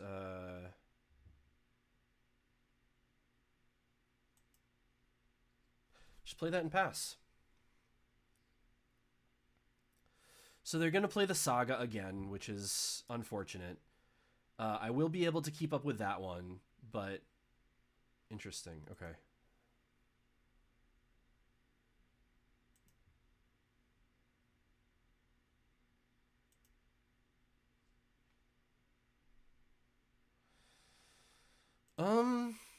You know what I actually think I want to do? I think I messed this up maybe a little bit, but it's not in a way that's not salvageable. I think I want to get that Life from the Loam out of their graveyard. Is that what I want to do?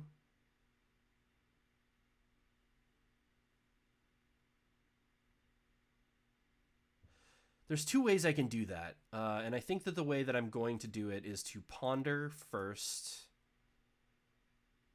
and draw that Endurance that I know is my next card. Yep. Boop, boop, boop. No. And then I'm going to just cast it now without fetching.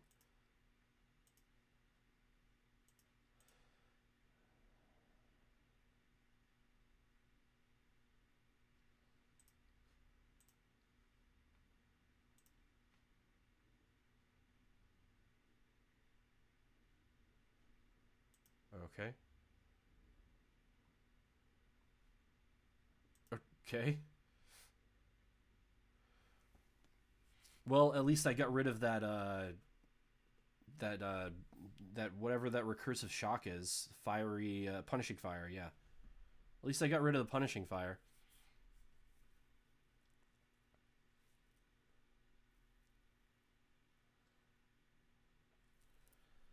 All right. So I have prismatic endings for their tokens that they're going to get. So what do I want to get here? I think what I'm going to do is just get Klothys out.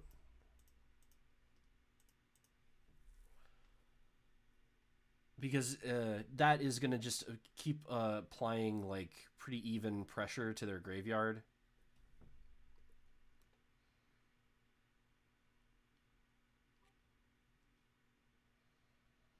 So when they make one, it's going to be a 2/2. When they make one next turn, it's going to be... I'll just stay.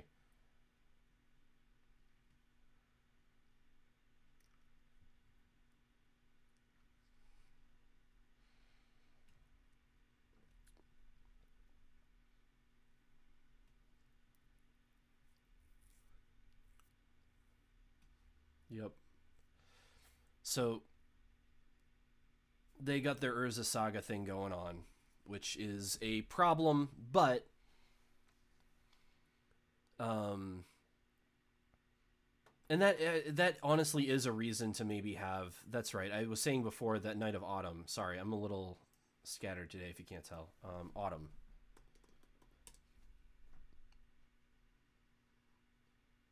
Just put one of those in the sideboard. Because I do feel like having a way to tutor up to kill sagas is probably going to be really good. Well, we got rid of the Life from the Loam, so that's one part of this puzzle that we're not going to have to deal with. Let's go ahead and Snappy C. To get Prismatic Ending for this construct boy.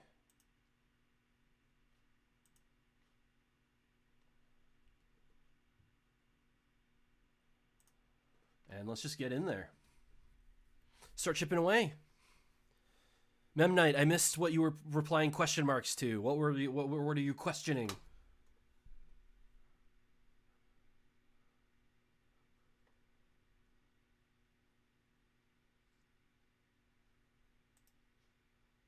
Let's eat a ponder. That's fine.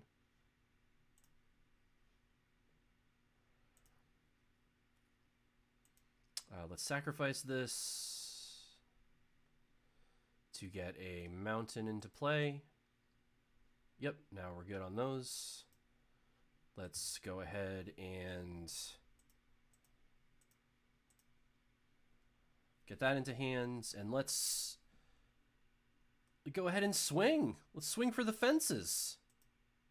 Let's get those fences. But Nani. Yeah, I got your sword. You think I would just attack into it? No, that's foolishness.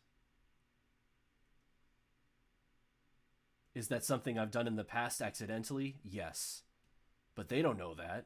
They don't know that that's who they're dealing with here. Opponents plays in response to endurance.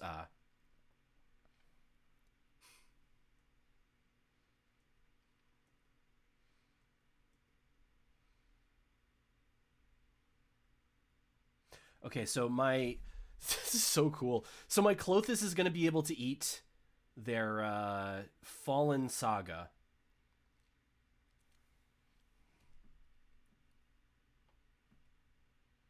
They do have a Dark Depths in play, which is a little scary. Not gonna lie. Ooh, okay. That's maybe a turn away or a turn or two away.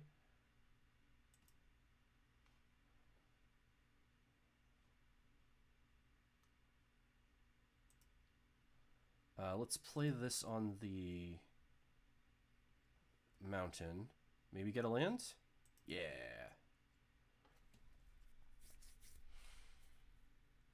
Okay, so 1, 2, 3, 4, 5. I will have enough to do it next turn. So, what are we dealing with here? They're going to get a construct of their own or make a big boy. So, given that, I think what I want to do is to just... and I'm actually not going to fetch with this because it's a different name for prime time. So let's just cast this right now. Because I'm not going to attack.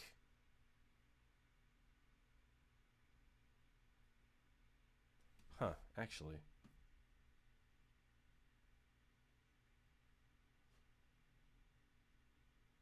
Is this what I want to do? I'm just thinking, like, if I had more mana in play, then I could use the snap. And no, I need to just do this. That's fine. I think that this is okay. I'm going to blink the Abundant Growth.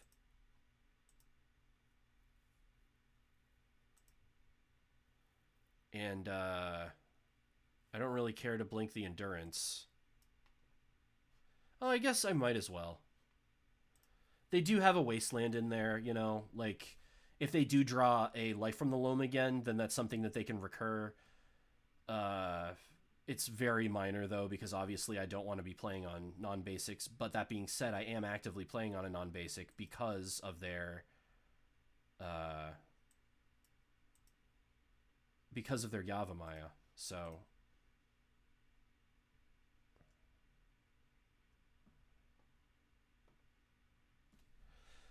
Endurance will stand in front of the big boy. Oh, no, there is no big boy. Okay.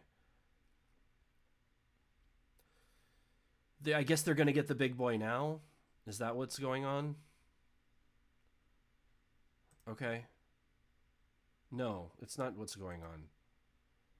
They do not care to make a big boy, it would seem. Okay, that's fine with me. Sure.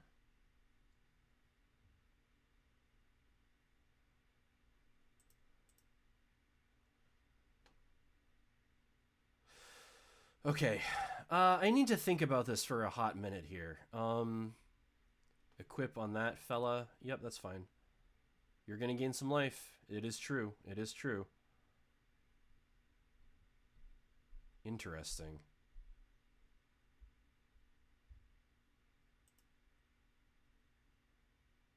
I mean... Actually, I'll just put him over there. I'll take the 6. I mean, this is one fewer thing I'm going to have to murder, so that's good. And, like, they're not going to be able to... They're not going to be able to... Yeah, sure. They're not going to be able to get Dark Depths going on their turn, or on my turn, so I'm not just dead. So I will do this, because I have time. If I didn't have time, I would not be doing this. But because I do have time, I'm doing this. And we're going for prime time. Ugh, hold down my key that makes mana tapping easier.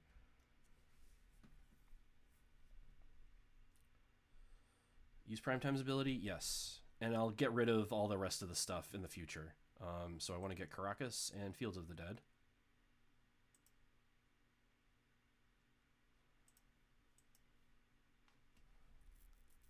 Getting some zombos. And cracking back for 7, 8, 9. Welcome to ZomboCom.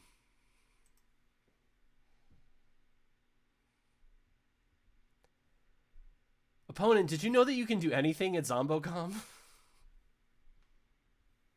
Can I show you? Can I show you how anything can happen at ZomboCom? Please don't wasteland my Field of the Dead.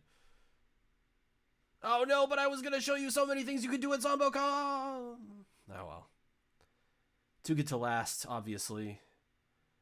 But, that being said, I have an instant speed answer to big ol' beefy boy now, so...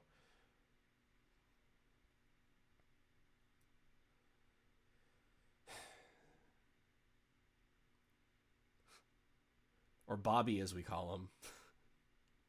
The old B-O-B-B-Y.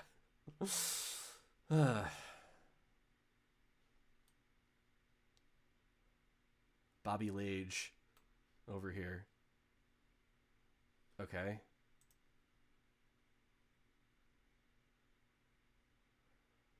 I don't know what line they're working towards here. Like, it seems like they're just doing a bunch of things. And is, like, again, I don't... Okay, so they are getting the Tabernacle.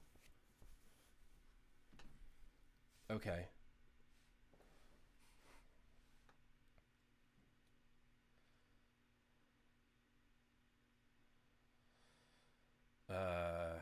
So that's fine.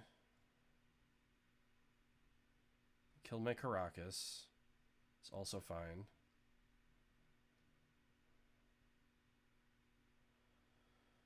They equipped their token. Okay.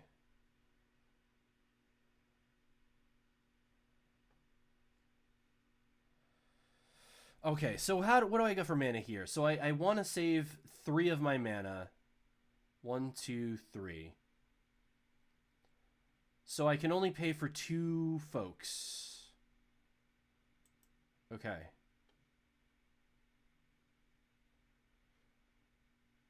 Or, well, hold on. Let me just double check. Are they able to Dark Depths?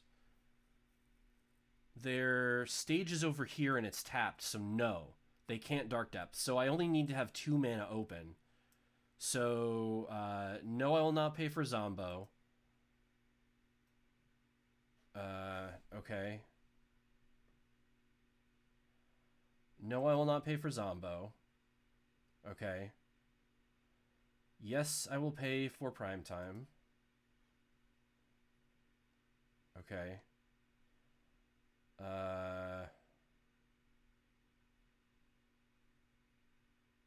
You know what? I think I want to be safe. Well, is there a reason for me to be safe?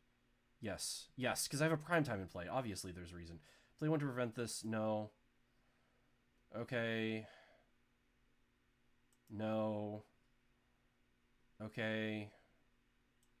Yes. I will remove the Punishing Fire. I will fetch...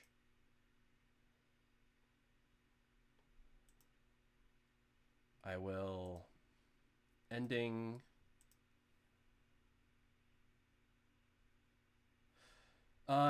It's, I believe that a Tabernacle destroys, or is it Sacrifice? Destroy unless you pay 1. Oh, okay, you're right. I didn't have to pay for Klothys.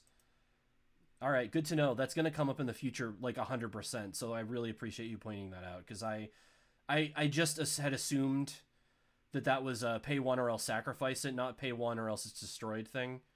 So I wouldn't just not have caught that for a long time. So thanks. All right, let's get in there. Yes, I want to use Primetime's ability. What are we getting? We are getting another forest and another island.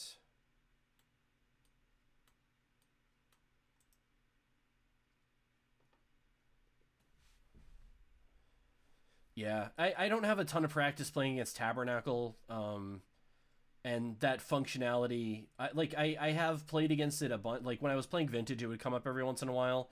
But just the difference there just never mattered, so it just didn't come up. Because they were functionally the same sort of things. Okay. That's fine.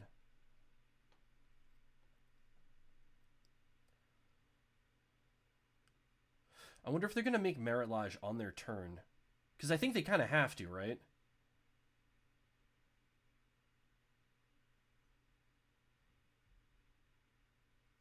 No, I guess they don't. They have Mazavith.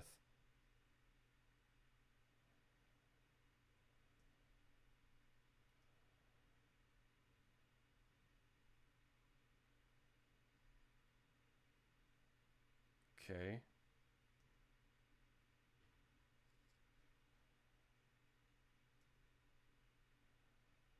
Alright, I will pay the 1 with this.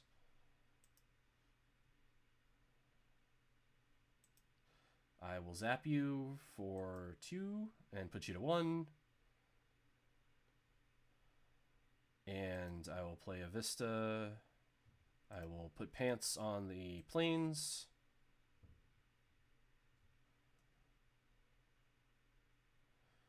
Okay, Force of Will. That seems like it could be good in the future, but I'm not going to sit on that right now. I will do that.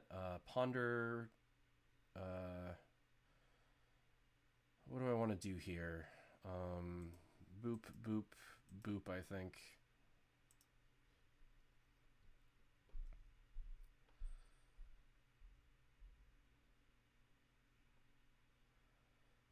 They can just attack me, and I think I want that endurance. Do I want that endurance? No, I don't.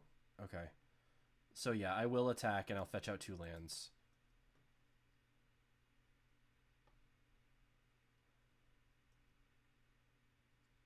And they're, of course, going to maze it, but I still get my lands.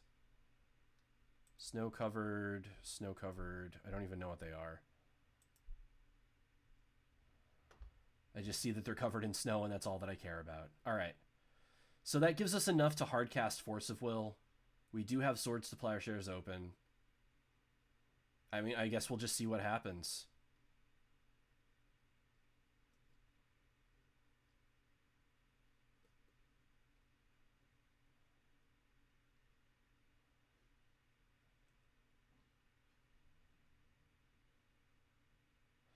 Okay, so they are going to do this now, which is interesting.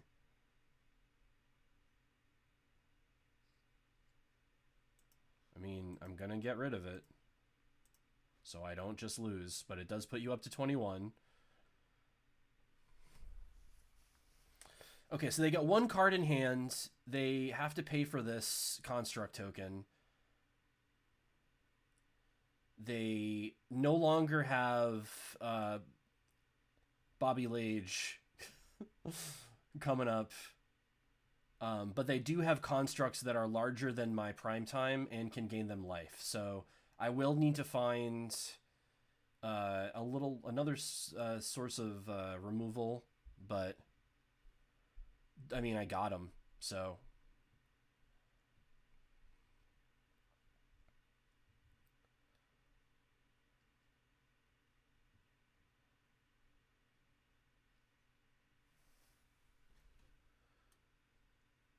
They have a Punishing Fire and Caracas under there. Okay.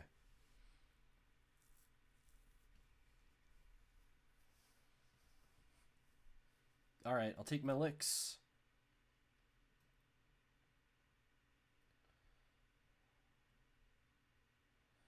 And their Caracas is gone, which is interesting.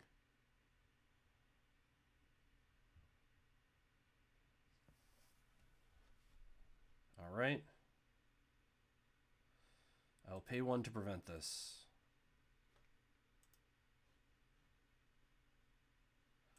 I cannot depend on getting that Punishing Fire because they can make me gain life in response, so I will just get their crop rotation, I guess.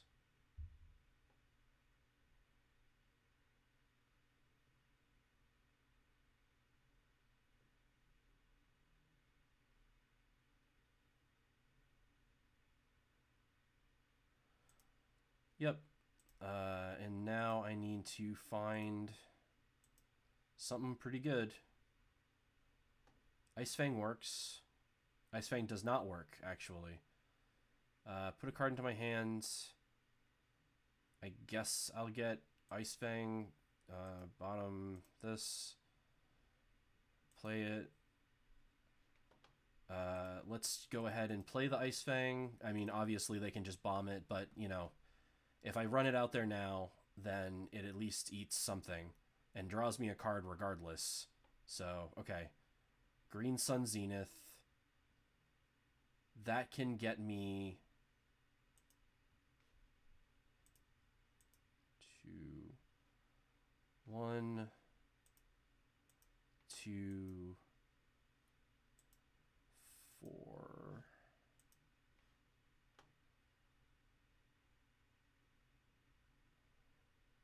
That can get me Omnath, which draws me a card.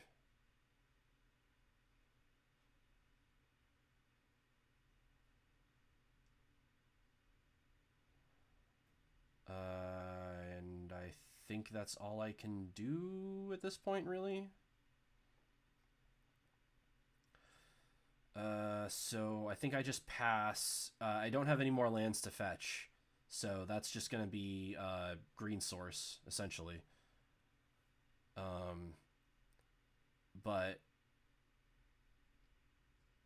yeah. Yep.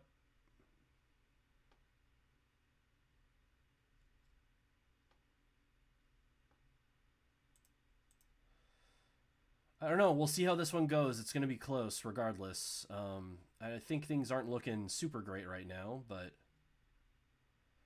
they might not know that I can't fetch, so they don't know that I'm actually at a slightly lower life than I'm actually at.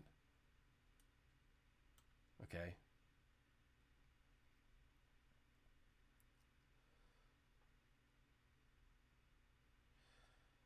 Okay. let's go ahead. I will take that 7. That's... no, I can't do that. Okay. So I'm going to have to block here and double block here.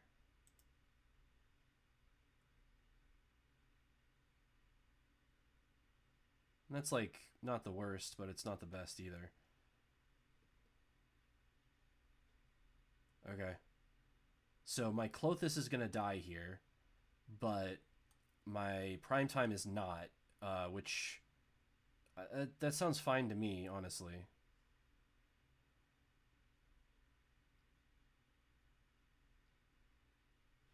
No. Well, okay, yes, I will let that happen. But...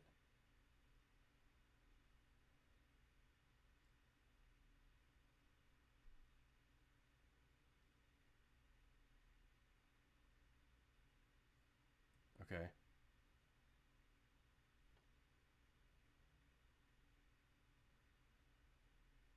Yeah.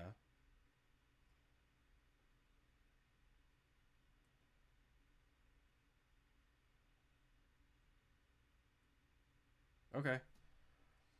Well, that's not the worst. I mean, they have that thing in there, but I can at least... they can only get it back once. And, I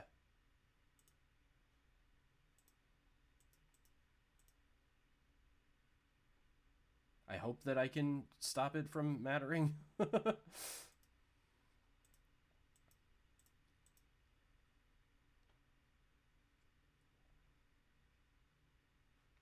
Okay.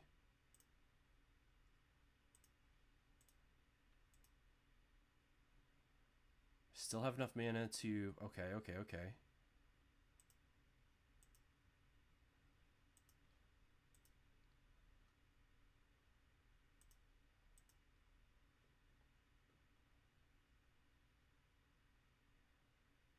I mean, I think we're clear for now. Obviously, they still have Punishing Fire, and that's going to be the next thing that we're going to have to figure out how to solve. But, I mean, for the time being, we're doing all right. Like, we've dealt with all their creatures. They have 0 cards in hand. They don't have Life from the Loam. They don't have a Saga in play. They have a Mazavith, and they have this Punishing Fire, and that's it. And they can't even, like, machine gun me with Punishing Fire. They can just kill my snakes, which, whatever, that's fine. My snakes are dead to their blast zone anyway. So, yes, I'm happy that this is happening. Lands are bugged out. Yeah, they were being a little weird that turn. Oh, the other thing is that I have to deal with this Valakut Exploration, unfortunately. Like, this letting them draw infinite cards. Pithing Needle, I don't know if I care about that. You're going to name the Yelling Snake?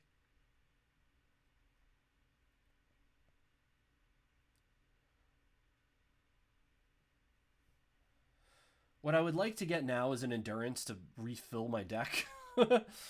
A Green Sun Zenith would be decent too. They don't have a Caracas. I would like to get a Snapcaster so that I could... Teferi Time Raveler! That is a great card that I do not have in this deck.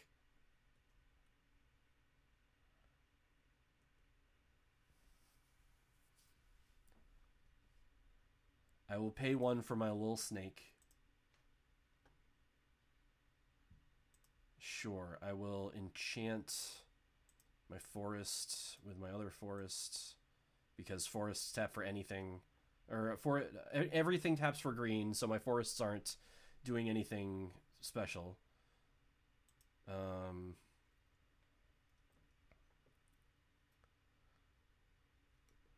mean, I guess I'll just pass.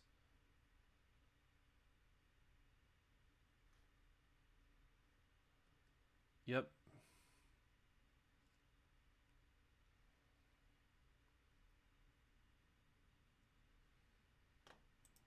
Let me just yield to this. This is taking forever. Crop rotation. Okay. Well, I gotta counter that, right?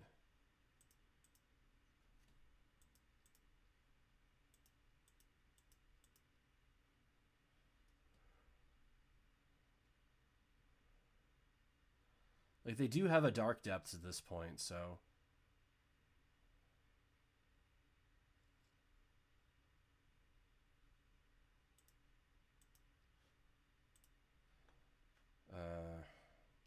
Green Sun. Okay. So what do I want to get here? Do I want to get an Omnath? I believe my Titan is dead, right? Yeah, it's in my graveyard. I could get Snake. Do I just want to get Snake?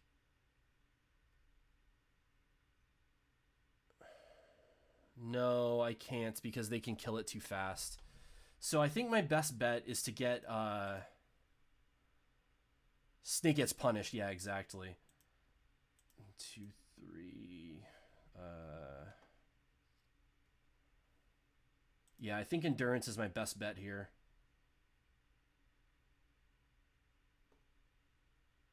Or I could get Uro. They don't have...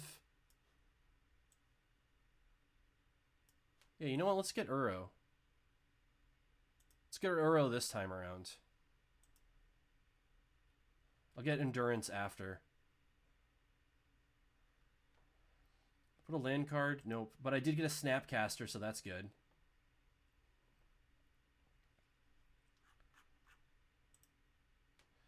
One, 3, 4. Let's exile 5 lands if we could. Prismatic, Misty, Fabled Passage, Heath,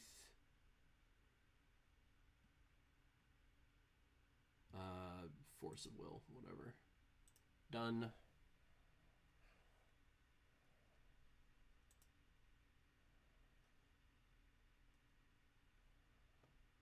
I am low on time, no, but I did get this thing, which is awesome.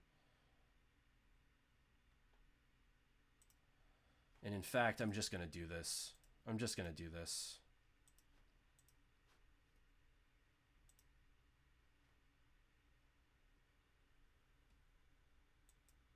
Get Endurance. Shuffle my stuff back in. And we're good.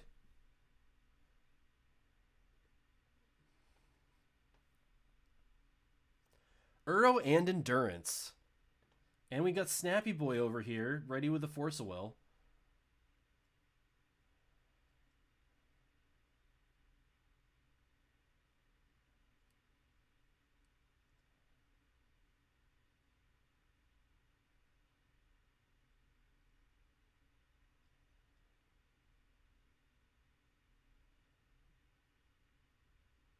This is funny. Okay. This is going to be good. This is going to be good. I'm happy about this.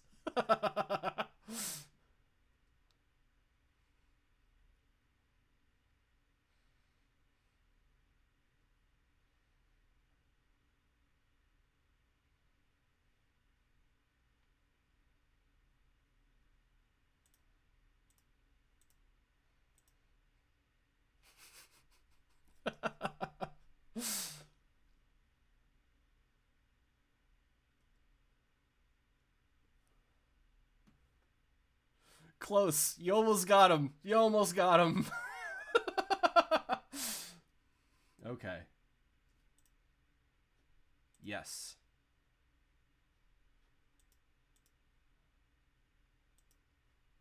Yes. I need to auto yield to these because I'm low on time.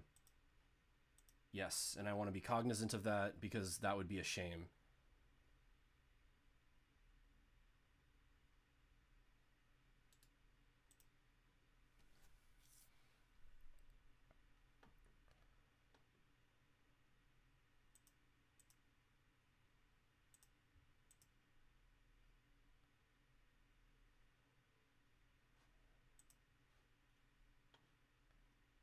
Yep, you are able to get it back, and you will be able to murder it in the future. It is true.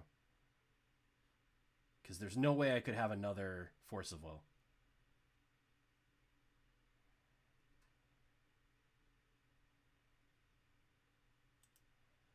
Alright, now let's find ourselves a way to get rid of that Punishing Fire or that Valakut, please.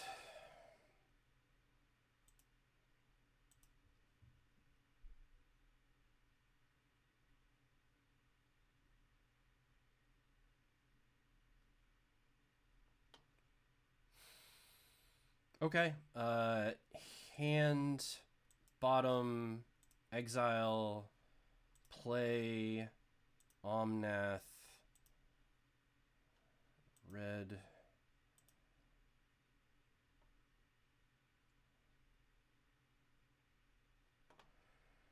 And let's just go again, because we got the card for oh, whoops. Never mind, don't have it. Don't have it.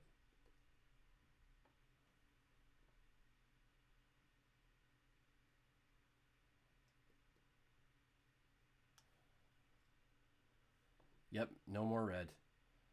But I will Force of Will this when they try this again.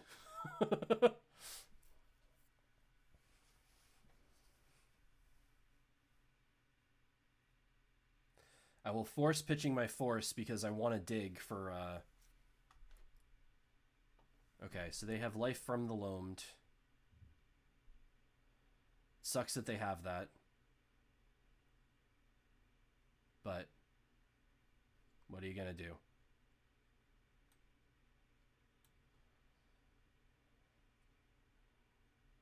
So I would really like to find an Endurance to get that stuff out of their graveyard, or a Klothys.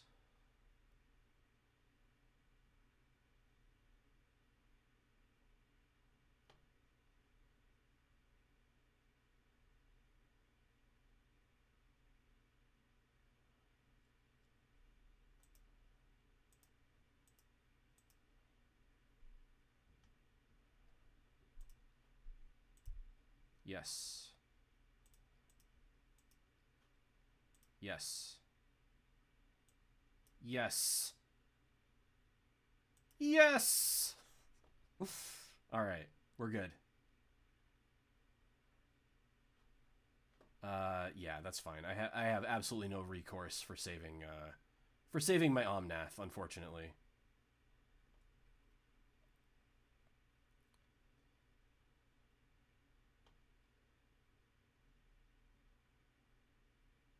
Yep.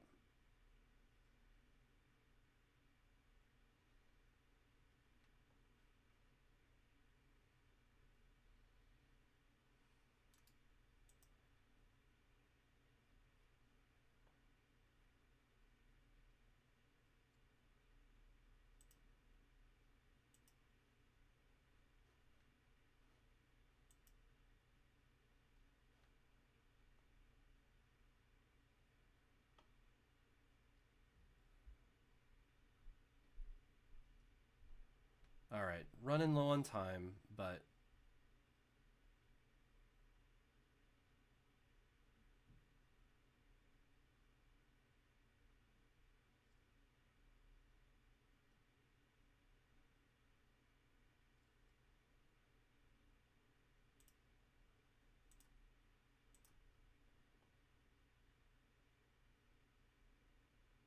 Huh. Alright. Put.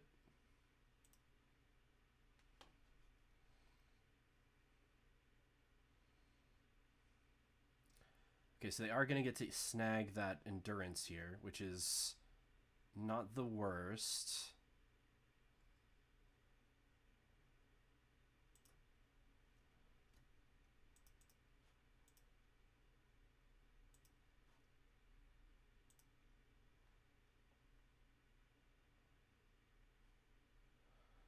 I will get my own Endurance and Endurance their graveyard.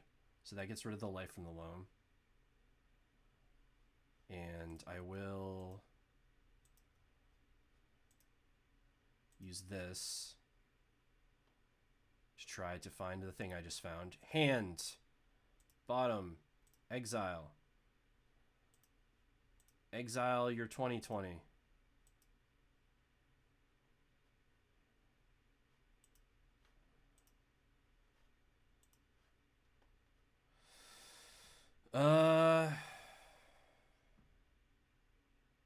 Can't do this turn. Gotta wait until next turn to do it.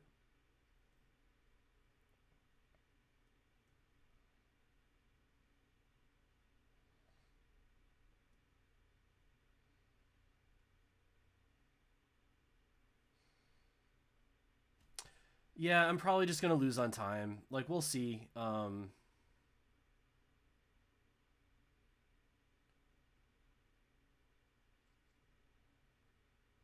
think that this snake gives me a chance, but we'll see.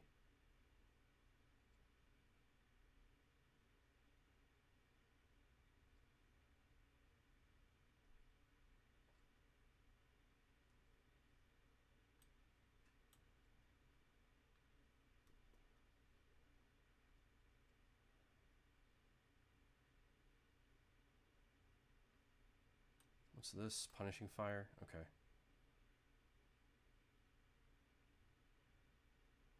That's fine. I don't mind them doing this now because it makes it more likely that my snake will be around, but we'll see.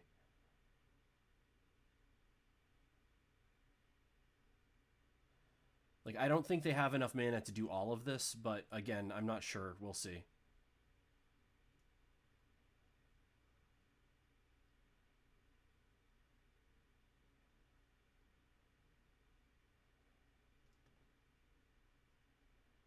Because I can bring the endurance back.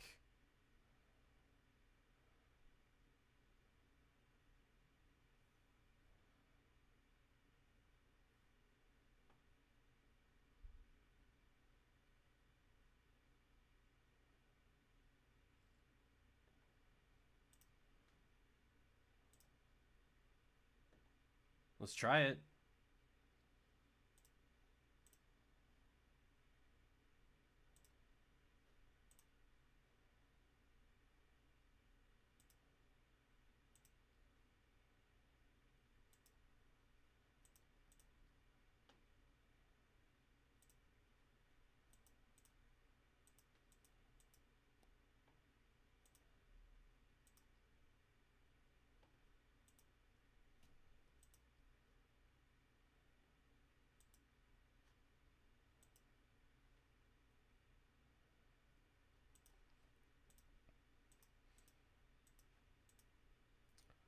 Red, white.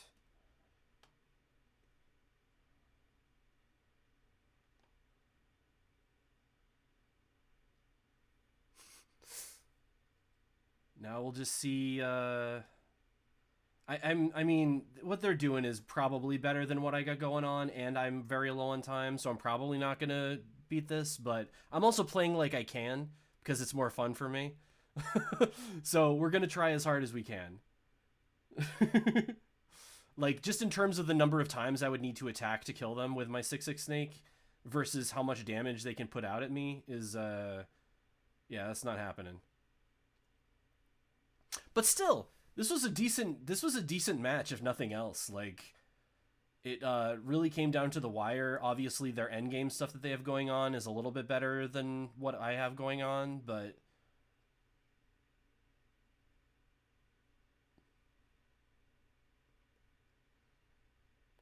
still not bad. Yeah, I gotta.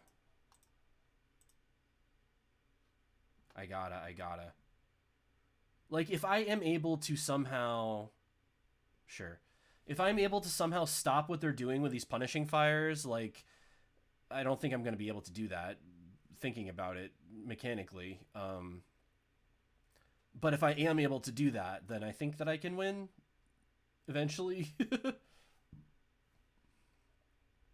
I don't know. It's tough. It depends on what they choose to prioritize stuff for, and yeah, they're gonna just be making a ton of tokens. Like, I wish I sideboarded in that meltdown. Right? I haven't seen a meltdown at all this game, which it would have been nice to have. I'll say that.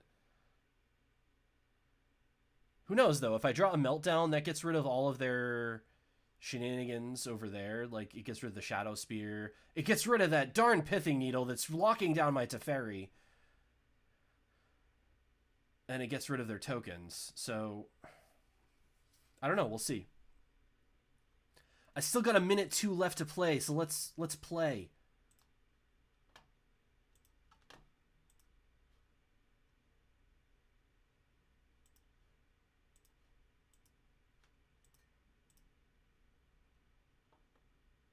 All right. Getting a draw from the Ice Fang. Green Sun. All right. Green Sun to Punishing Fire.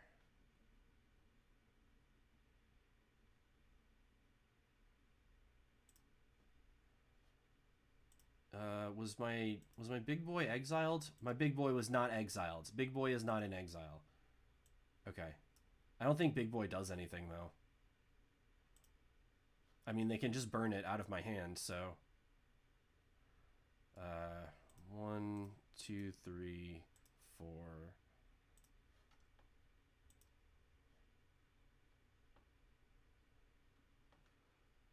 let's just get Clothis. I over-tapped for it, but...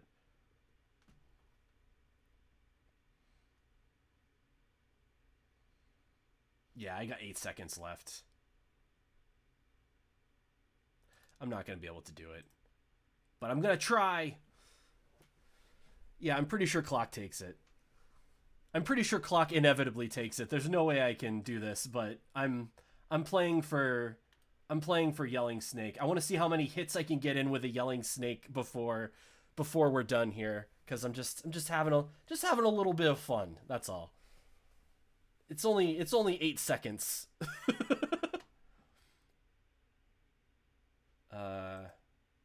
Oh, they got a Life from the Loam too.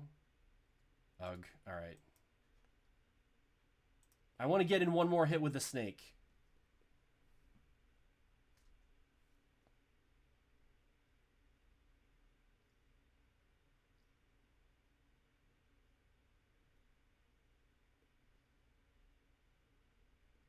I don't understand why it didn't take my F6. I said yes, that's fine.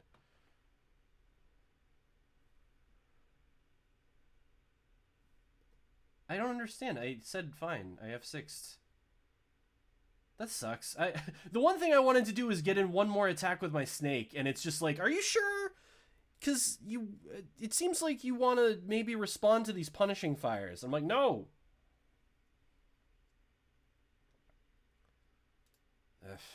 Well, let's see if we can. Let's see if we can.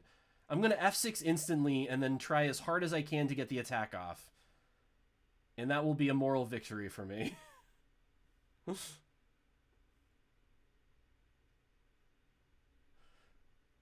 I don't think it's too much to ask to just want to get in one more attack with my Yelling Snake.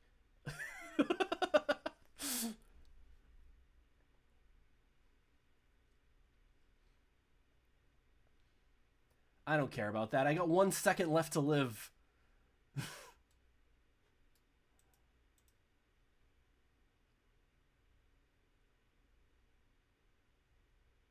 I don't have blockers, so I don't have to worry about that.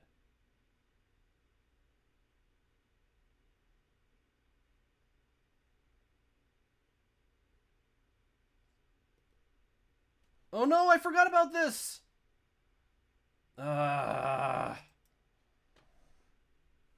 Oh well. Alright, we got one more match to play. So, it seems as though I just can't I can't compete late game with those types of decks. The things that they're doing at the end of the game are more powerful than the things that I'm doing. And I do have some answers in my sideboard for them. Like, I was playing with Surgical Extraction. I think I had sided those in. So I don't know. I guess I just didn't draw them. I mean, 80 cards, obviously, but... Also, my brain is, like, kind of melted a little bit after that last game, if you couldn't tell, from the fact that I decided it would be a moral victory if I attacked with my Yelling Snake. But I'm a... my brain is a little fried after that, so we'll see what happens. All right, we're gonna play a heads empty match and to round this one out. And remember for the future that I should probably just stick to streaming one league. Still, though, I think we got some valuable information. I think we got some very valuable information. Well, I hope that I hope it's worth it. I'll try to make it worth it. All right. Yeah, let's play this. Let's do a brainstorm, a powerful brainstorm. Because I don't really want this Caracas right now, and I don't really know what they're on. They're not on Yorion, so let's maybe put back this Swords to Plowshares for now. But I'm also not... No, I do need to fetch. So... Because I want this to be active.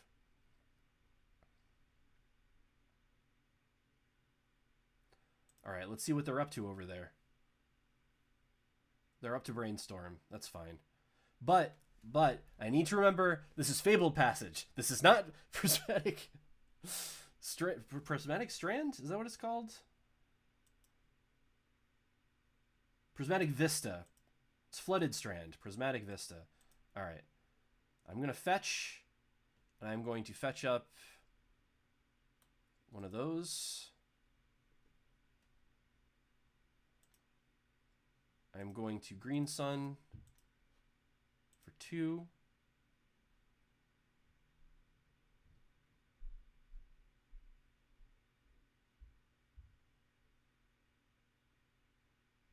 Yeah, that's fine. I'll take the 2 for 1. I didn't really need to be doing that anyway. I just didn't want to run out Snake on a turn that I couldn't grow it up to level 3. So I think I like that, actually. This gives me an opportunity to do that with Force of Will backup, which seems really good. Yep. Nope. Boop. Boop on the snoot. Man, oh, I've heard of this card from Pithing Needles. Pithing Needles everywhere are emblazoned with the name Teferi. Now I know what all the fuss is about.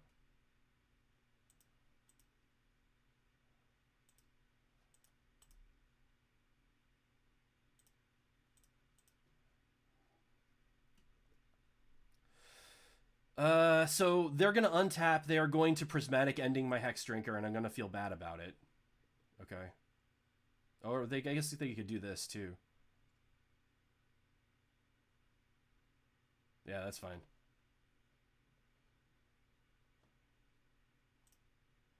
Alright.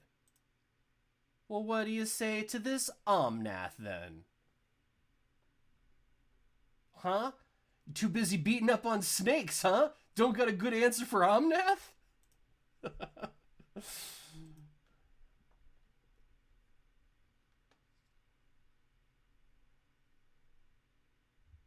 Yep, there you go. So we got Yorion coming into hand next. I can obviously deal with that. I can swords it if I want to. I'm not even sure if that's what I want to do. The fact that they didn't play anything else makes me think that I do want to do that.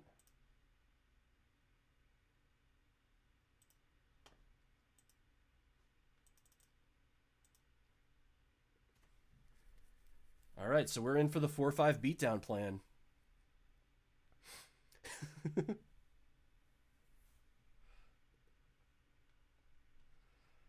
Alright.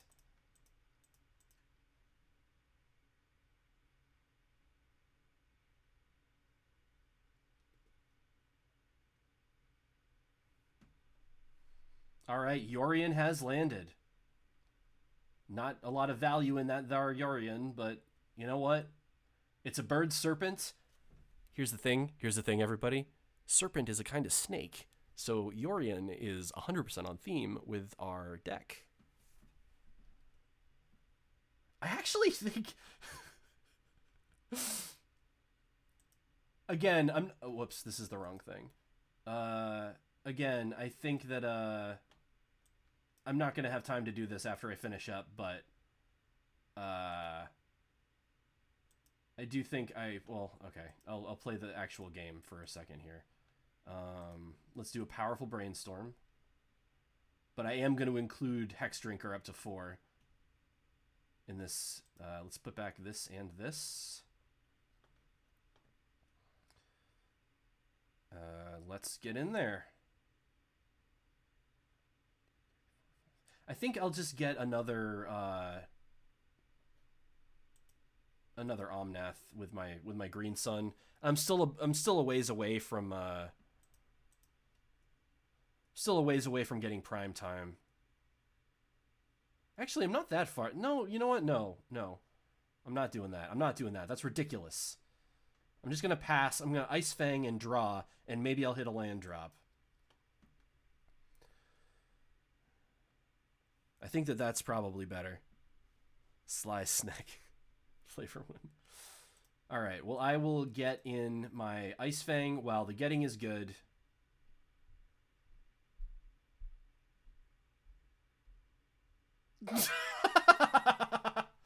All right. You've successfully stopped me from drawing with my Ice Fang Coatl. I concede defeat to you in that respect, noble opponents. NJ for you won.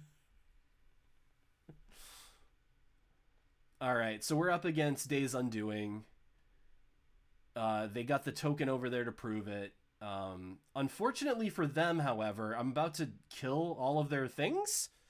So I don't really care about the things that they've done. They're going to have this token, and they're just going to have to stare at it. Well, I did get my land, so I can do that next turn. However, I don't want to just get my days all undid, so we're going to be doing this instead for right now. Primetime will show up next turn.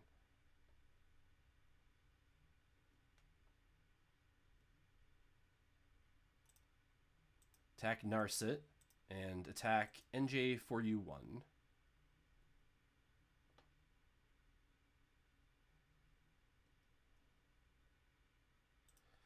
And before I forget, I'm just going to activate this Vista and get a Forest, because I am going to need 2 of those.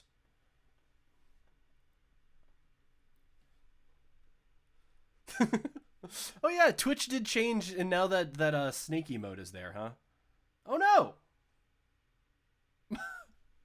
My green sun, no! Alright. Expressive iteration. Okay, sure. I'd like to brainstorm in response. Just gonna crack my Vista in response here.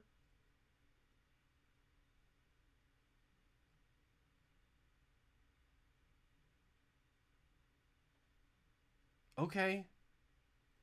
It's just a draw 2, friend. I feel like there's a lot of effort going into stopping me from drawing too. Like, I'm not gonna force of will that.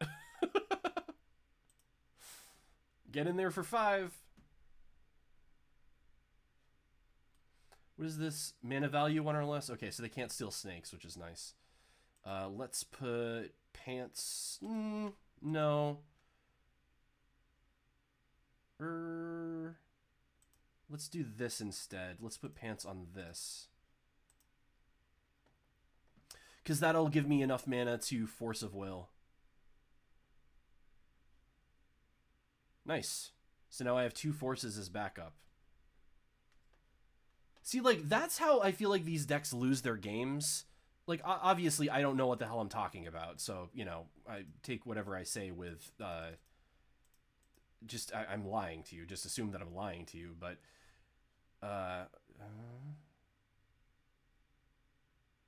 okay, so you can force counter that, sure. But usually, like, what they do is they spew off their counters in places where they don't, like, need to. And then you end up, like, being able to actually do the things that matter. But here they did have the backup for that, so... They are going to be able, I guess, to bounce my... Yeah, my Yorion. I am going to be able to kill it with the Ice Fang Coatl, though, so, like, I'm not... I mean, I guess they could have a removal for my snake here.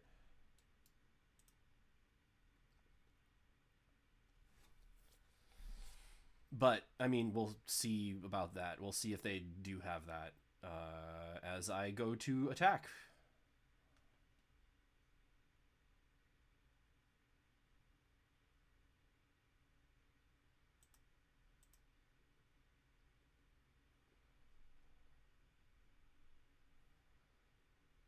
Looks like they do have a way to kill Coatl.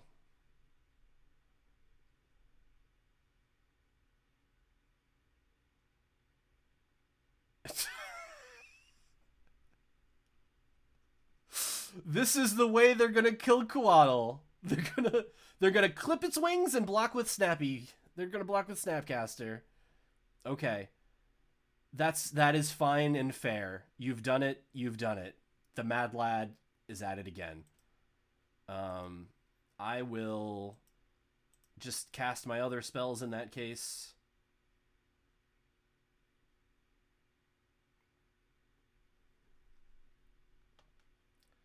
I will play that, and I will play a land. Do I want to... Nope, that's it. That's it.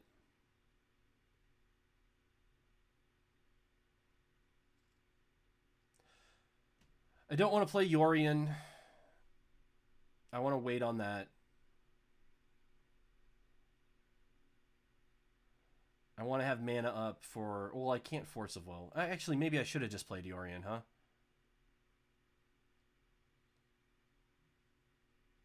Yeah, I should have just played Yorion. That was silly of me. I keep forgetting that, like, I can't play Force of Wills when that fella's in play. But, what you gonna do? I'll play it next turn. Alright.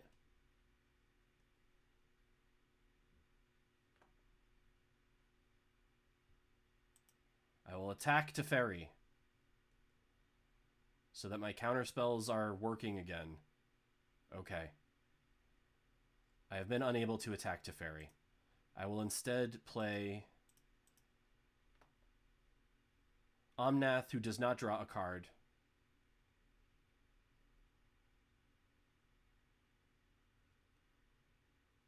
Okay.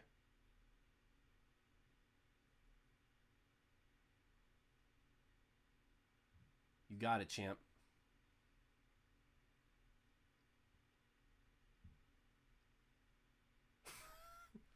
Okay.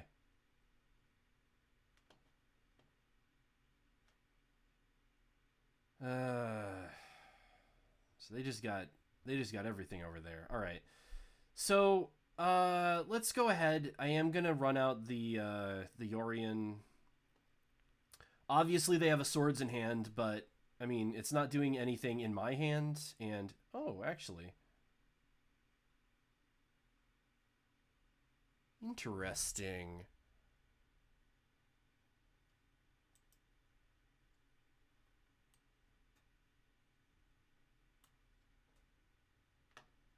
That's something I'm going to have to keep in mind for next time.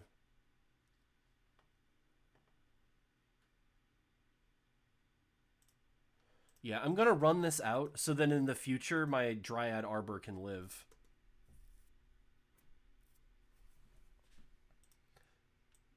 I'm not going to blink anything. It doesn't matter. I can't draw any extra cards anyway.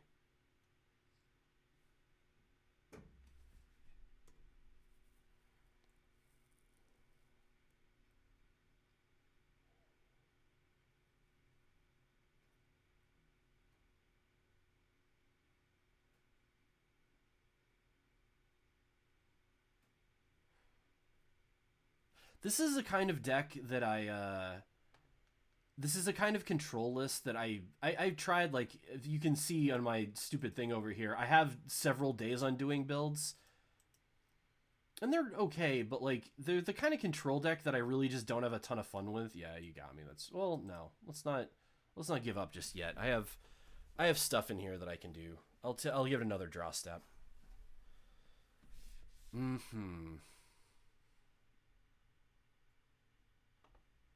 Well, I mean, we're here to play, right?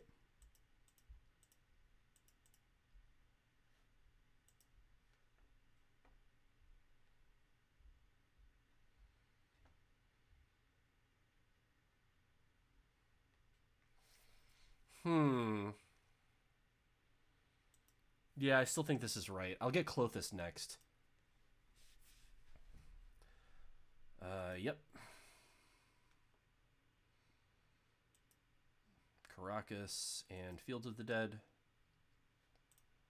Yeah, there was a game a little bit earlier where I conceded, I think, a little bit too early in retrospect, and I don't want to do that here.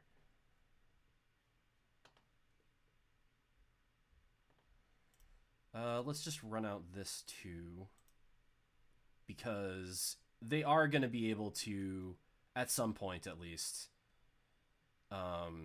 do their Days Undoing thing. I'm not going to be able to do anything about it, so I'd rather just have this in play. There it is. Fortunately, they have... yep. That's fine. Fortunately, they have Yeah, that doesn't matter either. They have Narset in play. Okay. Still doesn't matter. Okay. They're just getting rid of the stuff from their hands. Yep. Yep.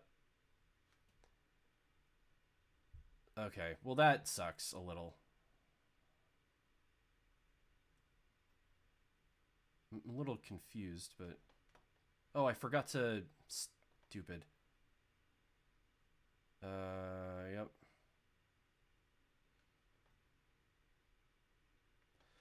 I forgot to fetch at the end of turn, unfortunately. But they didn't get a treasure token because they waited until my turn to do this, so... and also, fetching there I don't think makes a ton of sense. I actually like not having fetched, and I'm not just saying that to to excuse my misplay. They do have a Hull Breacher in play, so like they would have just been able to block it regardless, and they have 2 Planeswalkers that they can use to bounce these things. So... Oh, well, if they're just gonna give it to me, then... Oh, actually, do I not have... I have, I think, 1 Planes left I can fetch. Yep.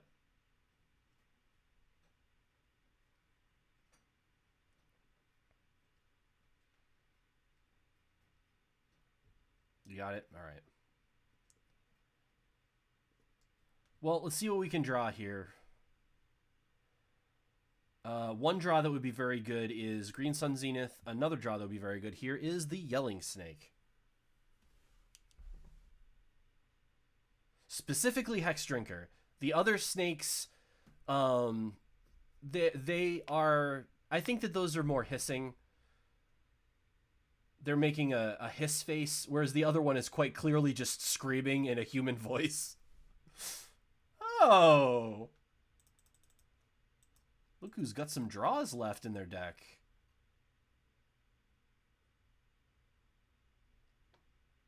You gonna pay for the full Force of Will? No, Dress Down. Okay. So they can bounce it on their turn before I can attack. That's fine. Oh, okay. Well, 1 draw is down. The thing about this deck, though, and the reason... sorry, I keep getting distracted, not finishing my trains of thought. The reason why I ended up not liking playing this deck is that it takes so long to win. Like, at this point, like, we can all kind of agree, like, they've pretty much won, but they haven't won yet. Like, so I don't like games that take forever to close out. I'm not, like, one of those... I don't know. Like, I don't like those type of decks. Let's just say that. I don't want to, get judgmental about it. I'm not a fan of a deck that takes a while to do stuff, but like, while you are, like, strangling your opponent for yeah, that's fine. While you're, like, strangling your... No, actually, no, I'm not done yet. I got stupid Field of the Dead out. That's the whole point of this deck. I keep wanting to throw in the towel when really I have, like, a ton of inevitability here that they can't interact with meaningfully in a lot of vectors. So, like, end of turn, I'll just get a couple of zombies and we'll see if we can rumble against this Jace.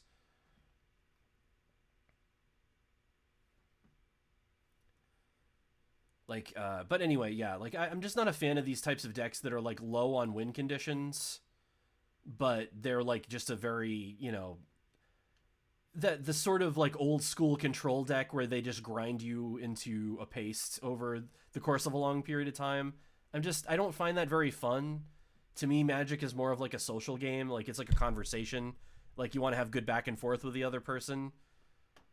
Whereas that sort of a deck just isn't really my thing. Oh, that's right. I can't fetch for any more lands is the problem. Jeez. Okay. Yeah, you got me then. I'm just not able to do this fast enough at this time, unfortunately. And I don't want to lose what clock I have. So, okay, we're playing against this deck. Counterspells in. Pyroblast, Red Elemental Blasts in. Surgical Extraction in. Things that are coming out. Omnaths, 3 of them. Don't care too much for that in this matchup. Ice Fang Coatls, same deal. I mean, they're good. Obviously, you can flash them in at end of turn, but I mean, you gotta pick your methods for interacting, right? You know what? Let's take out these other 2 swords, because I can Prismatic Ending everything, basically, and Pyroblast, and so we'll play with a couple of snakes. Let's try this.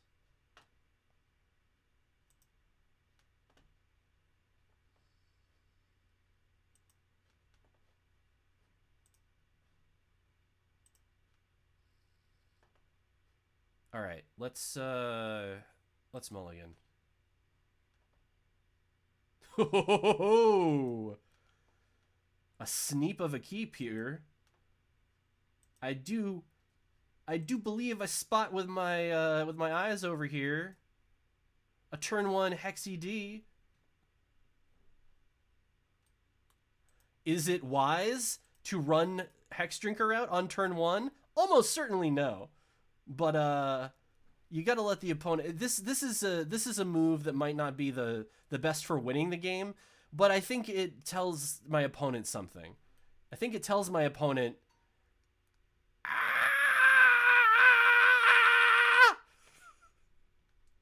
and I think that that's a message that really is important to me personally, like on a personal level. That is a very important message to get across.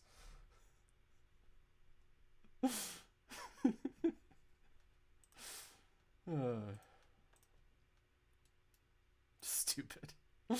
All right, what do we got going on here after that awful play? Let's go for boom boom. No. And so next turn we'll have Uro. Uro will put in the Dryad Arbor.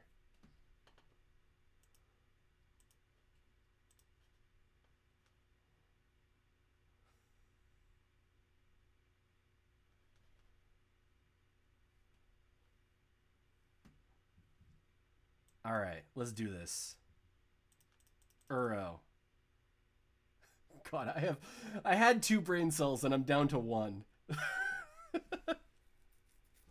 All right. What we got? We got something better than Dryad Arbor? Nope, Dryad Arbor coming in.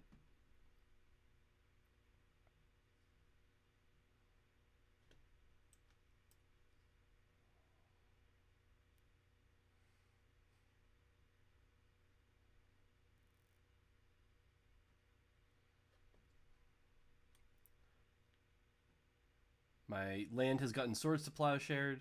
That's fine. The cool thing about... So, like, the cool thing that I found about playing these against these days... Well, okay, that's unfortunate. Alright, I need to draw... Sure. I need to draw a Plains here or else I'm just dead. The thing I was gonna say is that the cool thing about these Days Undoing decks is that if... Alright. I think I'm just dead. But we'll see. The thing I was going to say is that against the Days Undoing decks, if they don't have their thing... Sure. Then they give you a chance to, like, fight back because they have to refill with a naked Days Undoing. Like, if you're able to keep them off of their Narsets and their Hull Breachers and whatnot. Okay. Well, if they don't undo my days next turn, then I have a chance. But we'll see.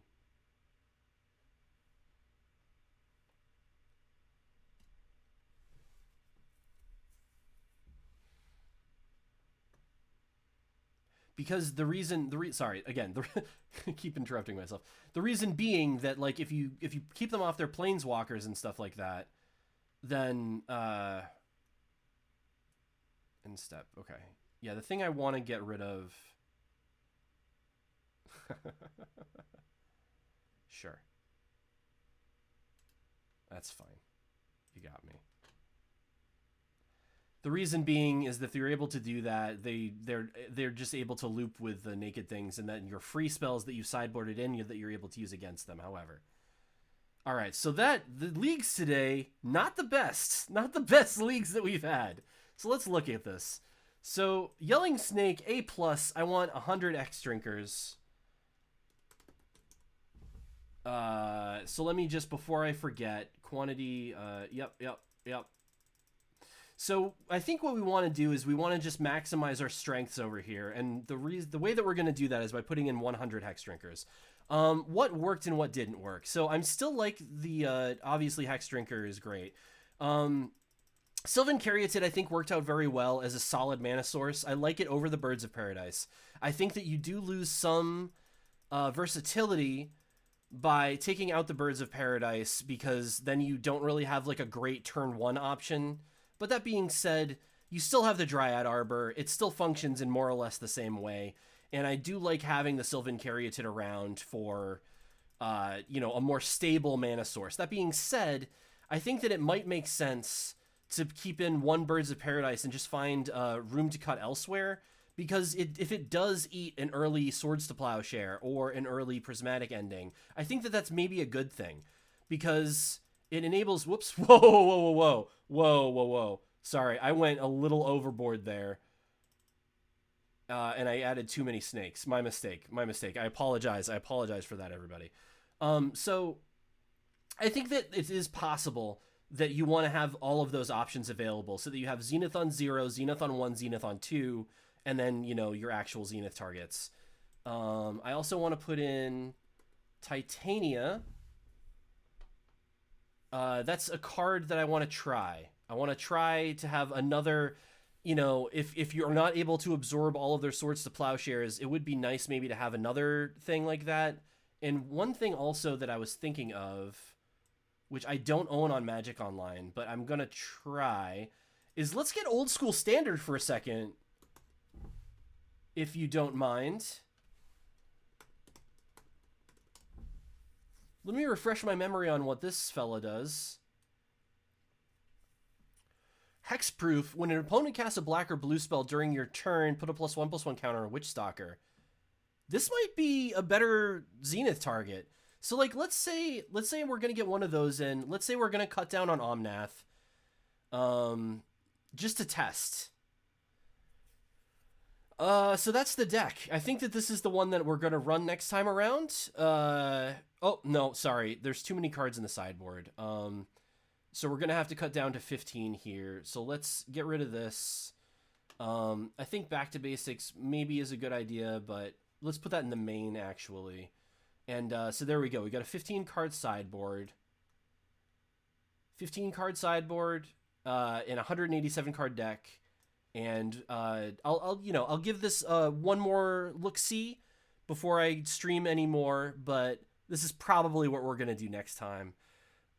So that's it. And thanks for hanging out, guys. This was a lot of fun. I'm definitely going to start streaming more frequently now. Again, I'm in a little bit of a better place than I have been in. A lot better place. So let's maybe do these on the weekends. We'll try that. I'll maybe stream Friday, Saturday, Sunday. Not all 3 of those days. I just mean in a range around there. I'll post on. I set up a new Twitter account because I don't want to. Again, life takes weird turns. And my main Twitter account at this point is mostly for like the game that I'm working on and like pixel art stuff. So that is at Capsule Dev, obviously, where I post that stuff. And my account for Magic stuff that I'm gonna just to keep it away, because a lot of the people that follow me for Pixels, they don't care about Magic the Gathering, and I know a lot of the people that are who followed me originally are more for that stuff. So I have a new account that's I cast spells with underscores in between, so I_cast_spells, and that is where I will be posting when I'm gonna do a league or something like that. So that is what we are gonna do for the future, and I hope to see you guys, because this was a lot of fun, and I'll hang out with you guys in the future. All right, have a good rest of your weekend.